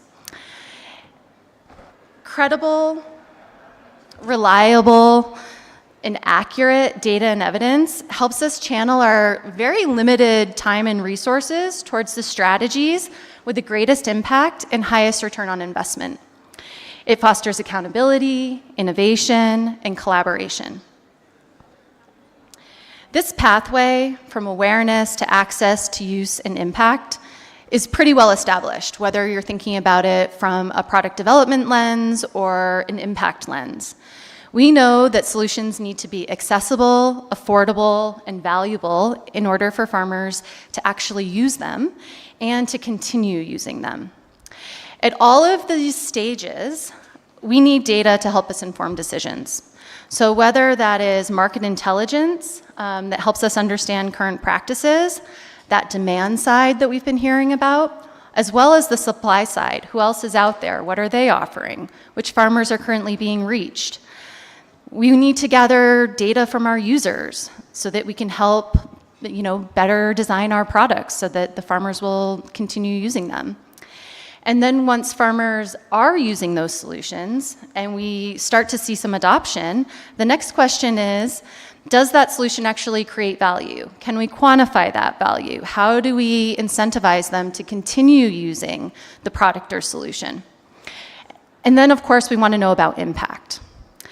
And I know everybody knows this, but often we talk about impact in terms of social, economic, and environmental outcomes. And in ag, that often means productivity, profitability, but also gender equality, women's economic empowerment, food security, nutrition, resilience, and environmental outcomes like greenhouse gas emissions. And I would say that while we've seen an explosion in growth in this digital ag space over the last 5 years, we still have a pretty nascent understanding of the role that these solutions actually play in inclusive agricultural transformation and how these solutions benefit farmers. What are those actual mechanisms of change for different solutions? What is the optimal cost curve? What impact do they generate? There was a study in 2020 that looked at the state of the evidence for digital agriculture. And in that study, they identified 315 studies that met their inclusion criteria. And that was looking back over a 20-year period. A scan of the literature earlier this year, just a quick scan with the similar inclusion criteria, found an additional 130 studies that were published since 2020. So that's just in the last 4 years.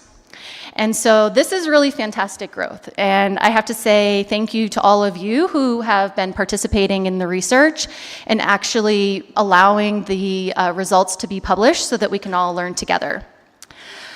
Of those 130, about a third were experimental or quasi-experimental, so meaning they allow us to actually get into that causal chain to understand that mechanism. And of the 130, you can see on here, very few are still looking at inclusivity, risk, resilience, and climate, and cost-benefit, or even adoption of the digital solution. We looked at adoption of the solution itself as well as adoption of the practices that maybe the solution was recommending. So while we have seen this explosion of growth, we actually still have a pretty thin evidence base. And we know that there are a lot of different solutions out there, which makes it really hard to generalize findings because there's different delivery models, different types of solutions, and we're seeing a very high level of heterogeneity in the results. So for example, I'm just going to highlight two. There was an RCT, so a randomized control trial in Nigeria, that wanted to understand the yield and income effects of delivering personalized advice on fertilizer to rice farmers. That study found that the households that were given this personalized advice compared to blanket advice, they increased their yield by 7% and their profits by 10%. And that was increasing yields without increasing the total quantity of fertilizer that they used. And that advice was being delivered by an agent who was digitized with the Rice Advice app. On the other hand, a recent study on video-mediated extension in Ethiopia found that the videos themselves helped to increase the uptake of the recommended technologies and practices around seeding rates and row spacing, but there was no impact on yields. That adoption of the technologies through the digital solution didn't actually impact yields. So that's what I mean. We're seeing, if you dig into all of these, there's just a lot of variation in the results. And the last point here is we all know that adoption and use of these solutions is a precursor to impact. But adoption doesn't always equal impact. And in Africa, we're seeing that the adoption rates of digital ag solutions remains very low.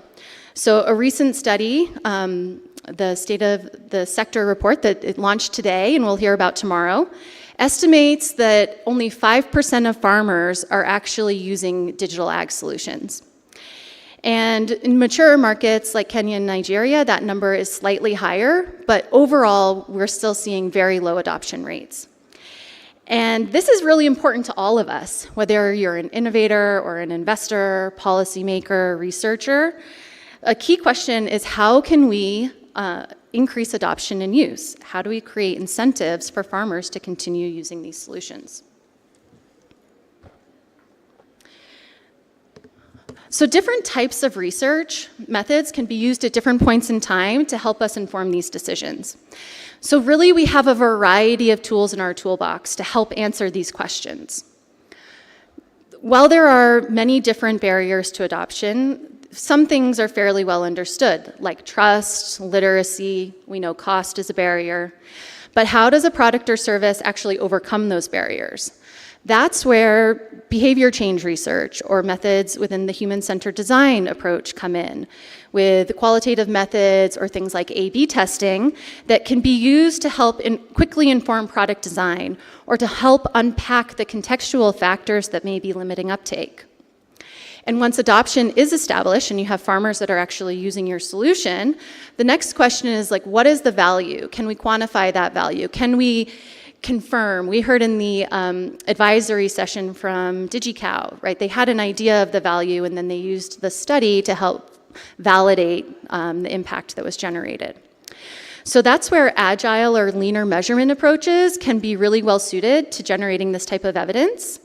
These methods are generally more rapid, lower cost than traditional impact assessments, and can generate early insights into the benefits that farmers are getting.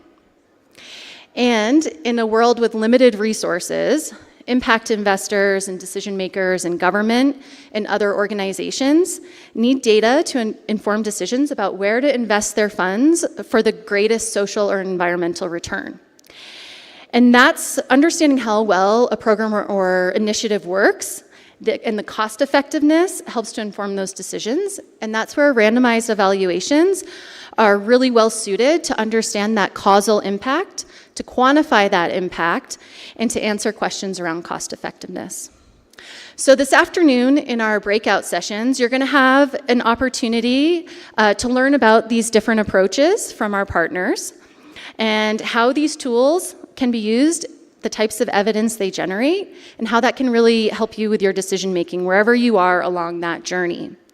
So we'll have one session that's being led by Busara, where you can learn about the human-centered design approaches, another led by 60 Decibels on leaner impact assessments, and then one led by the Center for Effective Global Action, CIGA, on impact evaluations. And our goal for everybody today is for you to come away from these sessions with a better understanding of what tools are available to you, how you can access funds and resources to engage in this type of research, and the value that it can bring to your organization. And I'm hoping that together we can continue generating this evidence to help answer those key learning questions that were posed by our leaders in the opening session earlier today. That over to you to explain how we're going to do this.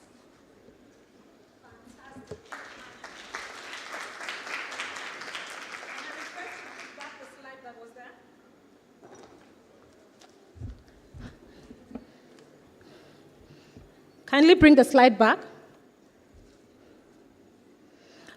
So again, like I said, it will be an interesting session. I know in the morning we sat in one space and had a discussion through and through. But for this, no, the last slide, kindly. This one, thank you. So for this one, we'll have a bit of change. So in the first one, the design for adoption will all go to, not all, for those who had registered, they'll go to Bougainville. For the second learner impact assessments, we'll have it at Pavilion. And for the last one, which is a randomized evaluation, we'll have it here. After 30 minutes, give or take 35, clearly from the early experience, after 30 minutes, we move. So for those who'd be interested to attend the learner, kindly you'll be guided on how to make the move. For those who'd be interested to do either. So the point here, at least do 2 sessions.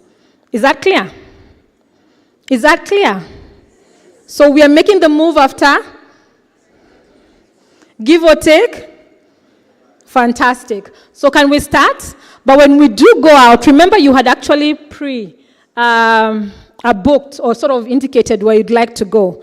You'll find parties inside there who will guide you on the switch. So make sure you attend at least 2. The same content will be repeated. So it won't be a newer version or the other. So the same presentation, the similar questions or responses will be given based on then the interactions that you will have with the presenters. So remember, attend at least 2. I can see there's a question coming my way. Fantastic. Sorry? Or the learner impact. Okay, so let me repeat it then. So number 1, design of adoption. Where does it go to? Fantastic. I need all of you to say it. Then number 3, the randomized evaluation. Where do they go to? Fantastic. Did you hear? Then the second one, the learner impact. Where does it go to? Now, you're bringing confusion to me especially. I can see different answers from all this. So, once again, design for adoption. stand up and Yeah. they can be followed. There are no leads. That's the lead for these sessions. They can stand up. So, design for adoption, where is Baraza? It'll make it easier. Baraza. Is Baraza here? Oh, Busara. So you know Busara is here? He will be. So could you kindly move out so that we have less of the confusion? So the person's going to Bougainvillea, which is under Busara, kindly leave. Then the second one is a randomized evaluation, which the third one, it's actually at Pavilion. Joanna, kindly be upstanding. Do the work. Then the last one stays here, which is the second, the learner impact. We'll be having it here. Fantastic? To myself. So kindly, let's keep time. We'll be back here roughly after 1.5 hours. So give and take. Right now, it's 10 minutes past 3. Let's reassemble at 3, do 1.5. At 4, quarter past 4. Is that fair? Yeah. Then when we come back, we'll have bulletins in regards to the discussions we had in the morning and in the afternoon. And then after that, we'll have the demand side view, which will be very short. So at quarter past 4, I'll be seeing all of you back here. We'll have champions guiding you into that process. Thank you. Good afternoon.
For the people remaining in the room, could you gather to the central?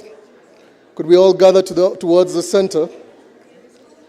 For the ones remaining in the room, could we gather to the center?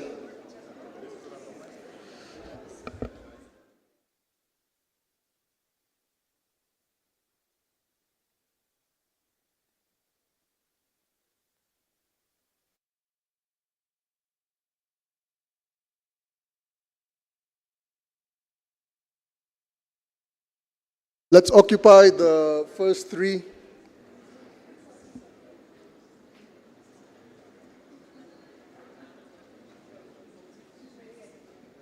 All right. 60 decibels. It's over to you.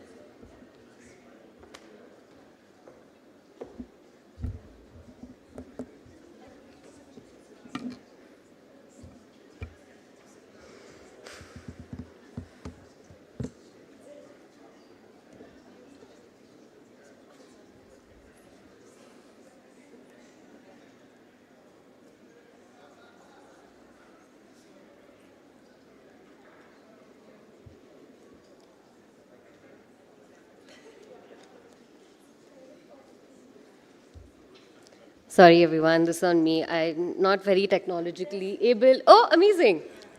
Welcome. Hello, everyone. My name's... Can you hear me now? Okay, amazing. Hi everyone, my name's Ayushi, and today Hanadi, who's in the front seat, but she will shortly be on stage, she and I are going to be talking about 60 decibels and some of the experimental approaches we've been taking. A brief introduction to us. We are both senior associates. Hanadi leads a lot of our work in digital ag, and I do a lot of climate resilient work. So when you do find us later, talk to us about it. It'll be fun. Okay, let's start with the agenda for today and what we're going to be focusing on. So some of you might know, Hannah already presented on this. Causality is typically done using randomized control trials in the sector. But what we want to present on today is 2 other lean evaluation methods that you can take on to draw causal inferences for your business.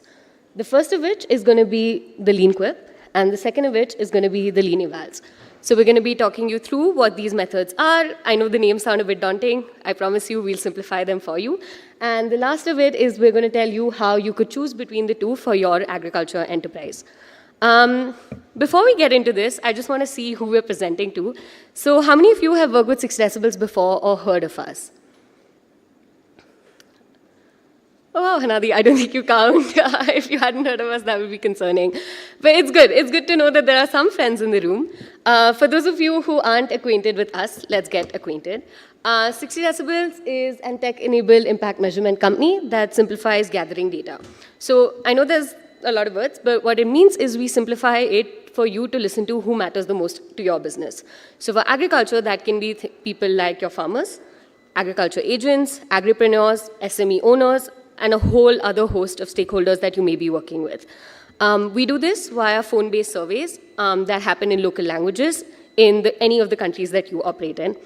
And for this purpose, we're going to be talking about this grant that we had with Basara and Gates, where we tested out some new methodologies of doing causal inference. So let's chat about the 3 objectives of the grant.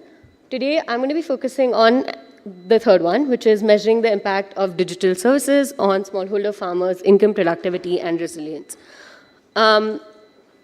Just quickly on what we're doing. So the 60 decibels way of doing things is lean. What this means is we keep things short, conversational phone surveys, and we do it with a small number of stakeholders. So it's very easy for you to collect the data. What we have retained in the way of doing impact evaluations, which you may be familiar with, are fairly elaborate. We've kept them lean. So that means that they're cost-effective, they're time-saving, and we want to keep them as simple for you to do as possible so they can be sustainable over a longer period of time. Let's start with actually the first one, which has quite a cute name. It's called the Qualitative Impact Protocol, or the QIP. And I'm going to hand it over to Hanadi, who's going to quip in on this and present us through the rest.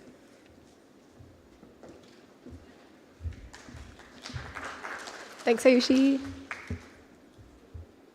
Amazing. Okay, so like Ayushi said, I'm going to be talking about 2 methodologies, the lean quip and the lean evaluation.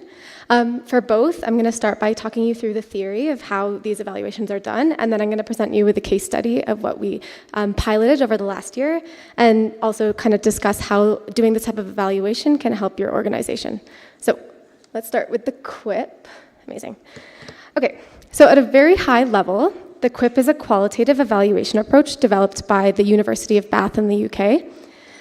This approach gathers evidence through what we call narrative causal statements. And I'll show you an example of exactly what this is in a minute, but just to kind of give you kind of a sense of what that means, we ask farmers about a specific outcome, like change in production, in the last X period of time, so let's say 12 months, and we let the farmer tell us what caused that change over that period. So broadly, a QIP has 4 key features. The first is that it does not require a baseline or a comparison group to establish causality, which makes it very easy to conduct. The reason that you don't need this is because the farmer becomes the comparison group or the counterfactual for themselves. How, you may ask?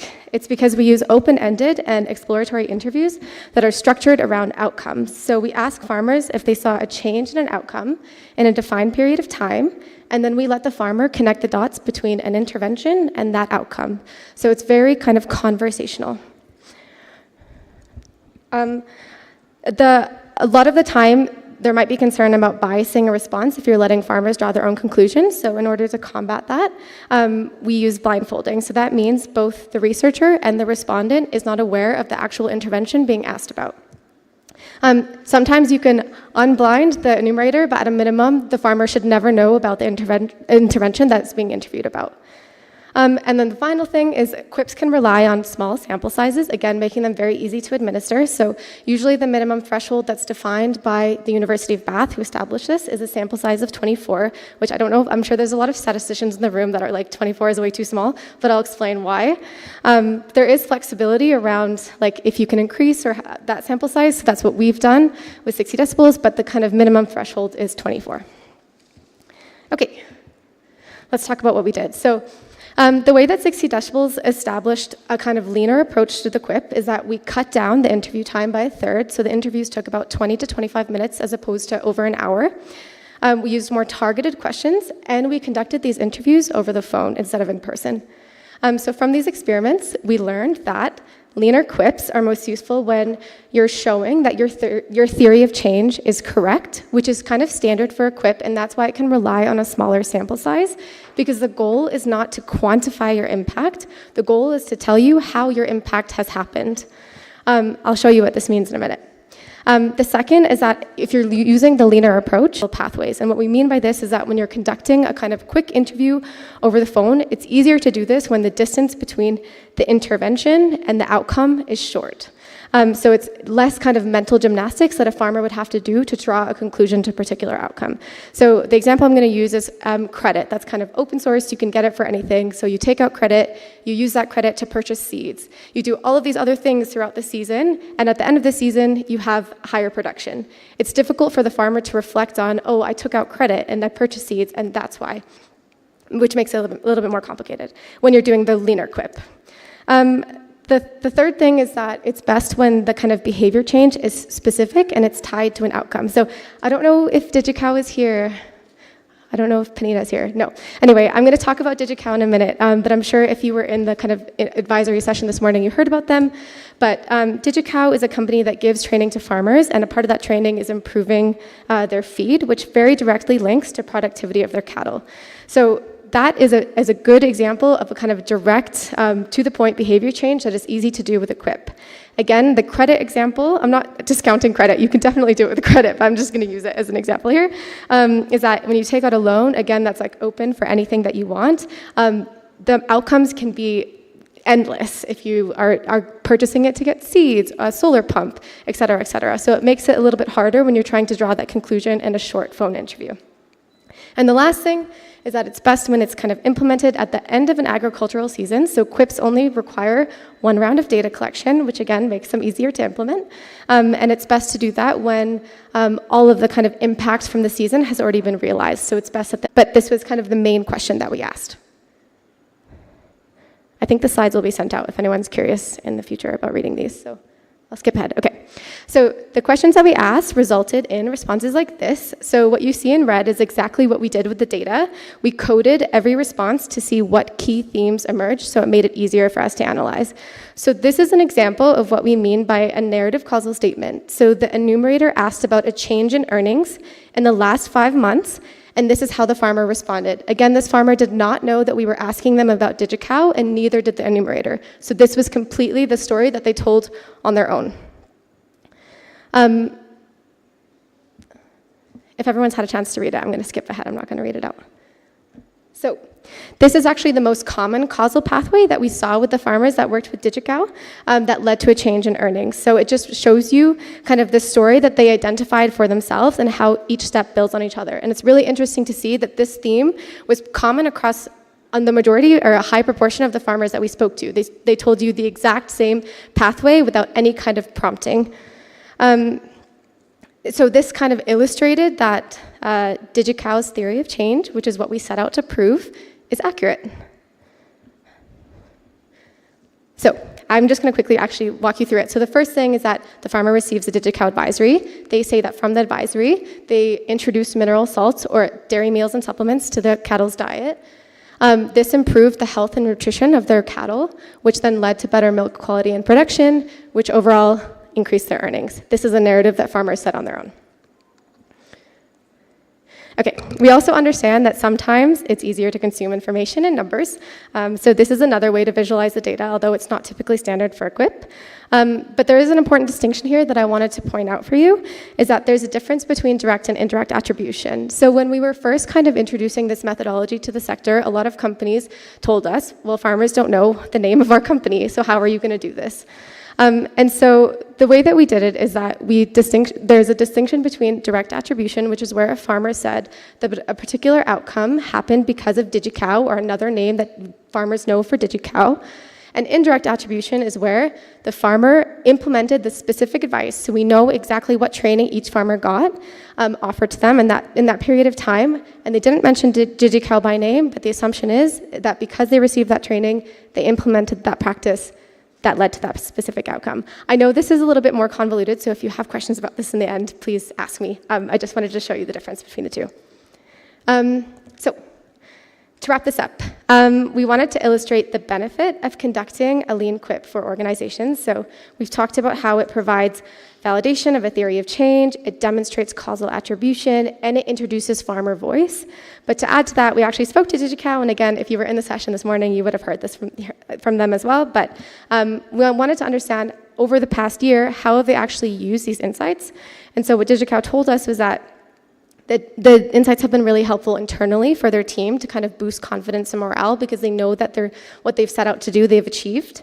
They've also used it in a lot of marketing materials, so they've been able to onboard more farmers to their services, which has helped in turn increase their revenue.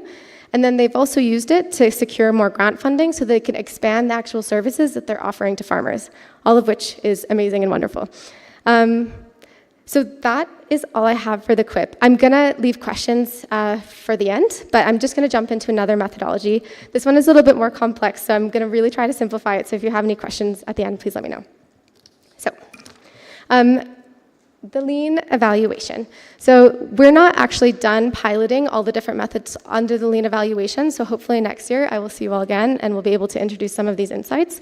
But for now, I just wanted to introduce what we've been doing. So for the lean evaluation, we set out to find a quasi-experimental approach for measuring causal impact, which still tried to maintain speed and ease of implementation. So our main approach that we wanted to test was a difference in difference. How many people in the audience know what a diff and diff is? Cool. Okay, there's a few. There's actually less than I thought, so that's fine. Okay, so a diff and diff. So the key features, you can ignore the graph if that's helpful for you or not, but that's kind of an illustration of what it looks like. So the diff and diff, in a difference in difference analysis or a diff and diff, there's a baseline and there's a control group. And you're comparing these two groups across 2 points in time. So the pre-intervention and the post-intervention. So there's two differences. There's a difference between time and there's a difference between groups, which is why it's called a diff and diff. So this is, again, like a bit of a complex methodology, which I'm not going to get into the lecture of it, but if you have any questions about how it's done, I'm happy to answer them. So diff and diffs typically take a lot of time to implement, and they are quite expensive. So to do this in an efficient and lean way, there's a few things that we tested. So we conducted these interviews over the phone, which is, again, not super common for this type of evaluation, and we conducted shorter interviews. So we tried to keep it as lean as possible and really targeted specific outcomes. We also tried to get contacts for both groups, the treatment and comparison group, from the company that we were working with, which is a bit atypical. And we tried to get information at baseline. The problem that we encountered in this process is that companies don't often have phone numbers for farmers that they haven't started working with. And so in order for us to capture a proper baseline, we had to ask for newly registered farmers. And then when we interviewed those farmers, we asked them to reflect on the period just before they started engaging with the service. So that was kind of essentially how we worked around it. We haven't actually tested this yet, so we're going to have a follow-up round. But to do a diff and diff, you also need kind of 2 rounds of data collection. So you need the pre- and post-engagement with a company. So we conducted the first kind of pre-engagement baseline with 2 companies this year, and we're going to be doing a different round at the same time next year after the intervention has been administered, and so hopefully we'll have more insights for you then. But because we realized that it was difficult for us to get a baseline from the companies that we were working with, we also decided to expand our scope to a cross-sectional methodology where we didn't need a baseline. How many people are familiar with a cross-sectional approach? It's a little bit easier. Okay, great. Okay, so a cross-sectional evaluation approach only measures one period of time post-intervention, but you still have both a treatment and a comparison group. What this means is, although the results are robust and demonstrate the indication of correlation, the insights are not causal, but they're important and helpful nonetheless. So we did manage to finish one round of a cross-sectional approach with Tomorrow Now and Calro this year. If you're not familiar with both organizations, Tomorrow Now and Calro have partnered together to provide farmers in Kenya with hyperlocal SMS advisory services. So what this means is that they send farmers SMS messages that will tell them how much fertilizer they should be using, when to plant, how to build channels for drainage, things like that. So the first round of data collection was really focused on the post-planting period of the most recent long rain season in Kenya. And so the indicators that we were looking at were very much focused in post-planting, but the follow-up round is going to look at more outcomes and post-harvest behaviors. So the way that we were able to do this evaluation is that we realized that with Tomorrow Now and Calro, farmers were receiving two different types of messages. So maize farmers in Kenya could either be getting the hyperlocal messages that you get from Tomorrow Now, or they were getting the more generalized advisory that Calro offers. And so what we set out to do was understand if there was a difference in outcomes between these two groups and the type of advisory that they were receiving. And then also if we saw that the farmers were actually adopting the advisory, the hyperlocal advisory that Tomorrow Now offered. And so you can see the first bullet is kind of the main behavior changes that we measured. So these are all things that Tomorrow Now advises on in their SMS advisory. And then the bottom three, we were interested in looking at if those adopting those behaviors then translated to less pest infestations, more successful germination, and less crop loss. So this is an example of some of the insights that we got from this evaluation. So we saw that farmers receiving Tomorrow Now's advisory showed a higher awareness of soil cover techniques, which are advised by Tomorrow Now, and that they achieved a better seed germination in comparison to the comparison group. I did not include the regression table in this slide because I know that not very many people like to look at a regression table. But what we did do is that we actually took these differences and we controlled for various factors like age, gender, county, different things like that. And we saw that the relationship still held. So there was a clear relationship between receiving Tomorrow Now advisory and adopting these behaviors and achieving better outcomes. So again, what is the benefit of conducting a lean evaluation? So one of the key benefits of conducting the difference in difference, which is the first evaluation method that I spoke about, is that you can measure causal impact. And I'm looking forward, again, to sharing those results with you next year. But for now, what we've learned about the benefit of conducting the cross-sectional methodology is that it can help you establish an objective measure of how your intervention has impacted farmers. That is, it shows you how well the treatment group that received an intervention did relative to the comparison group. I also spoke to the Calro and Tomorrow Now team to understand, these insights were just delivered to them recently, so it's still fresh how they're using them, but I spoke to the team to understand how they plan to use them and how they have used them so far, and learned that this approach has really helped, particularly Calro, define their strategy for further digitization, which is something that they've been moving towards over the last few years, and so it showed evidence of how that can actually have a positive impact. It also improved gaps in services, so they were able to understand from feedback from farmers that the messaging was sometimes too confusing for them to understand, or it should have been translated to a different language, a local language, and so they were able to kind of implement those changes in their model. And it's also helping Tomorrow Now kind of secure more funding to expand their reach and reach more farmers across Kenya, which is great. So, choosing between the two. Okay, so I've talked to you about both methodologies, the lean QIP and the lean evaluation. Really, when you're deciding around what kind of impact your organization or your partner organization might want to, I'm missing a K, is that what you just noticed? It's not $25, there should be a K at the end of that, sorry. But yeah, the difference between the two. So you really want to think about what your research question is, like what you're trying to answer. So for a QIP, you're wanting to answer, how are you having impact? So the goal is to validate an impact pathway. With an evaluation, you're wanting to answer, how much impact are you having? So the goal is to quantify causal or not causal impact. And Quip, like I mentioned, is easier to implement. You can do it with a missed baseline. You don't need a comparison group. You can have a smaller sample size, and you only require one round of data collection. With the lean evaluation, obviously, you'll need a baseline most of the time. You need a treatment and comparison group. You need a bigger sample size of roughly 1,000 farmers, and you need multiple rounds of collection. So it's a little bit harder to implement, but I've put it as a medium because it's not quite RCT level. So the cost, I put the cost up there just because I know that sometimes impact can seem quite daunting because it's expensive. These costs are also just reflective of kind of the piloting that we've been doing. So over time, as we start to improve these methodologies, that cost is going to go down. And it also ranges because it depends on how big your sample is. So for our samples, we had much bigger samples than was required for a QUIP. How many questions you want to ask about, how many objectives, outcomes, sorry. And so typically for a QUIP, it's between 25 and 50K, not 25 and $50. And for the lean evaluation, it's between 60 and 80K per round. I know that that was a lot, so if you have any questions.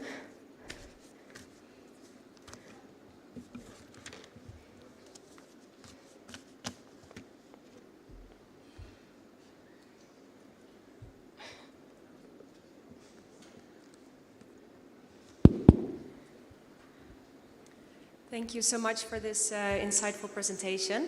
I'm with IDH, and we're actually collecting a lot of farm-level data ourselves, and we're really always looking for a leaner way to do this, because we so far have been doing this in person, and it's taking a lot of time with farmers. And we're really, inspired by your presentation on these lean evaluation methods. It was really insightful to hear how the data collection is much simpler, right, for the farmers, for organizations. I'm wondering if you could speak a little bit more towards how simple the analysis part is, because it's one thing to get the data, but once the data is in, how does it work? I heard you mentioning with the example of coding. Can you share a little bit more as to what happens after? Is it also as simple? And is it something that you as an organization would provide for others, or is it something that organizations can do themselves? What skills would you need to have in place? So basically asking about the leanness of the phase happening after the data collection is in. Thank you. Yeah, definitely. Amazing. Okay, great question. So actually, if I were to talk to both methods, I would say the QUIP was a little bit more time-consuming. I wouldn't say it was complex to analyze. So what you do is you get each individual response to the questions that you've asked. And so these are big kind of chunky paragraphs that the enumerator records from the farmers. And then your research team will read through and highlight what the cause was. So what they said was the reason why they had a behavior change, what the behavior change was, and then what the outcome was. So the example that I gave, the cause is I got DigiCow advisory, the behavior changes, I introduced mineral salts, and then the outcome is that I had better earnings and production. And so that process, it takes a little bit of time depending on how big your sample is, but I wouldn't say it's complex or difficult to do. We did this all using Excel, but there are other sources that you can use. So the University of Bath has like a tool that's meant to simplify how you conduct this. I think it's maybe a bit of a steep learning curve once you get onto it, but it does make it a little bit faster. And so as an organization like 60 Decibels, we've done a few of these now, super comfortable doing them, really enjoy doing them.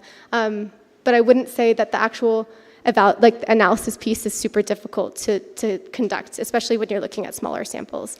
And then for the lean evaluation, again, we did it in Stata. So as long as you have some kind of expertise in using those solutions, it's really kind of easy to take that data and analyze. I don't know if you have anything to add there. Oh. Yes, okay, so the QUIP, the University of Bath actually has a lot of resources online where you can learn how to do this stuff, and they also offer consultation. So as an organization, you can definitely do it yourself. So we did, a few of us got trained with the kind of training that they offered. We also had access to all of the online resources, and then as we've been conducting them, we've been in consultation with the University of Bath to kind of help us make key decisions as we're doing the analysis. So the short answer is absolutely yes, you can do it yourselves. There's a little bit of kind of a learning curve as you learn how the system works, but it's something that everyone can do, and the same for the lean evaluation.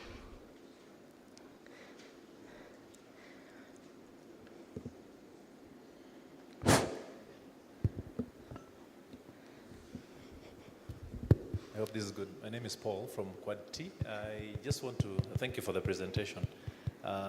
Time, how long does it take to run the QUIP or the lean evaluation?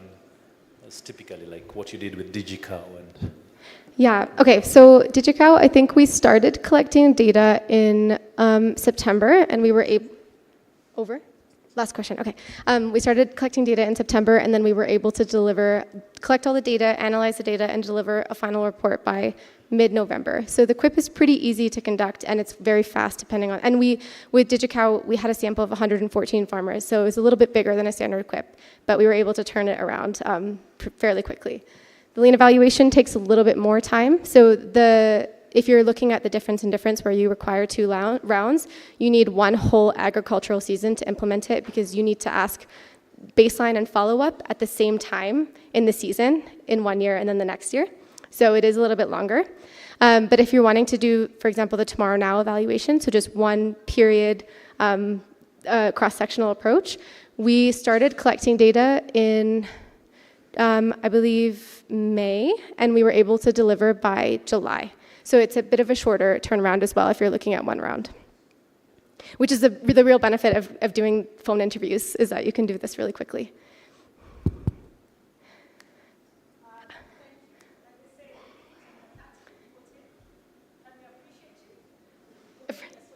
Oh, yeah, okay. Okay.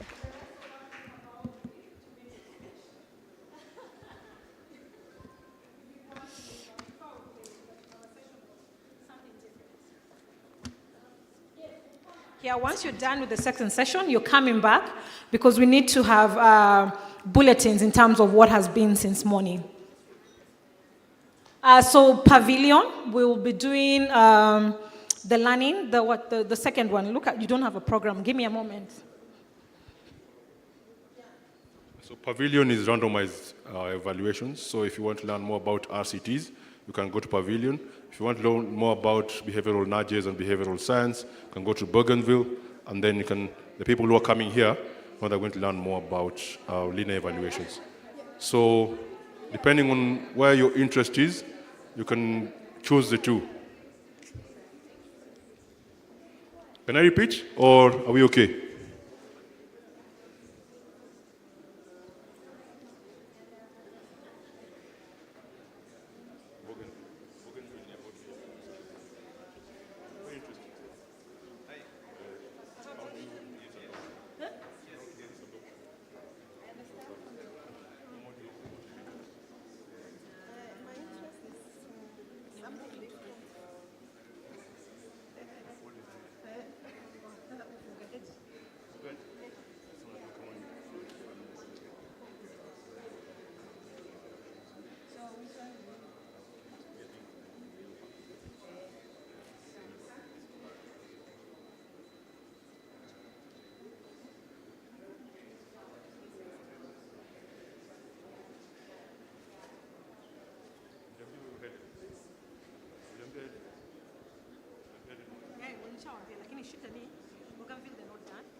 Can you just move to the middle two so that we can encourage people to join and we can start?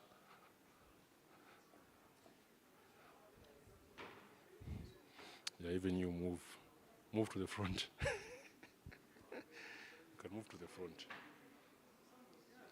You can move to the front. Yes.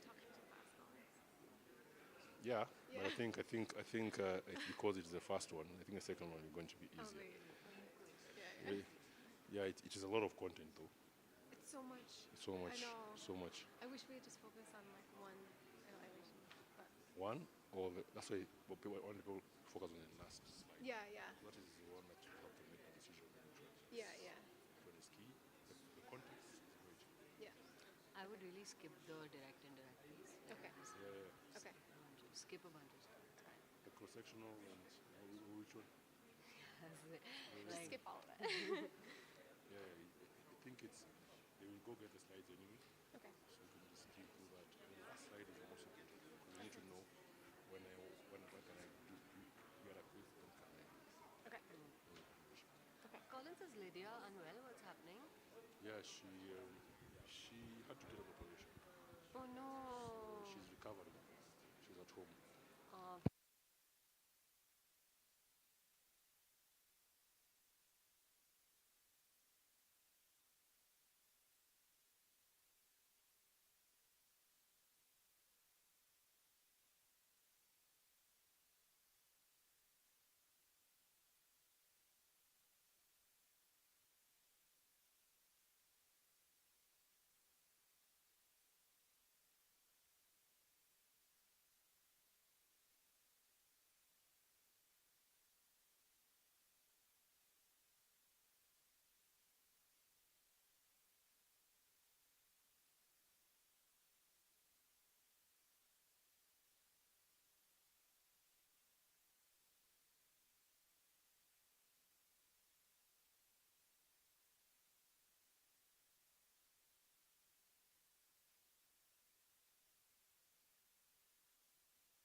I know you are a good MC, so you can use that. All right, we're going to start. Well, I was just requesting if you can move to the center, and then now we can start the session. Hello, hello. Oh, hi everyone. Yeah, as Collins mentioned, it would be great if everyone could be here so we're all making eye contact and getting nice and personal as we talk about some lean methodologies. Okay, I'm going to start us off.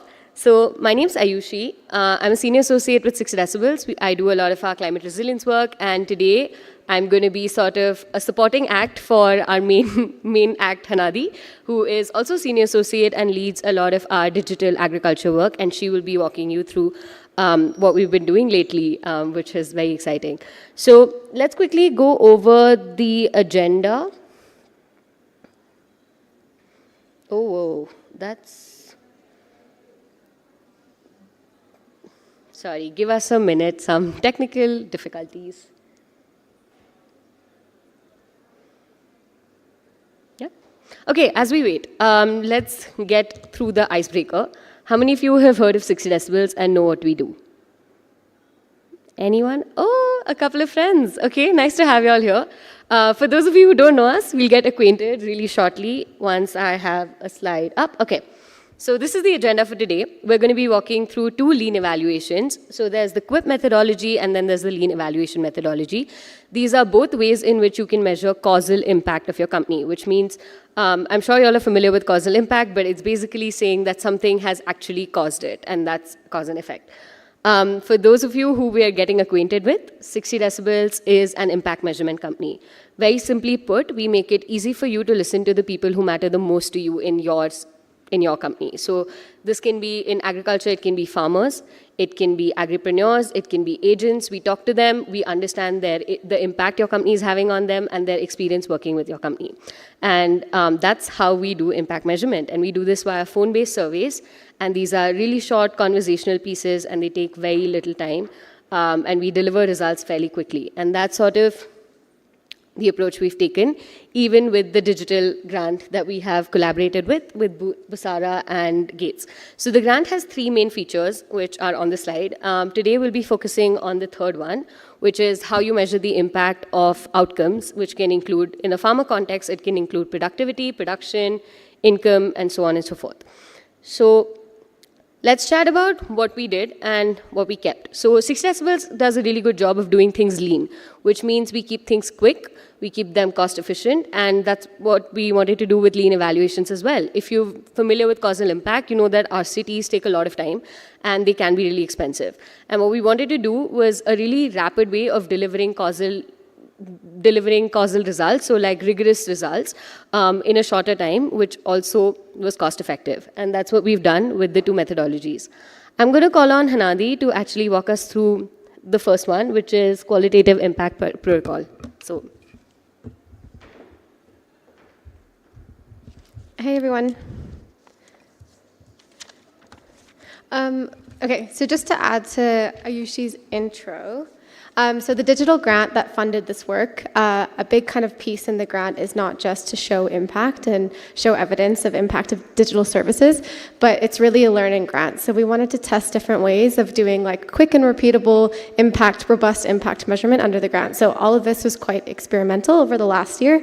And so I'm going to talk you through some of the experiments we've done and what we've learned. So, like Ayushi said, I'm going to talk about 2 methodologies that we tested. So the first is the lean QUIP, which is the qualitative impact protocol, and the second is the lean evaluation. For both, I'm going to start by going into the theory a little bit, and then I'm going to present a case study of what this actually looks like for different companies and how it might potentially help your organization or a partner of yours. So the QUIP at a very high level is a qualitative evaluation approach developed by the University of Bath in the UK. This approach relies on what we call narrative causal statements, and I'll show you an example of exactly what this means in a minute. But just to kind of set some context, we ask farmers or respondents about a change in specific outcomes, so let's say production, over a specific period of time, let's say 12 months. So how has your production changed over the last 12 months? And then we let the farmer tell us the story of what happened and how that change happened. So the QUIP does not require like a standard evaluation, a baseline, or a comparison group, which makes it quite easy to conduct. Instead, the farmer becomes their own comparison group or counterfactual through the second point, which is kind of open-ended exploratory interviews that are structured around outcomes. So, like I said, we ask farmers if they saw a change in an outcome over a defined period of time, and then we let the farmer connect the dots themselves between an intervention or product and that outcome. So the interviews are very kind of open and conversational. A lot of the times, in order to limit bias, the interviewers are blinded to the intervention being asked about, so both the interviewers and the farmer don't know that we're asking about a particular company, so that they can't be led to respond in a specific way. Sometimes you can unblind the interviewer, but that at a minimum, the farmer should not know what you're asking about. And then the last point is that QUIPs can rely on small sample sizes, which again make them very easy to implement. So the kind of minimum threshold that the University of Bath has defined is a sample size of 24. There's flexibility in that. You can do a bigger sample if you'd like, but that's kind of the minimum. And I know if there's a statistician in the room, 24 might seem very small, and I'll explain why that's okay in a minute. Okay, so what did we do? So in true kind of 60 decibels fashion, we wanted to test how to do a quip in a leaner way.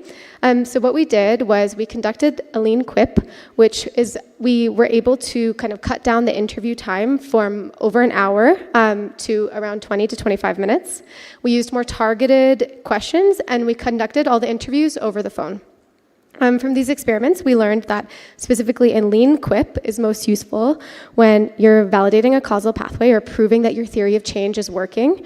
So this is kind of what a quip is set out to do. A quip does not quantify impact. It's not like an evaluation, which I'll talk about after this, but it tells you how impact happened.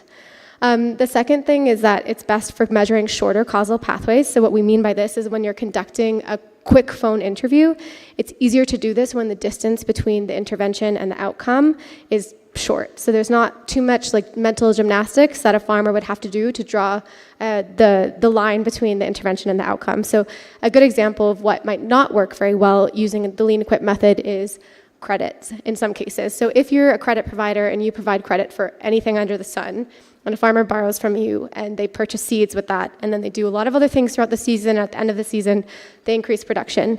It's a bit harder for a farmer when you ask about why they increase production to think back to that moment where they got credit that they used to purchase seeds. So that might not be a good fit for a leaner quip approach, not general quip. The third is the behavior change is specific and tied to an outcome. So I don't know if DigiCow is in the room. No. Okay. If anyone was in the session earlier, you would have heard that DigiCow conducted a quip with us earlier this year, so I'm going to present some of the results from that.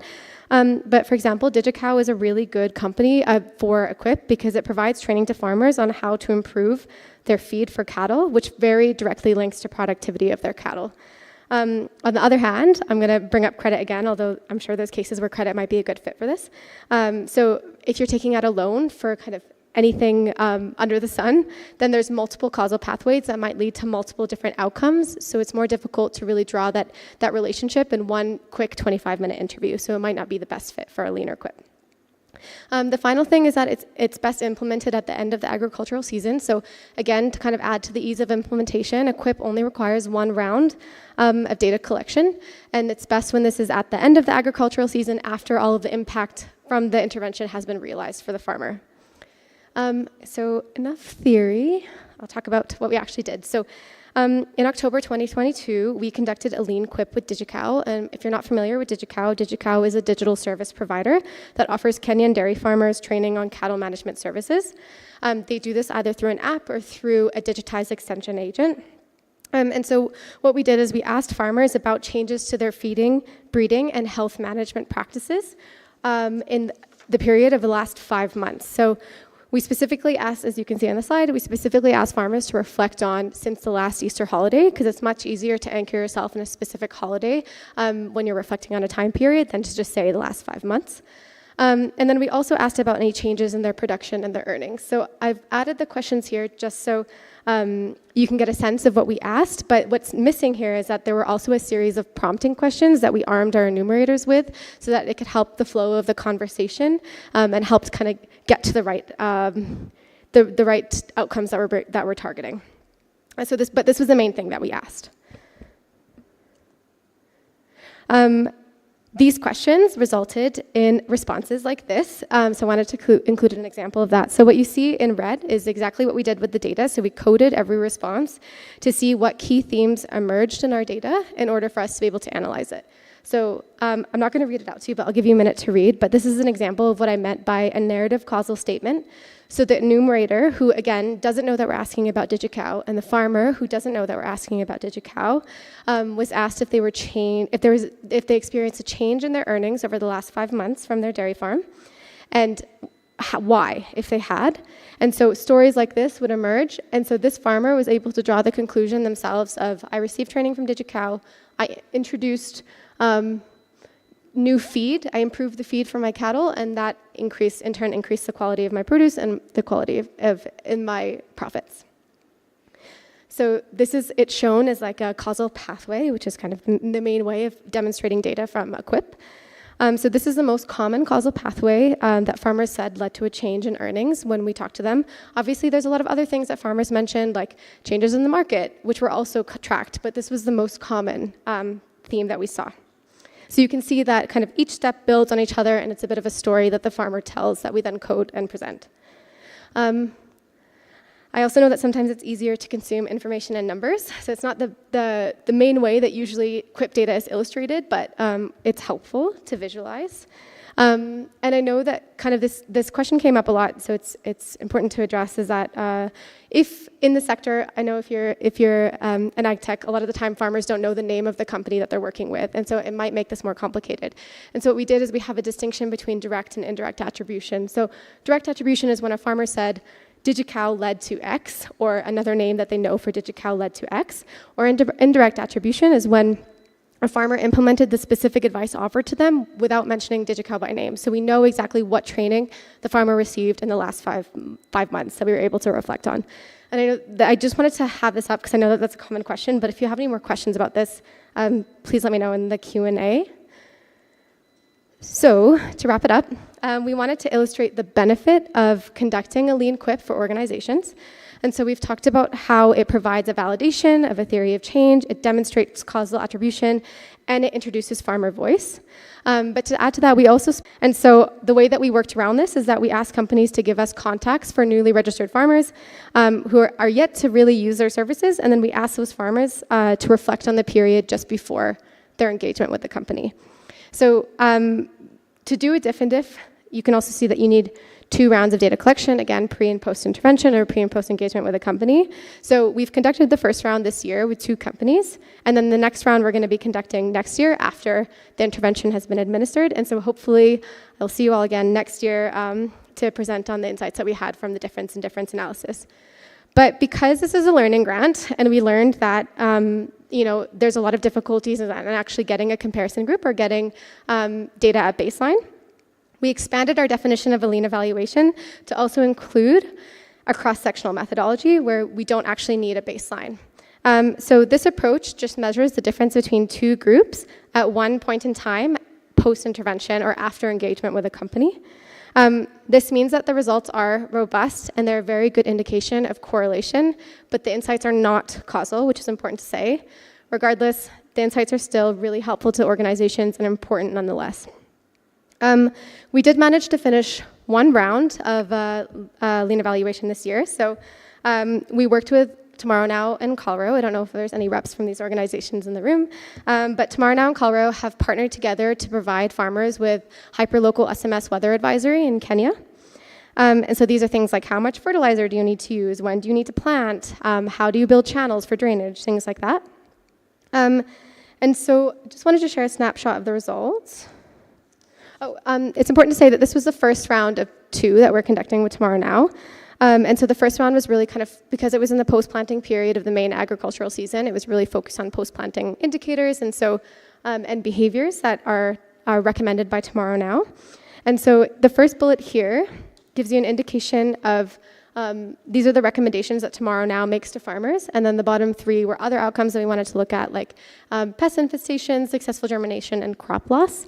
In order for us to do this, we learned that for Tomorrow Now and Calro, maize farmers in Kenya are receiving 2 different types of messages. So they're either getting the really kind of hyper-local targeted advisory that Tomorrow Now offers, or they're getting the more generalized advisory that Calro offers. And so we wanted to see if there was a difference in outcomes between these 2 groups. And then we also wanted to understand if farmers were actually adopting the hyper-local advisory that they got from Tomorrow Now. So what did we learn? We learned that farmers receiving Tomorrow Now's advisory showed higher awareness of soil cover techniques, which if you're a farmer, you know that this is helpful when conditions are dry, and this is something that's recommended by Tomorrow Now. And they also saw better seed germination. What's not on this slide, and what I know most people don't like to look at, is a regression table. And so we actually took this data and we wanted to see if this relationship still holds if we control for things like age, gender, mobile phone ownership, county, and we saw that they did. And the results were still significant. So there was a difference in these 2 factors between Tomorrow Now and farmers receiving the Tomorrow Now advisory and farmers getting the generalized Calro advisory. So again, we wanted to talk about what is the benefit of conducting a lean evaluation. So we know that one of the key benefits of doing a diff and diff is that you can measure causal impact, and I'm looking forward to sharing these insights with you next year. But for now, what we learned is that there's the benefit of doing a cross-sectional methodology is that it can help you establish objective measures of how your intervention impacted your farmers. So that is, it shows you how well your treatment group that received the intervention did relative to a comparison group.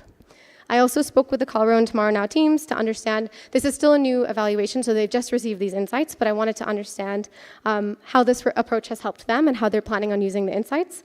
And so what I learned was that this approach is really helping Colorado in particular define their digital strategy. So they've been moving towards digitization over the last several years, and this provided insight into the fact that it's actually having an impact on their farmers. It also improved the kind of gaps in their service offerings. So what we learned in the analysis is that some farmers are struggling with understanding the language in the advisory. It's too complicated, or that they want it translated to more local languages. And so these are things that they've started to implement as a result.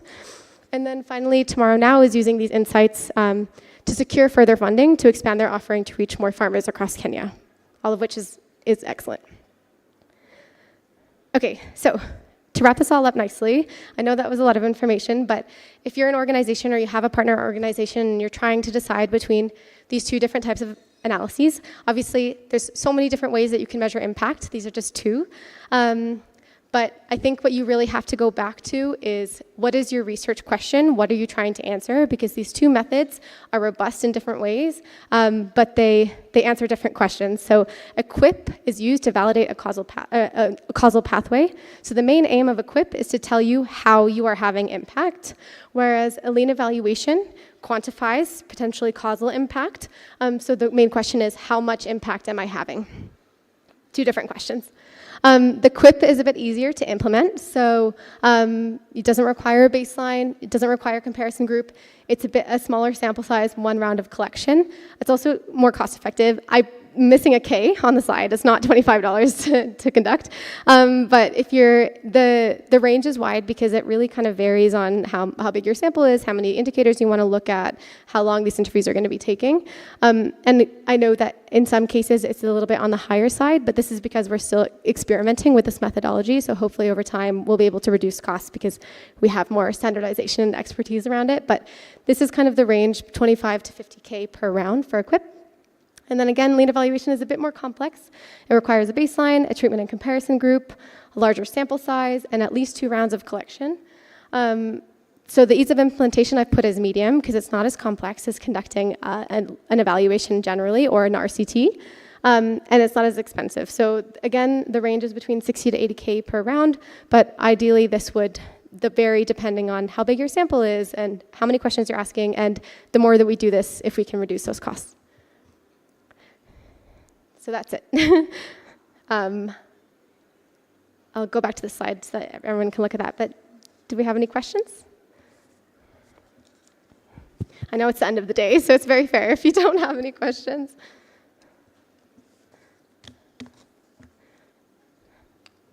Awesome. Well, if you do any questions do come up, please come find me at any point, and thanks so much.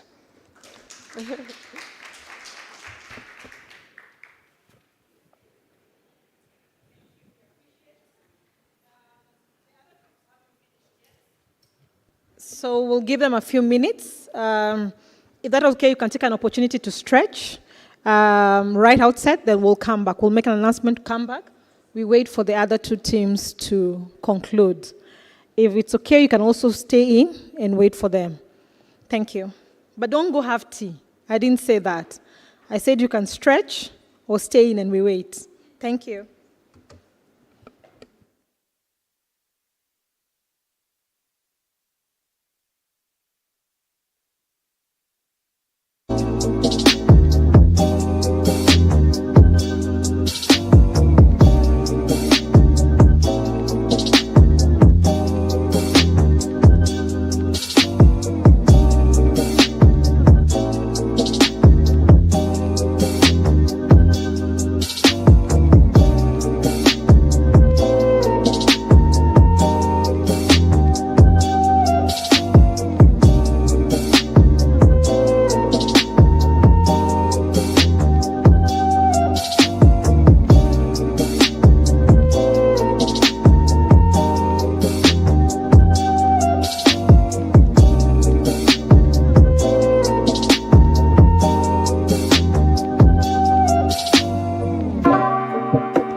people properties, which makes them very corrupted. They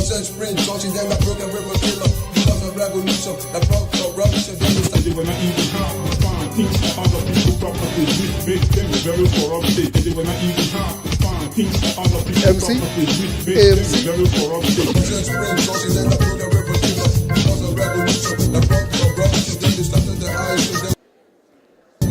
I can see people are tired. Are we going to do an exercise? Or is everyone tired because of walking so much? No exercise.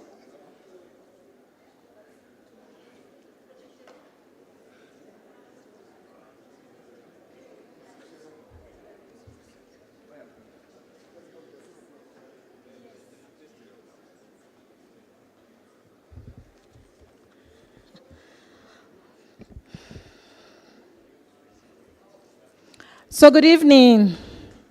Wow. The last session was very interesting. It was very theory, class-based. For those who went to do qualitative analysis, how many did? How many did qualitative analysis? Qualitative. I like the guys are just raising here. If you ever did agriculture economics, statistics, probably BCom, you did. It was actually a core unit, true? For me, it was always a challenge. So I had to read it in the middle of the night. Yeah, so I felt I was taken back there with the lean QPs and the lean experiment. But how it was unpacked, you should have been my lecturer. It would have made much easier work, but well done. I think the sessions were amazing from my perspective. At some point, we'll be asking you to tell us how they were. And also to challenge us, what else would have been different in terms of what we, lined up. But pretty much I'm excited because every session talked about collaboration and partnerships. And we went further to unpack the how to. So moving forward, would want to assess it next year. What were the partnerships and what direction we took towards that. So welcome back for those who are walking in. We want to have 2 mini sessions. But there won't be sessions that we split. We want to close the day. So one of it will do the highlights of the day. We're calling it bulletins. We'll say the key pointers of how the day was. Then I'll invite Collins as well to do the demand side. And that will pretty much be 5 minutes. To invite Venue to do that. She was kind enough to take us through it. And she actually asked for 10 minutes, isn't it? Yep. I like that. So her 10 minutes will probably be 8. So I'd like to challenge ourselves with stats. And as we start, people will walk in. So Collins, do we start with Venu? Let's start with Venu. So we'll give time for Jasper to come in and do the close in terms of bulletin. And then we'll close the day. Thank you for your tenacity. You've just been patient. You've been amazing. So, Venu, do you like to come? Or do you want Collins to walk you? No, come through. Thank you. Is this? Yeah. You want to walk? Okay. I can climb the stage, but I will not stand behind the podium because then you won't see me. Okay. For those of you who may not have attended one of our sessions before this, I will briefly introduce myself and 60 decibels, and then I'll get to the topic of today. My name is Venu Agarwal. I lead the agriculture practice for an impact measurement company called 60 decibels. What we do is, or actually, where to begin, is 60 decibels is the volume of human conversation. As a company, we help social enterprises and their funders understand their impact by listening directly to the end beneficiaries or customers that they intend to serve. We do this through short phone conversations to collect the data in local languages by in-country enumerators, and then the data is presented back as analyzed insights to companies within 12 weeks, so it can be used for better decision-making. We've done this many times over hundreds of thousands of respondents. If you want to talk to us, come find us. But let me get to the topic of today. Today, I'd like to talk to you about the digital agriculture market in Kenya. I don't think I need to prove to this room the significance of this market, but perhaps just one or two statistics from the latest AgFunder report to give you a sense of the scale. Kenya has topped the list of African countries in terms of investment flow in the digital agriculture space in the last decade, as well as in 2022. For this market, we decided to partner with Busara and the Gates Foundation to try and understand the farmer's perspective, their experience with using digital agriculture to complement the supply side of the story that you hear many times over. This work is actually a part of a larger project that we are doing with the Gates Foundation and Busara to come up with a replicable methodology for measuring access and use of digital agricultural solutions in a given population. In Kenya specifically, we will be collecting data from over 2,500 farmers from 39 of the 47 counties over the long rain season that is currently started. So we've done the first round of data collection after farmers finished planting their crop. The second round is just about to get started and will focus on their harvesting experience. And the third round will happen early next year and focus on their selling experience. It's a little early to give you the full detailed insights, but I couldn't resist myself, so I'll give you a few teasers. In the post-planting round, so when we asked farmers to reflect on how they used and accessed information and advisory related to agriculture during long rains in the planting phase, 18% said that they had used a digital information service provider. Of this group, about 60%, so 3 in 5 farmers who had worked with a digital information provider said that they had used their mobile phone directly to access this information. And the rest of the 2 in 5 said that they had worked with an agent, either exclusively or in addition to using their own mobile phone. When the farmers talked about using their own mobile phone, we tried to ask how they had used their mobile phone to access this information. And SMS, as well as phone conversations, came up as the dominant channels for delivery of this information. By and large, we are seeing that farmers believe that their convenience of accessing information is higher, given that they're able to use digital tools, as is the amount of trust that they report in this information. But it's quite interesting to see that if you ask farmers about the timeliness with which they are receiving this information, only a fifth of them say that they are receiving information exactly when they need it. The rest of them say it comes a little too early. The majority say it comes a little too late for them to act on it. An even lesser percentage talks about how the majority of their needs, information needs, are met through digital means, which is, to say another way, digital tools are not really meeting all of farmers' information needs, which isn't surprising. I don't think anyone in this room is making an argument for sufficiency of digital means as being the ones to deliver all of the information that farmers look for during the season, but it's just, it's beginning to come up in the data that we are collecting. Another thing that we are seeing is that person-to-person interactions actually matter a fair bit. So farmers who do have an agent working with them, alongside them accessing information using a digital means, tend to be more satisfied, tend to feel like they can apply the information that they are getting more easily. So a lot more to come, but I at least wanted to tease the kinds of insights that you can expect and then leave you with a little bit of a timeline and what's coming next. So as I said, we are doing this research as a pilot of the methodology that we are developing with Busara and the Gates Foundation to develop population-level estimates. We have completed 1 round of data collection in July and August. We started the second round, we're actually starting the second round tomorrow. And this round will focus on farmers' experience of harvesting what they have planted during long rains. And then the third round will be in March, April. By the end of Q2, we will be ready with a public dashboard that will have all of the data that we have collected, and you will be able to filter it per your choice based on gender of the respondent, type of farming, and a whole bunch of other variables. If some of you may have seen our past work on COVID-19 and our research with Kenyan farmers, it'll be similarly interactive.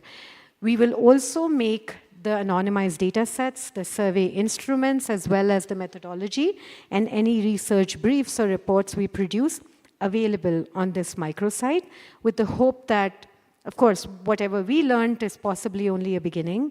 You may use the data to come up with other ways of doing this, may want to repeat it, and so on and so forth. So that's upcoming, and what I've said so far is mainly a bit of a teaser.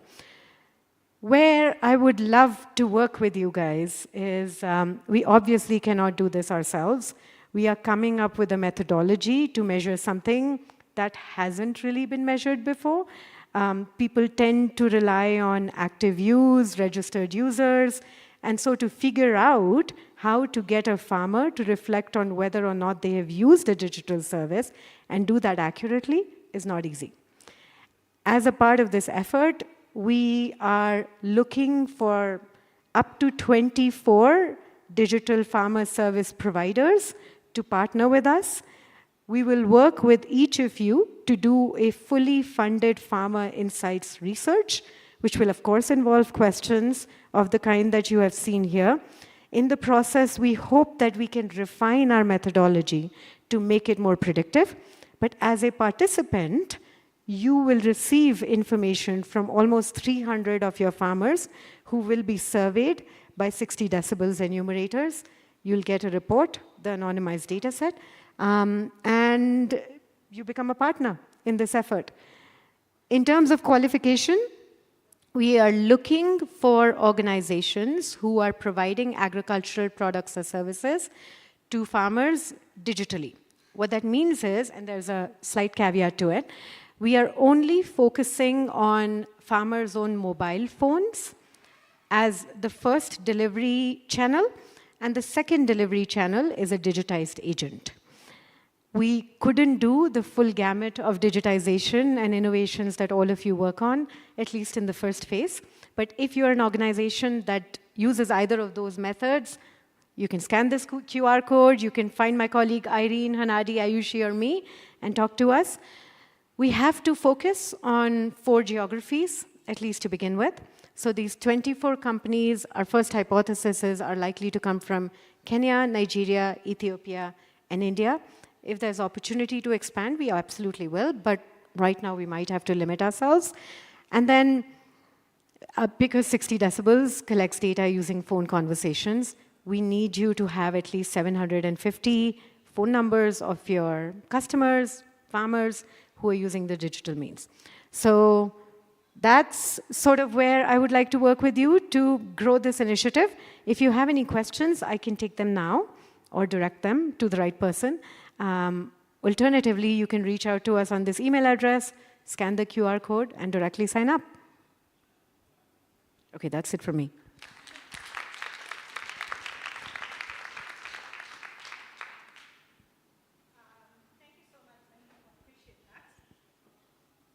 But I know, Irene, you still have the hard copies.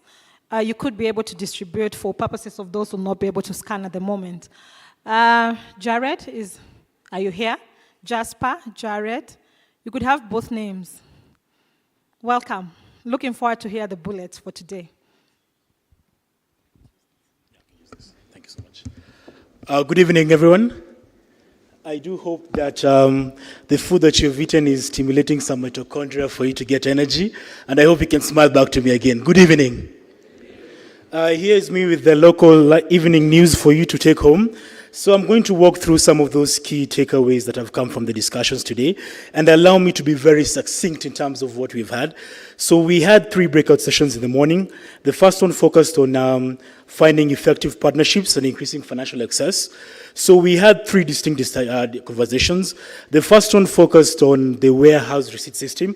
And of course, we heard about how it's innovative, how it enables women and also youth to have increased access to collateral, and how we have very interesting insights from Tanzania, whereby they've been able to reach over 8.13 million farmers through 60 cooperatives. So actually, there is potential to scale there. But again, there's a very integral question about how do you, number one, bring in cooperatives who can be the super aggregators, and then number two, how do you manage the collateral system, because it is quite expensive, and at times that cost is usually transferred back to the producers, because I don't want to say particularly farmers. And then number two, it was a very fantastic presentation from ILRI, whereby they showcased a form of livestock insurance that they have, which is a pasture-based insurance that provides payout in case a level of green index is not reached. And from those payouts, we saw that actually it's an enabler, because through those payouts, these particular producers, or pastoralists rather, are able to, number one, be able to pay off other loans that they have, and of course also to sustain their food beyond their own activities. But again here, if you're looking in terms of investments, we need to think about investments which are systemic. So what are the ways that we can embed collaborations and partnerships to actually develop innovatives in this particular system, be able to actually capture gender and youth dynamics, and of course being able to embed that systemic sustainability there. And of course we were able to close that particular session with a very interesting panel from the financial providers. I know we had Equity, we had Family Bank, we had NCB on the panel, and they came up with very, very interesting insights. Number one was that they were asked to describe, when they're looking for partners, what actually speaks out to them, what are the characteristics that they want from partners. Number one is that they want partners who are trustworthy. They want partners who are innovative, who actually understand the context of where the innovations are trying to solve the issues. And of course, they also want innovations which are going to have a same or a level of sustainability, because that funding won't be able to be there for a long time. So they want to see what are some of those sustainability options. But again, they did come up with a call to action, because they are quite interested in collaborating with all of you fantastic people here in one form or the other. And they see collaboration opportunities in three windows. Number one is using diverse data sets to develop alternative credit scoring solutions. Number two is to actually embed and actually join some of the group lending models that some of these innovators have here today. And of course, the last part is actually, they're asking these key questions: is, in case revenue sharing is a problem, is there an opportunity for Arctex to provide innovation as chargeable services to these banks? I guess that's a question we'll find out in the discussions tomorrow and in the report that we'll launch in the next coming weeks. For the second session, we were covering gender and marginalized groups.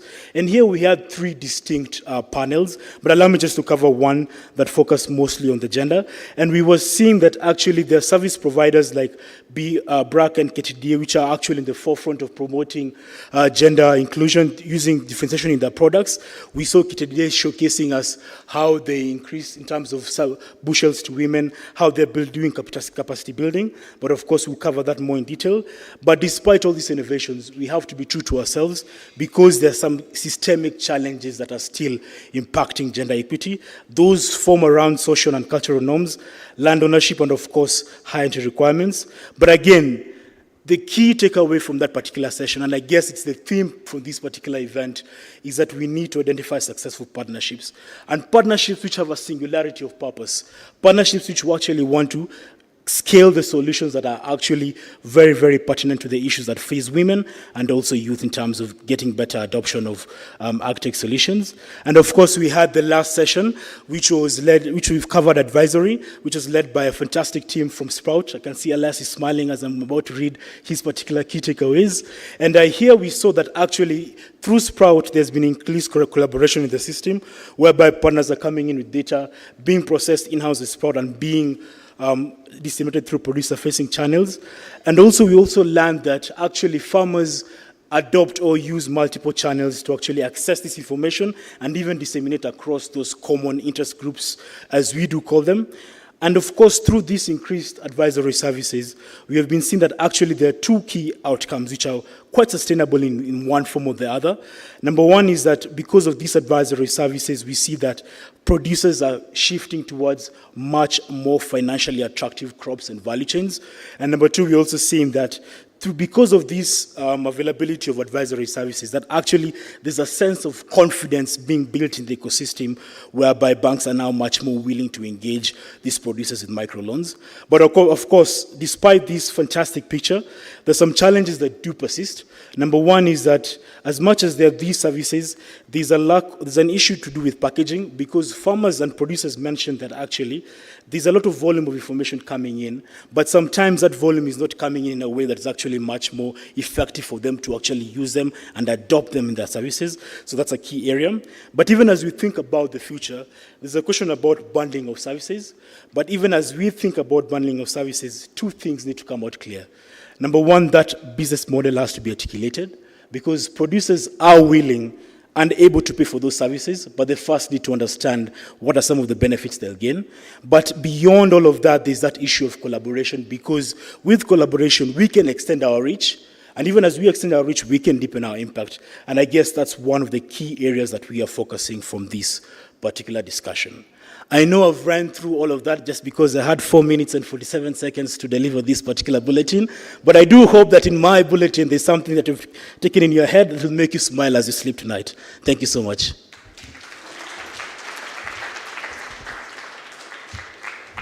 Over to you, sir. Thank you. There was a purpose for actually even doing the bulletin, not just for us to catch up and to understand what was discussed and the insights that came through the day, but for us to just comprehend what I've been able to cover throughout this day. And as efficient as Jasper was in trying to cater for all the sessions, I would just like to ask us to clap for ourselves, what we've been able to achieve today, clap for our speakers, what we've been able to achieve. It takes a lot of effort to prepare for you to be here. For those who have also been courteous enough to be interviewed, it's appreciated. And one of the key things that came to me is that as AgriFin, we are really privileged. As a program, we're really privileged as individuals.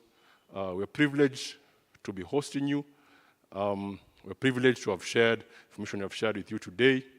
The only thing you can request is that you extend that privilege. The level of learnings that we have been able to achieve today, we are mere vessels. So we come here, we congregate, we receive information, but we now are meant to disseminate that information. Spread it out. That's why we call it learning. We learn and we extend that learning. The resources you have been exposed to are available. We are available as resources as well. You can reach out to us. And let's try and ensure that we continue building that spirit of collaboration and extending the privilege that we have as stakeholders in this industry that is trying to serve smallholder farmers. So one of the key things that probably I would add to what Jasper has just mentioned is that I personally, I stand in a very privileged position. As you can see, I have links with 6 decibels, with Busara, with Sega, JPAL, the Gates Foundation. I get to be exposed to a lot of tools to make decisions. In the afternoon, we're exposed to those tools. It's easier for us as a program even to know when to intervene, how to give technical advice to our partners. And that is because of the partnerships that we have built and the collaborations that we have. So that is a personal privilege of mine, and I would like to extend that privilege to you as well. And that is why we had the afternoon session. I would like you to explore more what has been shared today in terms of if you want to make a decision on or increase usage of your products and services, you can easily work with Busara and you take advantage of the facility that they have. If you want to know if your pathway is into the right direction, you can easily reach out to 6 decibels and you can work with them. And if you really want to go into the depth of research, you can reach out to the JPAL team and to Jenna, and they'll be able to work with you and develop a workable approach or design that can help you make decisions for your products and services. All these things are available. And what's also available is field trip. So there's a field trip that is supposed to happen on Thursday. We have 3 amazing partners you're going to visit, and we have a farmers, meet the farmers session on Thursday as well, here for the whole day. So it's available. You can reach out to the registration desk.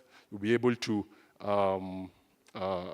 register for each or where you'd like to go, but take advantage of this opportunity because we'd like you to also see how these solutions work at the ground level, how they interact with the farmers. So that's an extra privilege that we have been extended this year based on the partnerships that we have had. Siaka mentioned the partners that we have worked with to ensure that this has happened. And the extra thing that we would like to request from you is that tomorrow we have an amazing day. Tomorrow we completely shift now into the new world of looking at AI and machine learning and how we can use data, how we can use digital climate smart agriculture to help, how can establish platforms, how can we increase investments. So tomorrow is an amazing day. I'd like to have the privilege of hosting you tomorrow as well. And as AgriFin, we'd like the privilege of hosting you tomorrow. And as the day ends, I would like to ask you to please welcome again tomorrow. We will be open. There is some tea as you leave today, but definitely the only thing that I can go with the theme of privilege is that let's continue extending privilege to everyone and continue learning together and sharing what we need to learn as a team. So thank you for your attendance today. And I'll be happy to welcome you tomorrow. Is there anything else that?